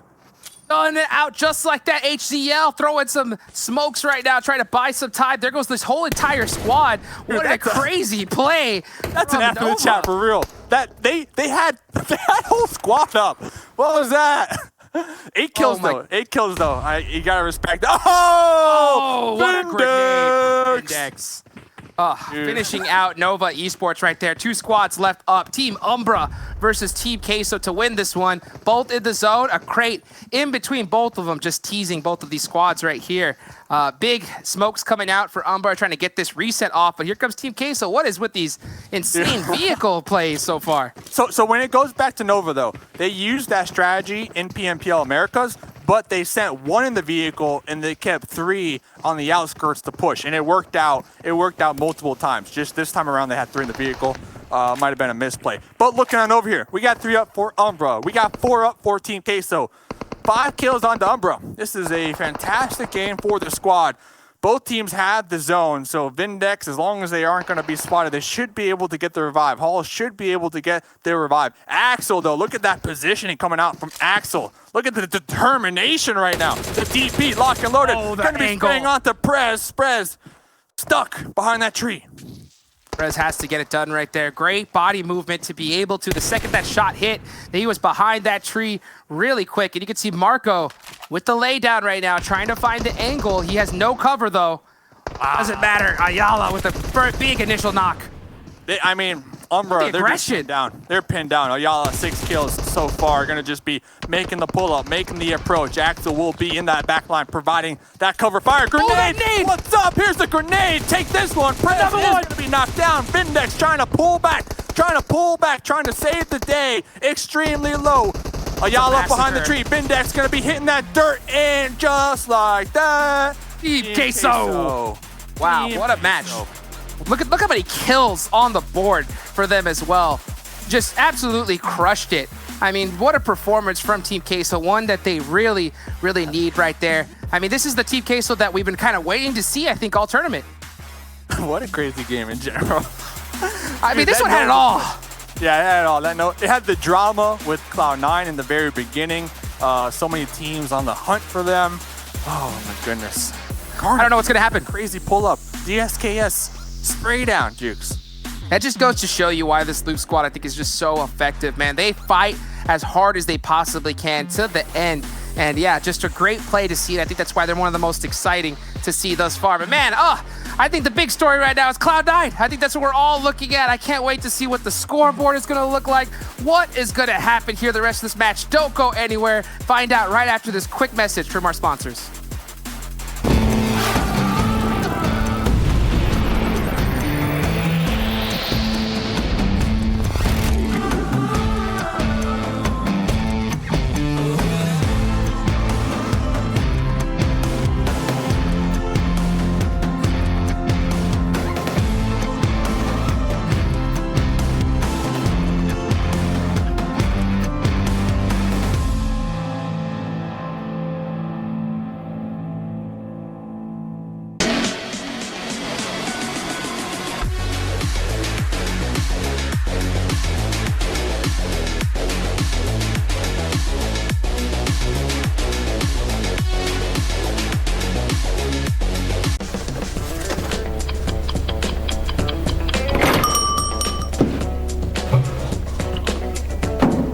I found nothing.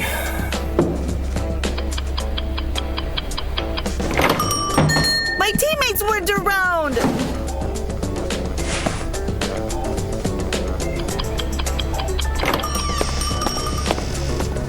Have you ever seen a chicken dinner in just 15? Wow, it feels so good. One more?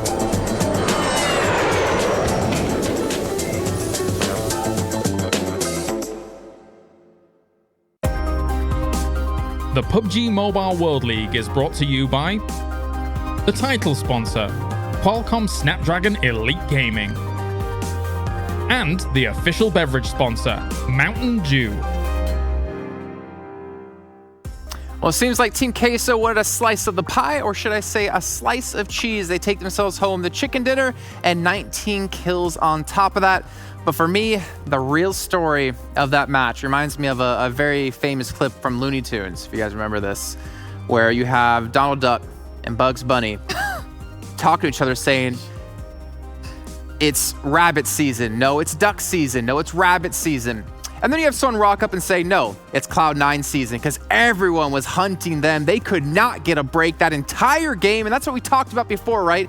Every team, why would you not gun for Cloud9, considering if you can knock them out, they're not safe. They're not even into the top 16. You have a chance to move up the rankings and get yourself some extra dough in your pockets, Glitter. Yeah, that was a little bit rough for Cloud9, and we had called that this potentially could happen. You know, once all of the teams realized that they were set in qualifying through to the final Super Weekend, that they didn't have to worry about it anymore, ensuring Cloud9 is not in that lobby would be the next step and the ultimate strategy because now it's for the money, right? Everybody's fighting for the cash coming out of this final Super Weekend, and they have to do everything they can to ensure themselves a better opportunity to win that 50K. I just realized I said Donald Duck instead of Daffy Duck. All right, let's take a look at the overall, or the standings for that last match in particular. Which was the last time I watched Looney Tunes. You can see Team Queso, 39 points from that game. Even Umbra again, 7. We talked about them before. Good positioning, get themselves a top 2 finish, and get themselves some extra points. Yo, can I get a, where has this Umbra been? They've been on an absolute... I got you. Ready? Interesting performance here out of them. Go for it. 7? Where has this Umbra been? Thank you, Jason. That's what I've been saying. Getting 5 kills there again. But now, actually, seriously, going to the other ones. We talked about Nova Esports before. Guess what? They were able to get 8 kills there, 18 points. They did an interesting push. I think they just kind of had to crash there, and everybody ended up dying. And then Pittsburgh Knights being able to follow up their win with 10 points. That's good for them. Loose Esports with 14 points, 6 kills, and out of those 6 kills, one of the players was actually from Cloud9, something we will be talking about a little bit later as we go into the second page here. And Alpha Legends, just to note, Alpha Legends being able to get some points there as well. Futbolis hasn't had the performance that they had yesterday, which honestly, if they wouldn't have been able to mirror that performance today, it would have been just something else. But I think the conversation that we need to have here, Glitter, is Cloud9 only getting 2 points in that last game. Yeah, we're definitely going to need to start focusing on those teams that may not be in that top 16 contention, right? Like you said, Cloud9 only able to get 2 points this game. That's going to be a huge problem for them. KHK, another team that actually got knocked out super early, and that was their last match of the day. And I believe going into that, they might have been in 18th place. Yep. So that was their last opportunity to get those points, and it just did not work out in their favor. We're also going to be looking at SWAT 69, see what they're able to do when we look at these overall standings to figure out where are those bottom 4 teams? Who do we have to look out for in our final match of the day, you know? Well, before we get to that, we need to take a little bit of a closer look to Team K. So obviously, you got to talk about them a bit since they did get themselves the chicken dinner. I think they had like 2,200 damage in and like 16 kills. 27. At least like 5 minutes before they finished things off. And now they finished off at 27 like you're saying, Glitter. That's insane. And 7 was saying it when we were, waiting to come back after that match. Where was this Team Queso? Asking where every team is, apparently. For real, these are the performances today. Crazy teams like, who was it? Yala Esports, UDR Killers. Like, where have they been? I'm so happy that they're showing up here on this final week. Don't get me wrong. Hopefully they can carry that momentum into what's going next, which is going to be the kind of those big paydays. But for Team Queso, also something to go ahead and point out of there. They only had about 600 healing, which usually with 19 kills, you expect those teams to end up with hopefully over 1,000 healing. So it goes to show Team Queso was just an absolute surgeon this whole match. If they got into a fight, they made sure they didn't get that much damage back. And I think most of the damage was also from the last fight with the team. Let's actually take a look at like our top players from that last match. I wouldn't be surprised to see 4 players just be Team Queso, but funny enough, actually, it's not going to be that. It's going to be sorted off of damage, and Ayala, he might have just had the most damage in a single game that we've seen here in the West League, Glitter. That is a very strong game for Ayala, and we heard the casters even hyping him up in his plays there at the end with the angles and the nades that were coming out of Queso. But 8 kills, over 1k damage, that's kind of insane, especially when you look at the fact that he only has 3 knockouts. Talk about, being aware and making sure that you're getting yourself involved in those fights. And then, Mystic also making the top of the leaderboard, but super exciting to see both GFan and Vindex up here as well, 7. Yeah, and I think just out of those GFan and Vindex, yeah, it's good for them, but I want to go back to the Team Queso players.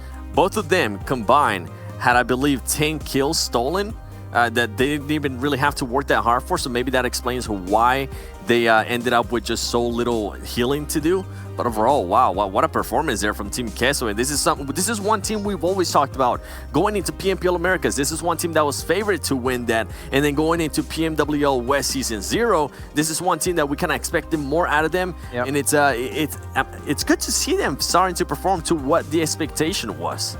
Yeah, I definitely agree, and it's good to see them rise up. I'm curious if they can continue to get better and better and keep getting these placings up there as we get into our last Super Weekend and, of course, our league finals. Now, we're going to go into our do-the-do moments. I'm a little bit scared, though, if you're any Cloud9 fans, because it's pretty much going to be a large portion of it of them being hunted constantly, especially in the beginning of the game. But we do have to talk about this little Tempo versus SWAT 69 battle in the beginning. Now, with this fight, this is something we even talked about yesterday. If you go back and watch yesterday's, you'll hear us talking about this fight probably happening today. We always expected SWAT 69 having to hot drop somebody at some point. And this is not the first hot drop that SWAT 69 has actually done on Tempo. Before, they have actually had a split. SWAT 69 won one engagement, and then Tempo Storm won one engagement too. As you see, SWAT 69 there trying to at least go ahead and finish one player. Tempo Storm ultimately ended up winning that engagement, and then something we'll be breaking down a little bit later on. It's going to be C9 versus Sloops. They always land close to each other, and I think today was Sloops just saying, you know what, let's go after C9. We don't want them to be in this Super Weekend, and they were doing just that, and that's something I'm gonna be looking for. Is that like 3-4 teams that were fighting Cloud9? Yeah, it was. Loops, it was. It was from card, almost Queso. Every single angle too. Every angle possible, Jason. Just ridiculous. And I mean, Cloud9 have to change their drop spot, Glitter, don't they? There's no way they can go into the last match of the day and drop where they normally drop. They have to change things up because this is their last chance. I mean, is it, I guess, is it worth even changing things up at this point? Yeah. Are they defeated? Because they know that regardless, they've made it through to finals, right? So at this point, they're playing for the money. They're trying to get themselves as much money as possible, but it's you know, it's the lesser of two evils. It's they have to pick a battle that they think they can win right off the gate, assuming that some of these teams might be specifically hunting them down, knowing, you know, where everybody does drop. Can I ask you a question, Glitter? I don't even know. Yeah. Are you willing to not change a drop location for one match for the cost of potentially $40,000? 50. No, because I mean 50 for first, right? But if they get knocked down to like only getting 10K, they would have lost 40K. True. I mean, it's not fair enough. Do it, right? Like, I mean, I see no world where they don't. They have to. Yeah, I'm definitely gonna go ahead and switch strats. If I was them, I'll be surprised, honestly, if they don't even switch anything here going into the last game. What I'm gonna be expecting out of them this game is, as you mentioned, probably gonna go ahead and land somewhere where they're usually not used to landing, and then try to play it safe from there. Wait until the end. We've seen them do well like this. This is usually when they get their most skills. Try to get that positioning, try to get that zone that they're so good at, and then just worry about fragging out. Make sure Adder stays alive until the end, because remember, Adder is currently their top fragger. Hope that Uneven actually has underperformed this tournament. I'm hoping that he steps it up in a way and starts performing here in the final match, because I cannot wait to see what the overall leaderboard is going to be like, because I think they're maybe 20 points behind. We'll see when we get there. It's going to be a crazy match. We're almost to that point of the show. We're going to take a look at our total damage now from that last match. And obviously, Queso's going to be far above, beyond everyone else out there. At least they should be. And yeah, we can see it right there. Even with our third place Nova, again, a team you've been talking about quite a bit, Glitter. We've been talking about in general. They have definitely stepped up. Breaking a 2K mark yet again.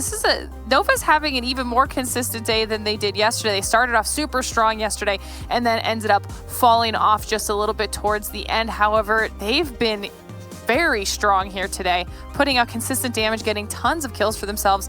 And then as we move farther down the list, I mean, we're seeing a lot of teams actually breaking or coming right up to that 1K damage mark, which is really good. It was just that the kills got spread out across a lot more teams than I think, you know, we've seen in the past few matches, other than Queso, right?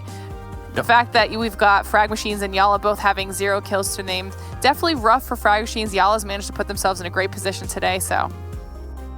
And Frag Machines, I think Frag Machines needed to have a good game as well. They didn't perform to what we expected to, and I think it's safe to say now we have the first team that's just not going to be able to make it to the next Super Weekend or the league finals in KHK. Yeah, that was their last game. Well, that's unfortunate. Didn't make it through a single time. But before we get to the overall standings, obviously we want to take a look at some moments very early on in the game. I mentioned it's duck season. No, it's rabbit season. Well, it's definitely Cloud9 season here, 7. It definitely is. And guess what? Loops was just fully aware of that. You see my boy Kowalski right there. I know I probably say his name wrong. Don't flame me. Twitter me, all right? Send me a tweet about it. Kowalski, as we see them just kind of go for C9. Now, one thing in particular, look how many players from C9 are right here. You got 3. Well, where's the other guy? Where's Adder? Where's your main fragger? He is going to be kind of in a split between them and Loops Esports. And something that we're going to be seeing here as we kind of rotate and show where Adder actually is I wish he would have done a different rotation. You'll see him hop into a car, and he's going to go pretty much straight to where the enemy is. He's just gonna go straight towards where Loops Esports was set up. I wish he would have went the other way. I wish he would have went this way and kind of do a long rotation, as we're gonna be able to see right here as we continue on. He's already getting pepper. From there, you're not gonna be able to hide anywhere. You're more than likely gonna be super exposed. So overall, just very unlucky stuff there from Cloud9, as they are gonna end up losing the player Adder. And meanwhile, their players couldn't really do much. Their players were already trying to find a way out, because guess what? They were going to end up getting third party by other teams as well. And I know something you actually wanted to go ahead and mention about Glitter, as we're going to go ahead and cut this one out. As right there, Adder just goes down. Was there pretty much how close Cloud9 and Loops were the whole time? Yeah, this was something that I had been watching from the very beginning of the game, because Cloud9 had landed in North George and Loops were by crates, but they were practically on top of each other with their rotations the entire time, and they couldn't escape each other's locations. So if you're Loops and there's somebody, specifically somebody you know who's potentially Cloud9 right next to you, you have to take those engagements. And as soon as they saw the opportunity to pick off Adder, they instantly went for it. Yep, and then the next one that we're going to be going to here, and by the way, just a heads up, Loops Esports usually lands in crates, which is going to go ahead and be right here in case you're not familiar with that. And then C9 actually lands Georgetown, a little bit north of Georgetown. Now, the next one that I'm going to be showing you is where we're going to be seeing the Brazilian superpower in Carrillo, and I'm going to try to say it right this time, Kowalski. All right. There you go. Was it right? Why'd you say it's so weird? Kowalski. I don't know. Because I like saying Kowalski, all right? I've been hearing Mustache David say it over and over again. I'm just addicted to that name. Now, one thing here from PK is they're pretty much, they should have had the advantage here. Keep in mind, one player currently is down from Loops. He's looking to get recover. And then we have 3 players that are going to be rushing here from PK. They are a little bit separate away. More than likely, they're looking not to get third party, as it is a final circle. Everybody usually gets to gets third party at one point or another. And my boy Carnage, what you doing? Why you going in like that, boy? You don't need to do that. You're a big guy. They're going to be able to spot you from far away. And it's actually Kowalski that is going to be able to just go ahead and clutch this up. A 2v1 in a way. Actually, a 1v1 here, as he's able to just knock one player, knock the other one, and be able to go ahead and win that engagement. They do end up getting killed after that. But hey, you get some, all right? You get some Glitter. It's been a minute. You guys get some Twitch chat, Facebook chat, and YouTube chat. Where's my confetti? Don't you have the power to do that to me here live on the show? Yeah, let me. No, I don't. Saving that for finals. Yeah, maybe when it comes to our talent predictions, we can get some confetti to our #1 placing player. But let's actually take a look at our prediction scores. And well, 7, we probably should have rethought the Cloud9 pick, to be honest. Having a rough time here, but Loop's getting 14, and Hot Juke's getting himself 5 points with Footballist there on the score. That would have been a big game for anyone choosing Team Queso, to be honest. But hey, that's what's going to happen when we don't choose the cheese. But let's take a look now. And we have to really dive into this, the overall rankings, because this is what it's all about, right? We're into our final match of our final day of league play and our final week of league play. This first page, you can see it's these teams all through. No chance they're not going to make it into the final day or the final super weekend. We can talk about them really quickly, but I'm going to be focused on the second page here, Glitter. No, I totally agree, but I think I'm mostly surprised by Footballist's score and the disparity between first and second. They've just had such a strong week, period, for themselves of this league play portion. Yeah, shout out to Team Umbra. 5th place, that's not bad. Now let's go to where it matters. Let's go to the one where everybody's gonna be biting the nails. That second page. Stresses me out. I'm freaking out right now, actually, as we see B4 there in 11th place. And let's go down to where it matters the most. Team Unique with 41 points. Keep in mind, they do have a game left, so they could get even more points. Headquarters also has a game left. Whoa. And Cloud9 currently sitting in 18th place with 26 points there, Glitter.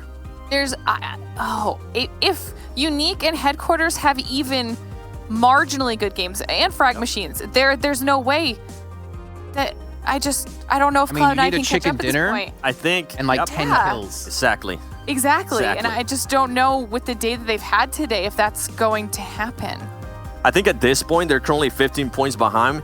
I wouldn't be surprised if we see Cloud9 maybe trying to hunt down Team Unique or Headquarters at one point and hope they get those kills. Because as we mentioned, they need to get the win. Because if Team Unique even ends up in a top 5 situation, it's going to be really hard for them to go ahead and qualify. Or if Headquarters ends up anywhere near, Headquarters pretty much qualified. They kind of just have to worry about Team Unique to start off with. But if Cloud9 is able to go ahead and pull off maybe 10 kills and a win, it's still come down to a nail biter. This last game is gonna be amazing. Thing is, I'm looking at this and I'm really worried. If you're Cloud9 and you get a kill somewhere and people are like, okay, that came from that direction, and okay, it was Cloud9 that got it. Everyone get in your cars. We're going straight in that direction to punish them. I'm worried. I want to be watching like the map the entire time, the map stream, just to see whenever Cloud9, if they can get a kill, all the teams are going to just collapse directly on top of them. It's basically like a zombie game for them where they're fighting off the entire world as the last 4 survivors with maybe the cure in their backpacks. But you know what? We still have a little bit of time before we get into that. And obviously, if you guys at home have been paying attention to PUBG Mobile, you might have noticed the Royal Pass Season 14 has come out. And if you haven't seen it yet, we'll show you what you're missing out on so you can still pick it up today.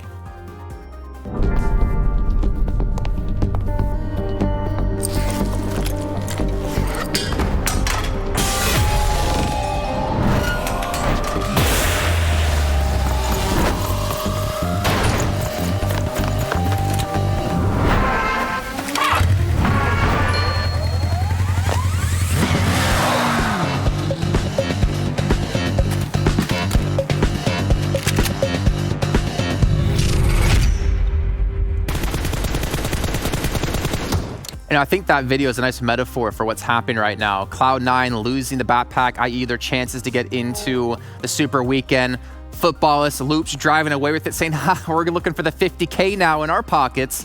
It's sometimes, I don't mean any bad words to Cloud9. You know, obviously I would like to see them qualify, but they are in such a rough position. Let's take a look at the schedule so we can see the final game of the day going to Miramar. It's not even necessarily a map that Cloud9 can finish strongly on necessarily looking at past results, but we have Group A going to be sitting out here. So who's that going to be, Glitter? That means we will not be seeing Wildcard, Dream Eaters, Team Umbra, and KHK. Okay, so those teams don't have a chance to increase their points. So I think I'm pretty sure 3 of them, except KHK, are already through or should be through into the last and final Super Weekend. All right, it's coming down to prediction time. I think if anyone out there didn't pick Cloud9 before, I don't think they'll be picking them right now because they're in such a tough spot. I'm going to start things off. Or you could pick them and do good. You could. Never know. You could. Never know. I mean, we'll see. Time will tell. I, on the other hand, went with Footballers. Everybody loves an underdog story. They do. They do. I went with Footballers, though. I mean, it's not a great map for them either. They haven't had a victory on Miramar as far as I know, but maybe this can be the time for them to do it. But then again, they're already qualified through first place. Not a big deal for them if they lose here early on. Glitter, looking towards you. Who do you got? It is the final Miramar match of the day, and I know that they've struggled a little bit today, but I'm hoping my B4 boys can pull it out here in the last match. Is that a double B4 prediction today? No. Hey, I wanted to call her out. I wanted to catch her on that and freak her out. All right, Seven, who do you got? I got B4 too. They usually perform really well in Miramar, and I want to see what they got. But before we even leave, before we talk about anything else, I kind of want to get some predictions out of you guys. Which teams do you guys think is going to be hunting down Cloud9 if we do see Cloud9 getting hunted? For me, it's going to be more than likely Footballers, PK, or Loops Esports. Just saying. Just saying. How about you, Jason? Any team that's in the top 6 of Super Weekend right now, besides Cloud9. Okay. I think there's gonna be a lot of teams hunting them, and why wouldn't you? If you're already qualified through, go for it, Glitter. Give me one team you think's gonna hunt. Potentially Headquarters. Okay. Yeah. I didn't expect that one. Actually. All right, well, we'll see. We'll check with you guys after the last match is done. Hopefully, we'll have some smiley faces for all the Cloud9 fans out there. If they can come up big here in their final game of the final day of the final week of league play. And you guys at home, you can be watching along. If you're only watching on Twitch, you're only watching on YouTube, you can watch within the game, within the Esports Center, and be earning points over the course of this entire event. And the top 100 viewers will get themselves exclusive rewards. If you're not doing it yet, make sure you do it now. Also, make sure you tweet to us at esportspubgm with the hashtag PMWL. Let us know your feedback on the show. Maybe we'll talk about your favorite teams. Maybe you want to tell 7 which teams you think are going to be hunting Cloud9 down. And we're going to bring in 2 people to potentially hunt down this final game as well. We got Hot Jukes and Mustache Dave going to be joining me for a final time of the day.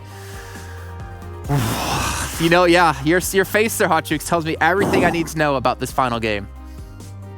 I don't know what's going to happen. I mean, this is exactly what I was worried about. I came in here and I was just like, Cloud9, what is going to happen? Because this is exactly what I thought was going to happen. It's like all these teams are going to hunt them down like crazy. And right now, I don't know if they're going to make it. Everyone's just like, oh, you know, it's just Cloud9. Don't worry about it. But, oh, the worst fears have officially come to play right now. This is so close. Well, Mustache Dave, if you're Cloud9 right now, do you change it? We talked about it obviously with 7 and Glitter. Do you change your drop spot? Do you just go for the Hail Mary play, try to go somewhere else completely around the map so you're not hunted, or at least as likely to be hunted? I think so. Because we got the YouTube chat, you got the Twitch chat. Everybody's like, oh, Cloud9, they're going to be hot drop. Cloud9, they're going to be hunted. You guys on the desk are talking about them being hunted. So if everybody's talking about it, the chances of it actually happening are probably pretty high here, especially after witnessing last game. We had like 4 teams, you know, really thirsty to get those knocks and get those kills on the Cloud9. So yeah, Cloud9, go outside your comfort zone. I mean, you need to. This is the game. You cannot do the same thing that everybody is expecting you to do. You gotta pull out a play from the back of that playbook. You know, something that we haven't seen here before. I mean, Wait a second. Hold on. Smell that? Did you? Smell opportunity. Oh. I smell fear. That's not where I was going with that one. Door's open. The door is open right here, you know, and I think all these teams right now, they just see that it wide open right now. They do. If there's any team you do not want playing in the Super Weekend, it's Cloud9, especially considering how they've done before. So I think considering that right there, these teams, hey, they do not want them anywhere near this Super Weekend. So if you're Cloud9, you know you like to go El Pozo. That's where I'm going to be looking at right now if they're going to look to mix it up. I mean, when you started smelling, I thought you were going to say you need to open up the window or something, or the door. Poor Wi-Fi in the house having to deal with that. Jason, hear me out. All right? You're the commissioner, all right? You're the commissioner. Hear me out, though. Take my points right now. Double or nothing. So if Cloud9, if they don't get the chicken dinner, then I go back to 0. If they get the chicken dinner, my points get doubled. You're already in last place. Why would we do that? Who's in last place? Bet. You are. I'm in last place? Either last or second to last. So then you have nothing to lose. You have nothing to lose. You have nothing to lose. That literally makes no sense, and that's what I expect out of Mustache Dave trying to be the next commissioner, making no sense at all. Why would we double your score? Double or nothing. No, why? Double my score. No, I'm not going to double your score. Do you know how things get? This is the last match. This is about to get insane. Cloud9, come on. Okay. I'll make you a deal, Dave. I'll make you a deal, Dave. This is your deal. If Cloud9 win, right, you double the points, you said? So if Cloud9 win and you guess the exact amount of kills they need, or they get, I will double your score. However, if you were wrong, you'll stay where you are in points, but you'll start negative 50 points when we restart over for the league finals. That's your deal. Negative 50 points? I made you a deal. Are you going to take it or leave it? I would take the negative 50 points if I didn't have to guess how many kills they get. Oh, so you're scared. All right, so you're scared. All right, good to know.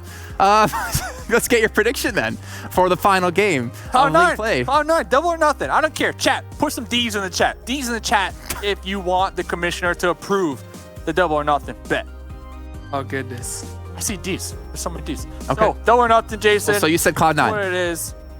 Cloud9. That's okay. It. All right. Hot Juice. I had Nova. Hey, I already played Cloud9 for today, so I'm gonna go with Temple Storm. But honestly, I'm hoping Cloud9 wins this. I want to see them in Super Weekend. I think they're by far one of the most competitive teams. Come on, Bayo, get it done. It's like an anime. You just look at all like your family's history, just kind of like going through right now. See Caitlyn like falling down. Whatever it takes to motivate you to get it done right now. Now is the time. Let's go. I think is I'm honestly worried for them. Like this is potentially a $40,000 mishap, right? I mean, the thing is, you were right, Jukes. Like you talked about, towards the start of the day, that because they didn't do well yesterday, and because they're not doing well in the first couple of games, they're gonna be hunted. But then we should also talk about a couple of other teams out there. I mean, I think SWAT 69 still have a chance if they can get a big game. We still have Team Unique trying to fight for their chance to maintain it. So we talked about Cloud9. What do they need to maybe do to change things up? I want to hear you guys talk about as we go into our final match of the day, or what maybe your likes of Uniques could do or your headquarters could do to be even more safe here into the final game. Take it away, boys. Let's go. Last match of the evening, ladies and gentlemen. This is the most pivotal match right now in this entire World League West tournament. Right now, we got looking at Cloud9. Can they get it done? Will they be able to make it into this super weekend? Let's go. Here we are. Playing. Well, Jason confirmed the double or nothing thing? I believe he did. Okay, cool. I believe we did get a confirmation. Cool story. Double or nothing. Cloud9, if they get the chicken dinner, my points right now double. If they don't get the chicken, my points go right back down to 0. So, hey, a lot on the line. So, the plane path starting all the way up there in Oasis will be ending down there in the south near that prison island. So, El Pozo, that's the area that we're looking at right now. That's exactly where Cloud9 like to go. So far, I don't see them yet. Hot Jukes. Don't see him yet. Don't see anybody heading towards El Pozo right now. And I wonder what is kind of like the thought process behind that. I thought that we would for sure at least see maybe Loops or another squad hot dropping there. But yeah, now El Pozo's completely wide open. It looks like Alpha Legends, yeah, they're looking to kind of drop rather close to this path here. And yeah, Cloud9 looking to head over to water treatment. I mean, talk about trying to play this one safe right here. And now they're caught within Pittsburgh Knights. Oh, no. Oh, goodness. I only see 2, though. Jagger and Carnage. I only see 2 right now from the Knights in the general area because the other 2 are a little more north of this one. Uneven, M16 in hand. We'll be spotting out Jagger is going to be connecting some shots, just about maybe 1 or 2 shots. And that's going to be alerting at least the duo right now, currently looting on up on the whereabouts of Uneven. Talk about the nerves that have to be going through these players' hands right now. I mean, considering how much money is on the line for Cloud9, and this is the toughest part. This is early game right here. There's not a lot of kind of coverage at all. There's no helmets, vests. I mean, 1 bullet can necessarily mean disaster for your team. And if you're Cloud9, considering water treatment and the lay of this land, yeah, you can see Uneven is able to use this opportunity to kind of stray away from the rest of this team. Adder's just holding this position locked down, but man, 1 bullet from any one of these squads, it'll be over. It's over just like that. Look at Pyra, he's already 1 HP. Wow, how'd that even happen? I mean, spotted out there in the process, looking to make the approach, looking to provide some support. And we see up in the top right-hand corner, the other 2 members of Cloud9 looking to collapse, looking to maybe get the pinch right now on this duo from the Knights and maybe get these much-needed points. 2 points are at hand. And as I say that, the other duo, the other squad mates from the Knights going to be making the approach as well. It's not just 2 points that are on hand right now. There's thousands of dollars right here. They need to get this flush, the chicken dinner, and get it done if they're looking to make it. That's really the only solution right now. If you're Cloud9, you're really split up. It's super early. You don't have a lot of loot. Right now, Cloud9 are at a huge disadvantage. At the same time, it's pretty even with PK right now. Bale, right here. J7 tossing a nice little grenade right on over the head of Bale. Bale will be seeing that grenade. We'll be seeing exactly where that one came from. AKM in hand, prone in the dirt. J7 kind of separated, kind of by themselves. One thing to note, Pyra was able to group up with those squad mates in the back line of this one. Bale still going to be kind of stuck here for the time being. Jagger, there's nowhere he can go. SKS, popping that one out for the pump. This is interesting. I'm sorry, I'm just waiting. I'm like, I know that myself, definitely all the people that are going for Cloud9 right here, they got to be holding their breath as this is really, really close. Adder's running up on his lonesome right now. Got to be really careful not to get caught out. And it looks like they are going to be able to get the the great turn from Bayo. So clutch. Cover fire support right there.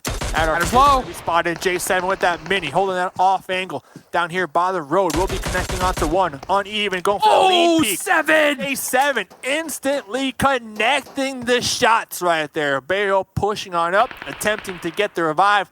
Now we see the aggression coming out from J7. A grenade will be flying out right now. Jagger's just running up. Hand. It's coming down to it. Only 2 up right now. Only 2 up for Cloud9. Bayo's got to clutch it. Bayo has More HP. J7 hitting the dirt. Oh my goodness. Uzi on to Bayo. Now it is up to Pyra. Extremely low. This is Cloud9. It's all coming down to it. It's all coming down to the wire. Pyra, can you get this one? Can you get the Done! 3? Done! J7 Done! taken It is down. all over. Cloud9. Cloud9 out in last place.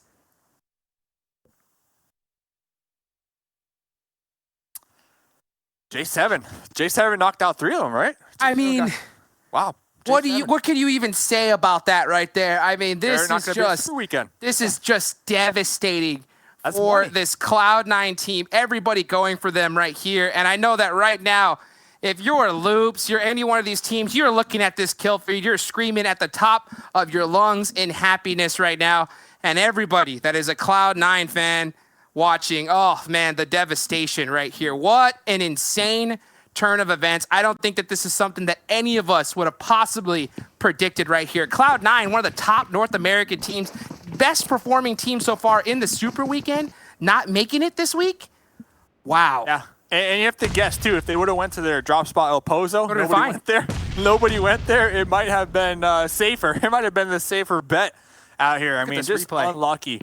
Dropping water treatment, going for that trash loot, and just getting, intertwined with the Knights early. I gotta tell you, it's all J7 right here. It is all J7. He just straight clutched it up against Cloud9. I mean, if there's anybody that kind of punched that ticket, and the ticket, I mean, the ticket being of not going anywhere, it is J7 right there. Wow, just talk about throwing the nail into the coffin. What a crazy turn of events.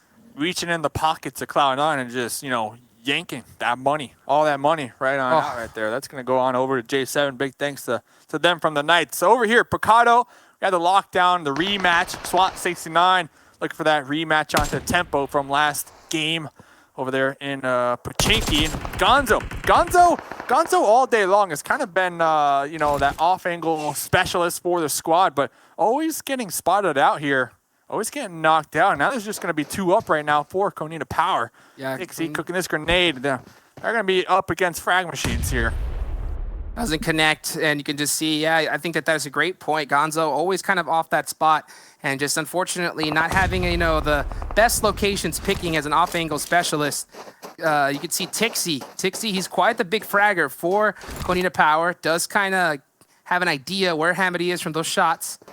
Yeah. And just shifting right here. I'm sorry, I'm just still shocked right now. What a crazy great nade. Nice grenade on a Rob. Huge grenade. Still 2 up though. Still 2 up for Konita Power. Looks like Outplay attempting to get the revive onto Freak, and that will be successful. Wow, man. What an insane turn of events right here. Double or nothing. And Dave. I got 0 points. You got the goose egg, bro. I got the goose egg. Hey, I went out. Hey, but you believed, and that's all that matters. Man. I believe. Mustache Tave on Twitter, Let's go. On Instagram. yes. I mean, that's where you can find the belief. I believe right now. One thing you about believing though is that Freak believes in these grenades. Oh man. Running in the smoke, looking for the punch out. Here we go. Hit him with that 1-2. That 1-2. Taking down Konita Power. Let's go, Freak. Let's go. Trying to get that respect everybody out is here. just toxic after this last match, after seeing that kill feed right there. The aggression, the BM, the pen. Hit with the pen. Freak with the 180 pen. What an insane play. What's Tixie going to do? Tixie, Gonzo. So Gonzo's back up. They got to be mad. They're looking for the fight. Yeah. Look at it. He's running in. They are pissed. They are pissed off right now. Seeing that punch out, seeing that pan knockout confirm. They want to take out frag machines. They are not happy right now. Yeah, they're in the center of circle right now. Konita Power just fully enraged. Look at the circle rotation. It's about to close right now. Pittsburgh Knights really close to football this on the rotation south. It does end up going right towards the south where a lot of these teams are already located. So it should be a pretty, not too difficult rotation for a lot of these teams. But man, what a crazy match. SWAT 69 Tempo back at it again. Back at it again. Rematch. SWAT 69 lost last round. Will they be victorious this round? Spec going for that fire with that M4. Needs to reload. Doesn't even need to reload. SWAT 69 0-2. 0-2 when it comes to hot dropping Tempo Storm. Oh my goodness. Through the window and through the wall. Sprek just getting a really great shot. Now it's Tixie in a 1v3. Freak connected onto another member from Konita Power. Takes he. Wow. Only Gonzo. Freak could have punched him out there, but instead decided to thirst him. So I think he had some respect. Gonzo punching in the air right now. Gonzo, nowhere to go. Nowhere to go. Wow, what a crazy specialist. Now going to be the placement points specialist. Gonna have to turn into a snake specialist, that's for sure, if he wants to get some more points for his team. Man, you know what? This definitely opens the door, though. I think that one team that we have to kind of look at now is going to be, of course, Team Unique and KHK.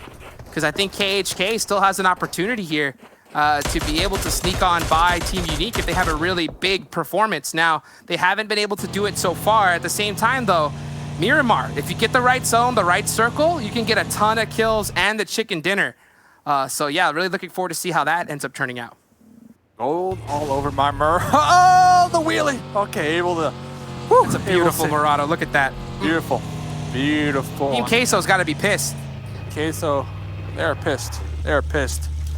They're golden Murado. Yep, their beauty, their pride and joy out here will be snatched underneath them. They didn't even realize it. Y'all out here, they had a pretty explosive day yesterday. Kind of quiet here today. One member from headquarters pulling on up, trying to sneak on up here, and the gunshots right there in the distance. I believe Loops were taking some shots onto Yala as they do try to gather this complex to themselves. And what a crazy surprise! That's Vander with a big initial knock onto Lord right here. Team Yala gonna have to kind of group together. There's Loops though on the top of all of them. And yeah, you can see Dadded throwing some shots into that smoke, into that divot. Not able to connect right now, but Team Yala, they are pinched really hard between two major squads. They're pinched and, oh no, is that a grenade? They're pinched and separated. They are pinched and separated. Dadded right above Xana right now. Xana in that smoke, 0 right here, trying to get the revive onto Lord, but here comes the push from headquarters. They got the knock, and they're looking to get the additional points here. Much needed points. They need every single point that they can grab right now, and you can see Loops just putting that extra pressure. Great grenade from Dadded onto Xana right there. Konita Powers taken out in 14th place. We saw that just happen. But right now, we're definitely just all eyes locked on this fight between Loops, Yala, and headquarters. Y'all are just getting picked apart right here. Getting picked apart. Let's see if Zero can square off and defend that second story right here against headquarters. I believe 2 members from headquarters did make the approach on into there, making the reach. Loka out here trying to take the single tap. Scar shots on to Dadded, but Dadded not appreciating that one.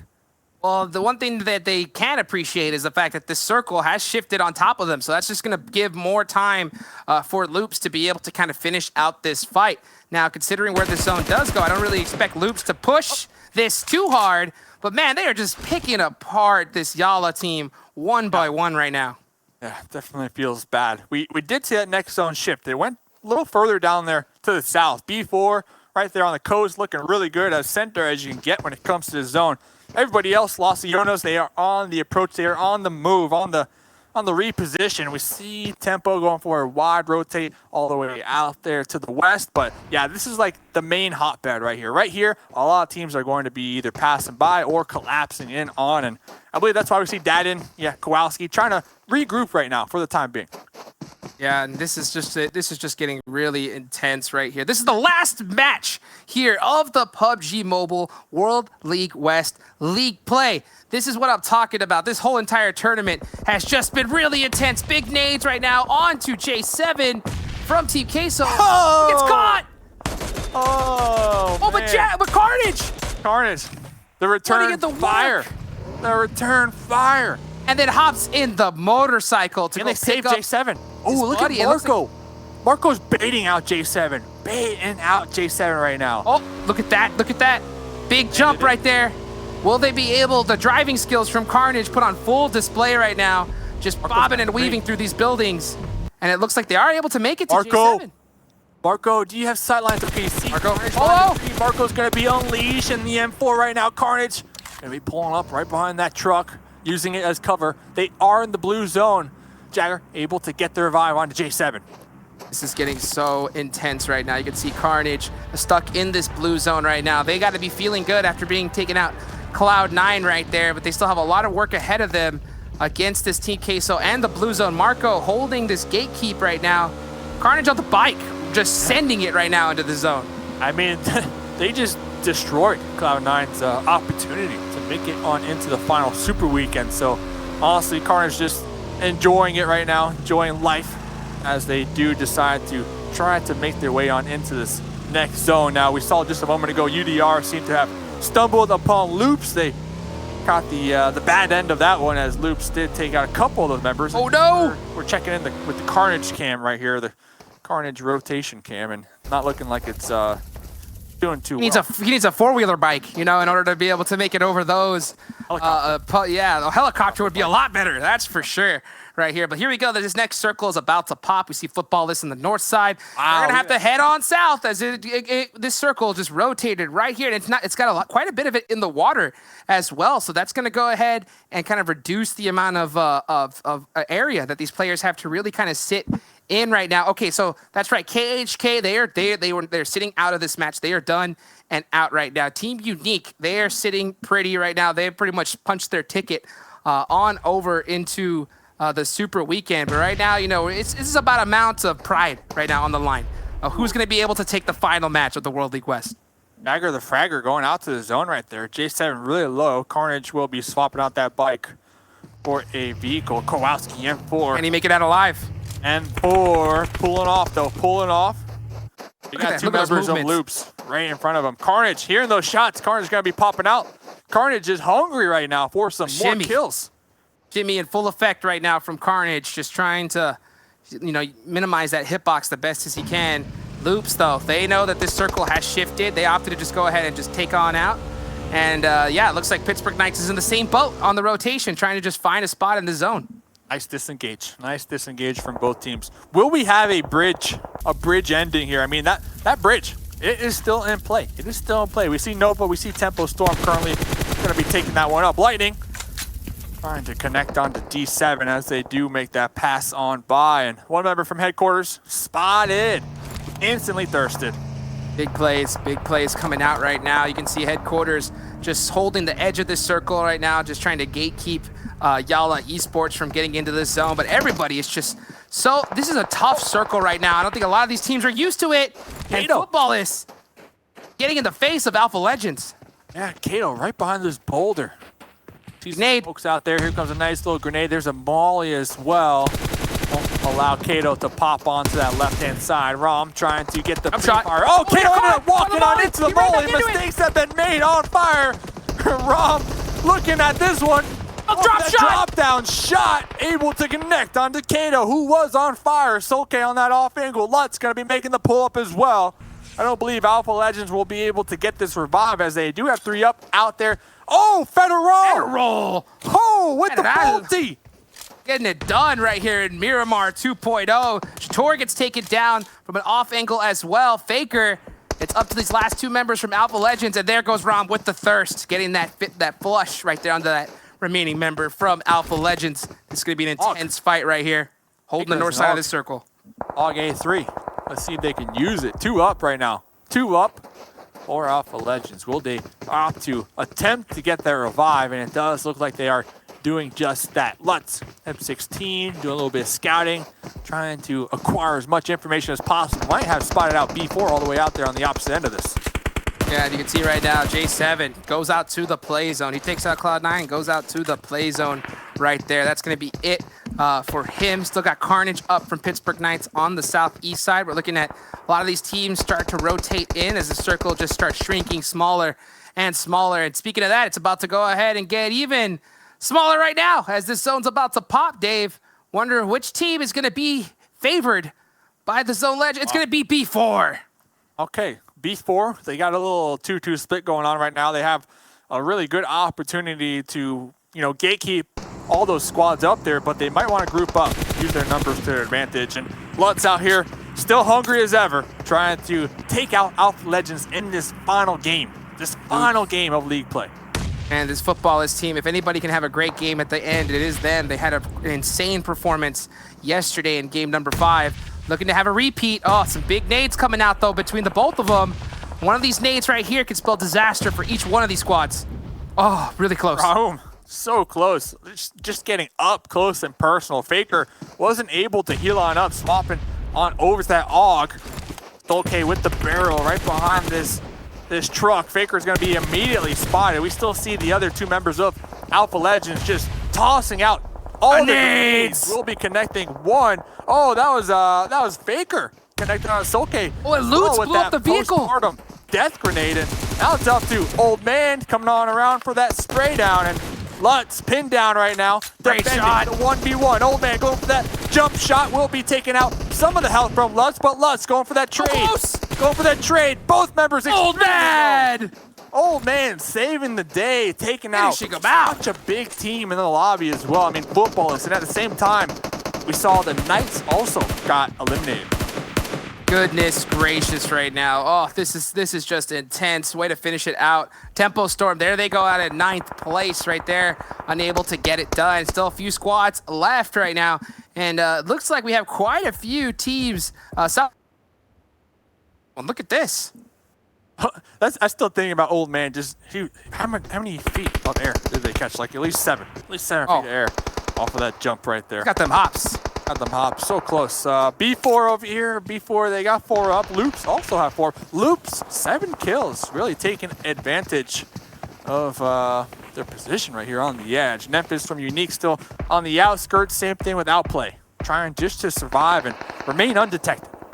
Yeah, these teams right here just kind of just trying to find any position they can, any coverage. The one thing that I was trying to mention earlier is that this is an area of Miramar 2.0 that I think a lot of these teams are just not familiar with. This is a zone we do not get to catch very often right here, and I think that is why we see so many teams just kind of spread out, just trying to find the best position they possibly can, because this is definitely a zone that we do not catch very often in competitive or in classics either. You got Memphis from Unique in the blue, healing on up. Meanwhile, their other squad mate Frozen on the shoreline, being hunted down by Marco right now, the last remaining member of Team Queso. 1 kill so far onto Marco. And then you got 2 up for Nova as well. You got Shifan out there in the water swimming. B4, next zone does go on up, so B4 Loops, they are going to have to probably fight each other up here on the top of the mountain. Yeah, and you can see right now, B4 they have a really good overview over everything. The big thing, though, is that the zone has shifted a little bit south from them. So they need to go ahead and start rotating right now. You can see them just trying to get any sight lines. Marco with a great M4 4X spray, taking out Team Unique in 6th place. Marco has been hunting down Frozen for about 5 minutes now, so finally we'll be paying on off. Pedro repositioning that truck, and they're going to be right there on the edge of the zone. Dadden will be spotting out headquarters as they make their approach as well. Nobody's in this circle yet. We do see Pedro. So Pedro finally in it, the only person in the circle. Yeah, and you can see right now, B4 just trying to shift a little bit further into it. I mean, look at this zone, this circle. It's just right on the side face of this hill. And Mixera with the big spray onto Nova Esports. Looks like it's just HZL up left right now. And B4, they're headed into this zone right now, but they're going to be gate kept pretty hard by Loops. Yeah, Team Queso recently taken down and out. Looks like HZL is currently trying to remain alive, and that's not going to be possible. We're down to just 3 more teams, and I got to say, this terrain is going to be so challenging, Federal will be popping their head on up and immediately taken out. You can just see by these players' movements that they don't get to know exactly where these players are, but another great nade from Carrillo right there onto B4. Wow. Looking for that follow-up, looking for that thirst, looking for that confirm. And yeah, B4, Mix0, Pedro in the zone, in the circle down there at the bottom of the cliffs. And you know what? What comes to my mind? We might have a heal-off. With the terrain right now, totally possible. Might be in the mind of some of these squads. Definitely. I think that is probably the best strategy you can really utilize. And I think that it has a lot to do with the fact that this is a very peculiar Miramar 2.0 zone. And you can just see right now, Loops, they're just trying to cover the best space they can, trying to make some big spots. Federal spotting out Loca, trying to get to the rest of his team. Oh, Mixera had the nade. Thinking about cooking some grenades, thinking about unleashing it. Maxon will be connecting onto one of them. 3 teams remaining, 7 kills on the Loops. Dadden was taken out in the process. Headquarters Nas with the best strategy. Yeah, you can see here, he's just hanging out. He's not going anywhere, but Loops, man, they are on the rampage right now, pressing really hard. Carrillo and Federer are both knocked down. They're going to try to get this res. It's all up to Kowski to be able to get it done for his squad. Spotting out Mix Zero. Oh, the headshot. Mix Zero taking down Loops right there. And Headquarters, they have had a pretty consistent day. They still got 3 up right now. Looks like they got 1 all the way in the back lines of this one. Possibly might use that heal off strategy. Pedro up close and personal. Here's the footsteps. D7 looking to catch Pedro off guard. Loki right there on the high ground. So Pedro will be connecting on the D7. It's coming down to it. Loki might pop on up, might go for that drop shot. That drop down. Pedro with the 2-piece. Pedro able to connect and now making sure to get the points, get the confirms. And here comes the aggression, the 1v1. It comes down to this, the final day of league play. Pedro get the 3 versus 1. Pedro with the M4. Pedro gonna be hearing that one. The AKM suppression. Gets caught. The elation. The winner. B4 eliminated. Headquarters able to clutch it out right there. I thought that it was going to go the other way for sure. Pedro was on a rampage right there. Looks like Headquarters looked to just kind of spread out and just kind of play it safe. Almost went against them, but man, what a great game. And what a great game for Headquarters to be able to finish it out with a big chicken dinner. Headquarters pretty good here the past 2 days. Pedro though, like you said, almost with the 1v3, did take down 2 right there from Headquarters. I like how Headquarters, they were trying to get the pinch on the Pedro. They knew Pedro was behind that little boulder, and they sent one to the top, they sent one to the bottom, and they collapsed at the same time. So it was beautiful. Great game. I think at the end of the day, you got to give it to Headquarters. I think the big story, of course, though, is Cloud9 not making it into this Super Weekend. And Dave, guess what? That is going to be the first annual Cloud9 hunt officially coming to an end right here. So, what a day's worth of matches. I'm Hot Jukes here with Mustache Dave. That's going to be it for us today. Can't wait to see what the desk has to say about this insane day of matches right after this quick break from our sponsor.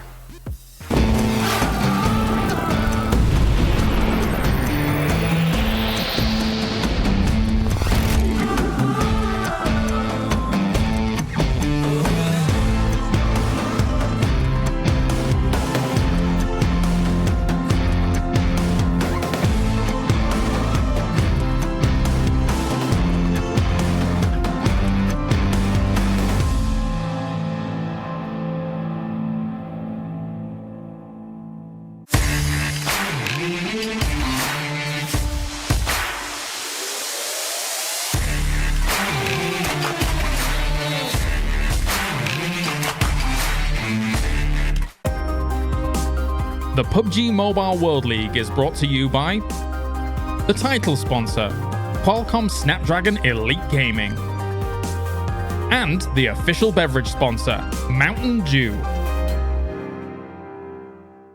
Well, Headquarters do take themselves a chicken dinner in our final match of our final day of our final week of league play, but I will have to say this, that is unfortunately overshadowed by the fact that Cloud9 don't requalify for the Super Weekend after winning Week 1 League Play, Week 1 Super Weekend, Week 2 League Play, Week 2 Super Weekend, and they fall short in the final League Play, which might have cost them around $40,000. Damn. Maybe even more because they get also a bonus for if they end up being top 3 in Super Weekend. Damn. That's just a bummer. And keep in mind, I did tell you one of the teams that more than likely we're going to go ahead and just engage with them early was going to be Pittsburgh Knights. That's one team that I believe was top 4, if I'm not mistaken, in Super Weekend. So they're going to benefit a lot from Cloud9 not even being there this next, 15 games during the Super Weekend? That is just a lot to miss out on. I think I know what went wrong for Cloud9.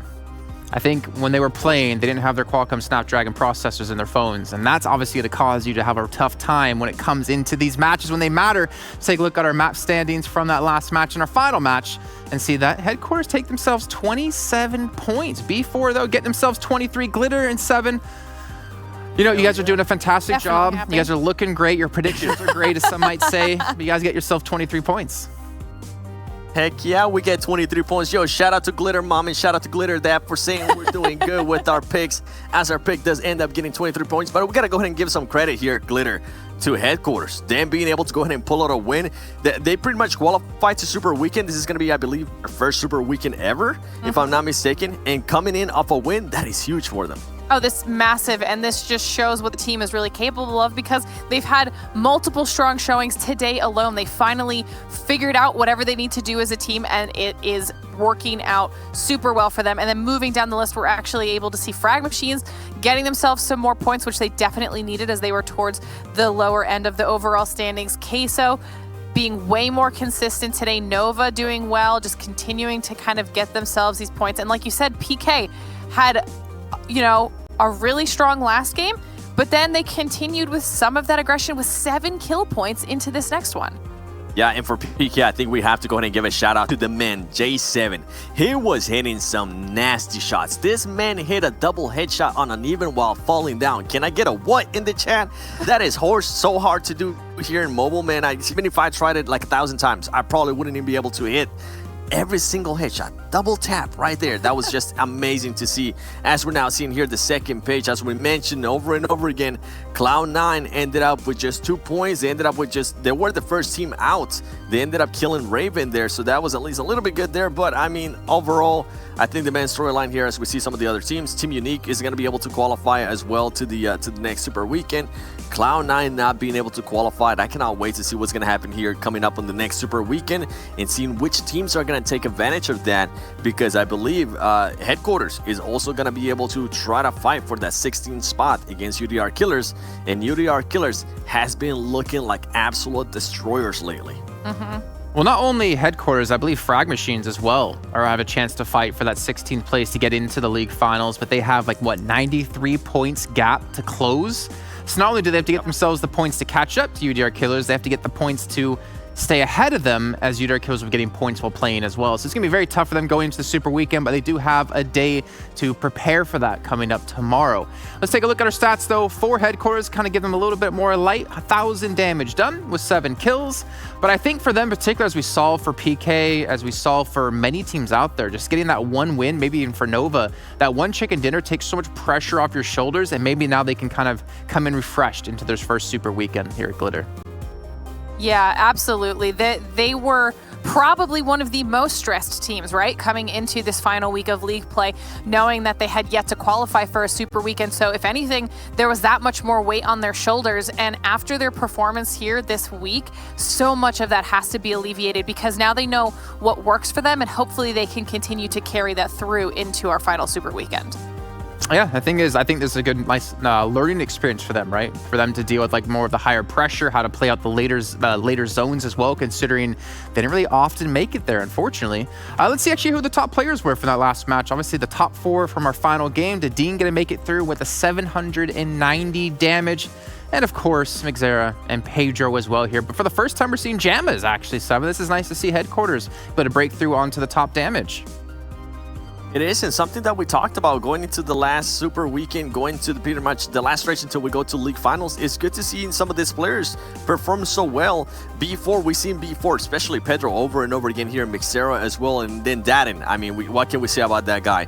He has been just performing so well this tournament as well. But Jammas, congratulations on being able to make it to your first top players, and hopefully what you guys were able to do here on this last match will translate to the Super Weekend, because we're gonna need to see a lot more performances like that from Headquarters, and hopefully a lot of hunting down of UDR Killers if they even want to try to make it to the League Finals. So this League Finals, I think we're gonna be first of all, this Super Weekend, I think we're going to be seeing a lot of who's going to end up where in regards to the prize pool money for Super Weekend, and then how our team's going to be performing going into League Finals. Well, let's take a look at our do-the-do moments and talk about quite a few of them, though I imagine the first, I want to say like 30 seconds is going to be that big fight between PK and, of course, Cloud9. 7 we talked about before, but J7, the falling headshot was insane.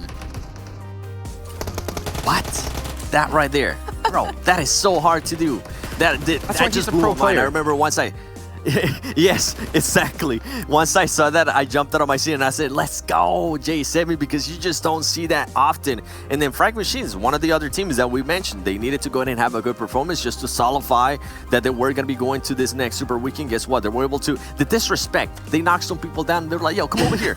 let me punch you in the butt real quick and get you back to the lobby. And even the pan coming out too out of Frag Machine, I love it. I love it. Maybe you'll create some rivalries there going into Super Weekend. And then we see Tempo Storm going up against Frag Machines. Tempo Storm, I believe today was maybe one of their quietest day. Usually they tend to be quiet, but they tend to perform towards the top. I feel like today they just not sure exactly what was going on there with that Team Glitter. As Tempo Storm, we really didn't mention them that much today. Yeah, they kind of ended up being consistently middle of the pack. They never had a game where they did super terribly, but they never really had a standout performance either. So, I mean, which for I guess this portion of league play works out for them, because as long as they qualify through to the Super Weekend, that's all they really care about right now. But I'm hoping that once we do move into that Super Weekend, that final Super Weekend portion, that they're able to kind of step it up a little bit and maybe work on some of their aggression, because like we are going to continue talking about now throughout the rest of this weekend, they're playing for a lot of money. There's a ton of money on the line, and we know a ton of teams are gunning for that cash. So hopefully Tempo Storm can kind of figure it out and win themselves a few more places and a few more dollars. Yeah, and I mean, now that we're going into the Super Weekend here, Jason, I know we've been mentioning this over and over again, having a team like Cloud9 out of Super Weekend, this is going to go ahead and give some of those other teams that would usually engage with Cloud9 some more breathing room. We can talk about Loops Esports. Loops Esports usually lands very close to Cloud9, and they're maybe always worried about Cloud9 pushing them beginning in the game. Well, guess what? Now they're not going to have to worry about that. So we need to keep an eye out how Loops Esports is going to be able to adapt to that. Are they going to go ahead and move up now to Georgeville to get that extra loot? There's just so much stuff going on here, Jason, that it's exciting, man. I cannot wait now for Super Weekend and see what's going to happen. I mean, the problem is that every team is now gunning for that #1 position. I mean, we saw Footballs have a phenomenal week so far. They could be looking at eyeing up themselves $50,000 for first place. Loops as well going to be so happy to see the results of Cloud9, because you know what? They weren't that far behind from Cloud9 when they were sitting in second place. So really all Cloud9 can do now, which is really tough for them, to obviously be in that position to win 50 grand, potentially. Obviously, they could slip up, or could have slipped up in the third Super Weekend, but to kind of clear your mentality, right? Don't get too frustrated watching the Super Weekend. Take these 4 days off to kind of recharge yourself, to go into the league finals. Take this time off, you know, maybe just rest a little bit, maybe work on a couple things as well, and hopefully not get too in your head of of realizing that could have been 50K in my pocket. You know, that's a lot of money, but they have to think ahead towards the 100K that they could win. Yep, and that's the thing. I think you mentioned that right on the nail. The mental aspect of it, right? With a team like that that's been dominating in a way this whole tournament, that's always been consistent 1 and 2, for them to not be able to qualify to the last Super Weekend, how are they going to be able to brush that off? We saw them, they're usually able to get a lot of kills this whole league play. They only ended up getting 6 kills. And now on top of that, they're going to have to wait out, I believe it's 7 days until we go to league finals. And in a way, they're going to be coming into league finals cold by missing 15 games that they could have gone ahead and gotten more practice in a way from the Super Weekend. So overall, it's a mental aspect it's going to be interesting how they react to this. Yeah, well, we'll actually talk about them a little bit more as we take a look at our total damage as well here from that last game. I would imagine Headquarters not going to be #1 considering the damage they did have. And of course, well, it's going to be Loops there. 2,200 damage done. See, okay, for me, this is what makes Loops one of the best teams in the region. Not only are they placing high, but they always get so much damage done, even when they win. Even if they lose, they still pull up like 2K damage. If you want to be a team that can take first place, take home the 50 grand, take home the 100 grand as we get into the league finals, you have to be able to put up numbers like this for me, Glitter, or you're always going to be playing for second. No, I completely agree with that, because there are going to be situations where you're forced into very aggressive engagements, and if you're not prepared for them, then you're never going to be able to come out on top. And Loops has really mastered those types of situations. And even more so, to your point, you see far down the list, you still see Footballists with almost 1,600 damage and 6 kills, even if they weren't in the top even 5, you know? And that's another team that we have compared time and time again against Loops as one of our top teams, but as also as one of our most aggressive top teams. They are specifically very strong with their nades, but in general, they are just aggressive, and their aggression always pays off for them, as we see illustrated through both the damage and their kills in a game where they didn't even technically do that well. I mean, I feel badly saying that, but it's not really meant in a negative way. It's the fact that we see teams like Footballists and Loops be able to put up damage numbers like this, where I would say almost 90% of the teams we see can't put numbers up like that, even if they win a game. So I'm really kind of curious to see if they can change things up in the time they have in a Super Weekend, and obviously into the league finals. But of course, 7, you got to kick them while they're down. I think there's a moment you want to break down here of that final game of the day. In no way is it kicking them while they're down, but it is a play that I feel like we need to highlight. We need to go ahead and relive it again because it was just such a crazy play, and everybody was just so hyped up during it. And that was the C9 push here on PK. Just to give you more of a feedback, these teams have been fighting for a minute. We actually saw some fights over here between Carnage and Jagger with some of the other players. C9 did start to rotate, which I was very surprised that they didn't just keep rotating. They stayed for the fight. They did end up getting an advantage here with knocking out Raven, but the good thing is that J7, I think J7 is the main story about this. He was over here using this angle and just knocking people left and right, and you're gonna see Uneven get knocked right there as well while he was peeking. And guess what? J7, being the smart player that he is, he's gonna move up. He knows that they're hurting. He knows that this was the time to push, and he's gonna try to just get those finishes as well while throwing just massive grenades back and forth. He knew where they were, and then from Pittsburgh Knights, we have to give them some credit. Some of the other players, they realized what was going on. They started moving up, and they started going for that fight in a way. J7 being able to clutch up that play against Beowulf, that was huge, man. He almost pretty much ended up clutching the whole fight. Luckily for him, guess what? You have players that are there to back you up in Jagger and in Carnage. They're gonna get into a fight there with Para. They're gonna go ahead and just be able to destroy him. So for Pittsburgh Knights, congratulations, you guys definitely get some glitter here. And in regards to in regards to Cloud9, sorry what happened. Hopefully you guys can come back from it. But it's good to see Pittsburgh Knights honestly do that, because remember, they just have gone through so much stuff, losing a player, having to add a sub. They thought they were actually going to go ahead and add another player. That got declined, so it just for that roller coaster of emotions for them, it's good for them to be able to win those engagements. For me, there's 2 really crucial things that happen in that fight as well. Beyond all this is that if Beowulf gets the kill or knocks J7, he can either finish him or res his teammates and then be ready for the rest of PK to come into the fight. And also, you can't really knock Cloud9 for going for the fight either, because we talked about before, they need a chicken dinner and they need a ton of kills behind it. So they had to commit to something. You could have said, oh, well, why not run away and look for another team? Well, they had to fight. They had to make something go into their way, or had to make something happen to have a chance to requalify through. But that does do it for them, unfortunately, and they won't be playing in our 3rd and final Super Weekend. Let's take a look at who will be playing in our 3rd and final Super Weekends. We take a look at the overall standings and our first 10 teams to make it through. You can see here on your screen now in glitter, Headquarters got to be so happy, as well as UDR Killers. I cannot believe Headquarters, they propelled themselves up into 10th place. I think this might be one of the first times we're seeing them on the front page here. Yep. And that is just phenomenal for that team. It's very well deserved after the games that they had today, but you know, everyone I think that we've seen up here so far has been very consistent throughout the day. We saw strong performances out of Nova, Queso, UDR Killers, you know, and we've seen Loops and PK and before all up here on this page before, but also Yala and Umber really picking it up after the first couple weeks. This is almost, like I've said a few times, it's kind of like we flipped the table of these standings, and a lot of the teams that used to be on the second page are now here on the first 7. Yeah, and I'm actually happy to see Team Queso there in the top 3. I think this is one team, I know we mentioned it over and over again with Jason, is one team that we expected so much out of. And it's good for them to finally start waking up. They were always a slow starting team.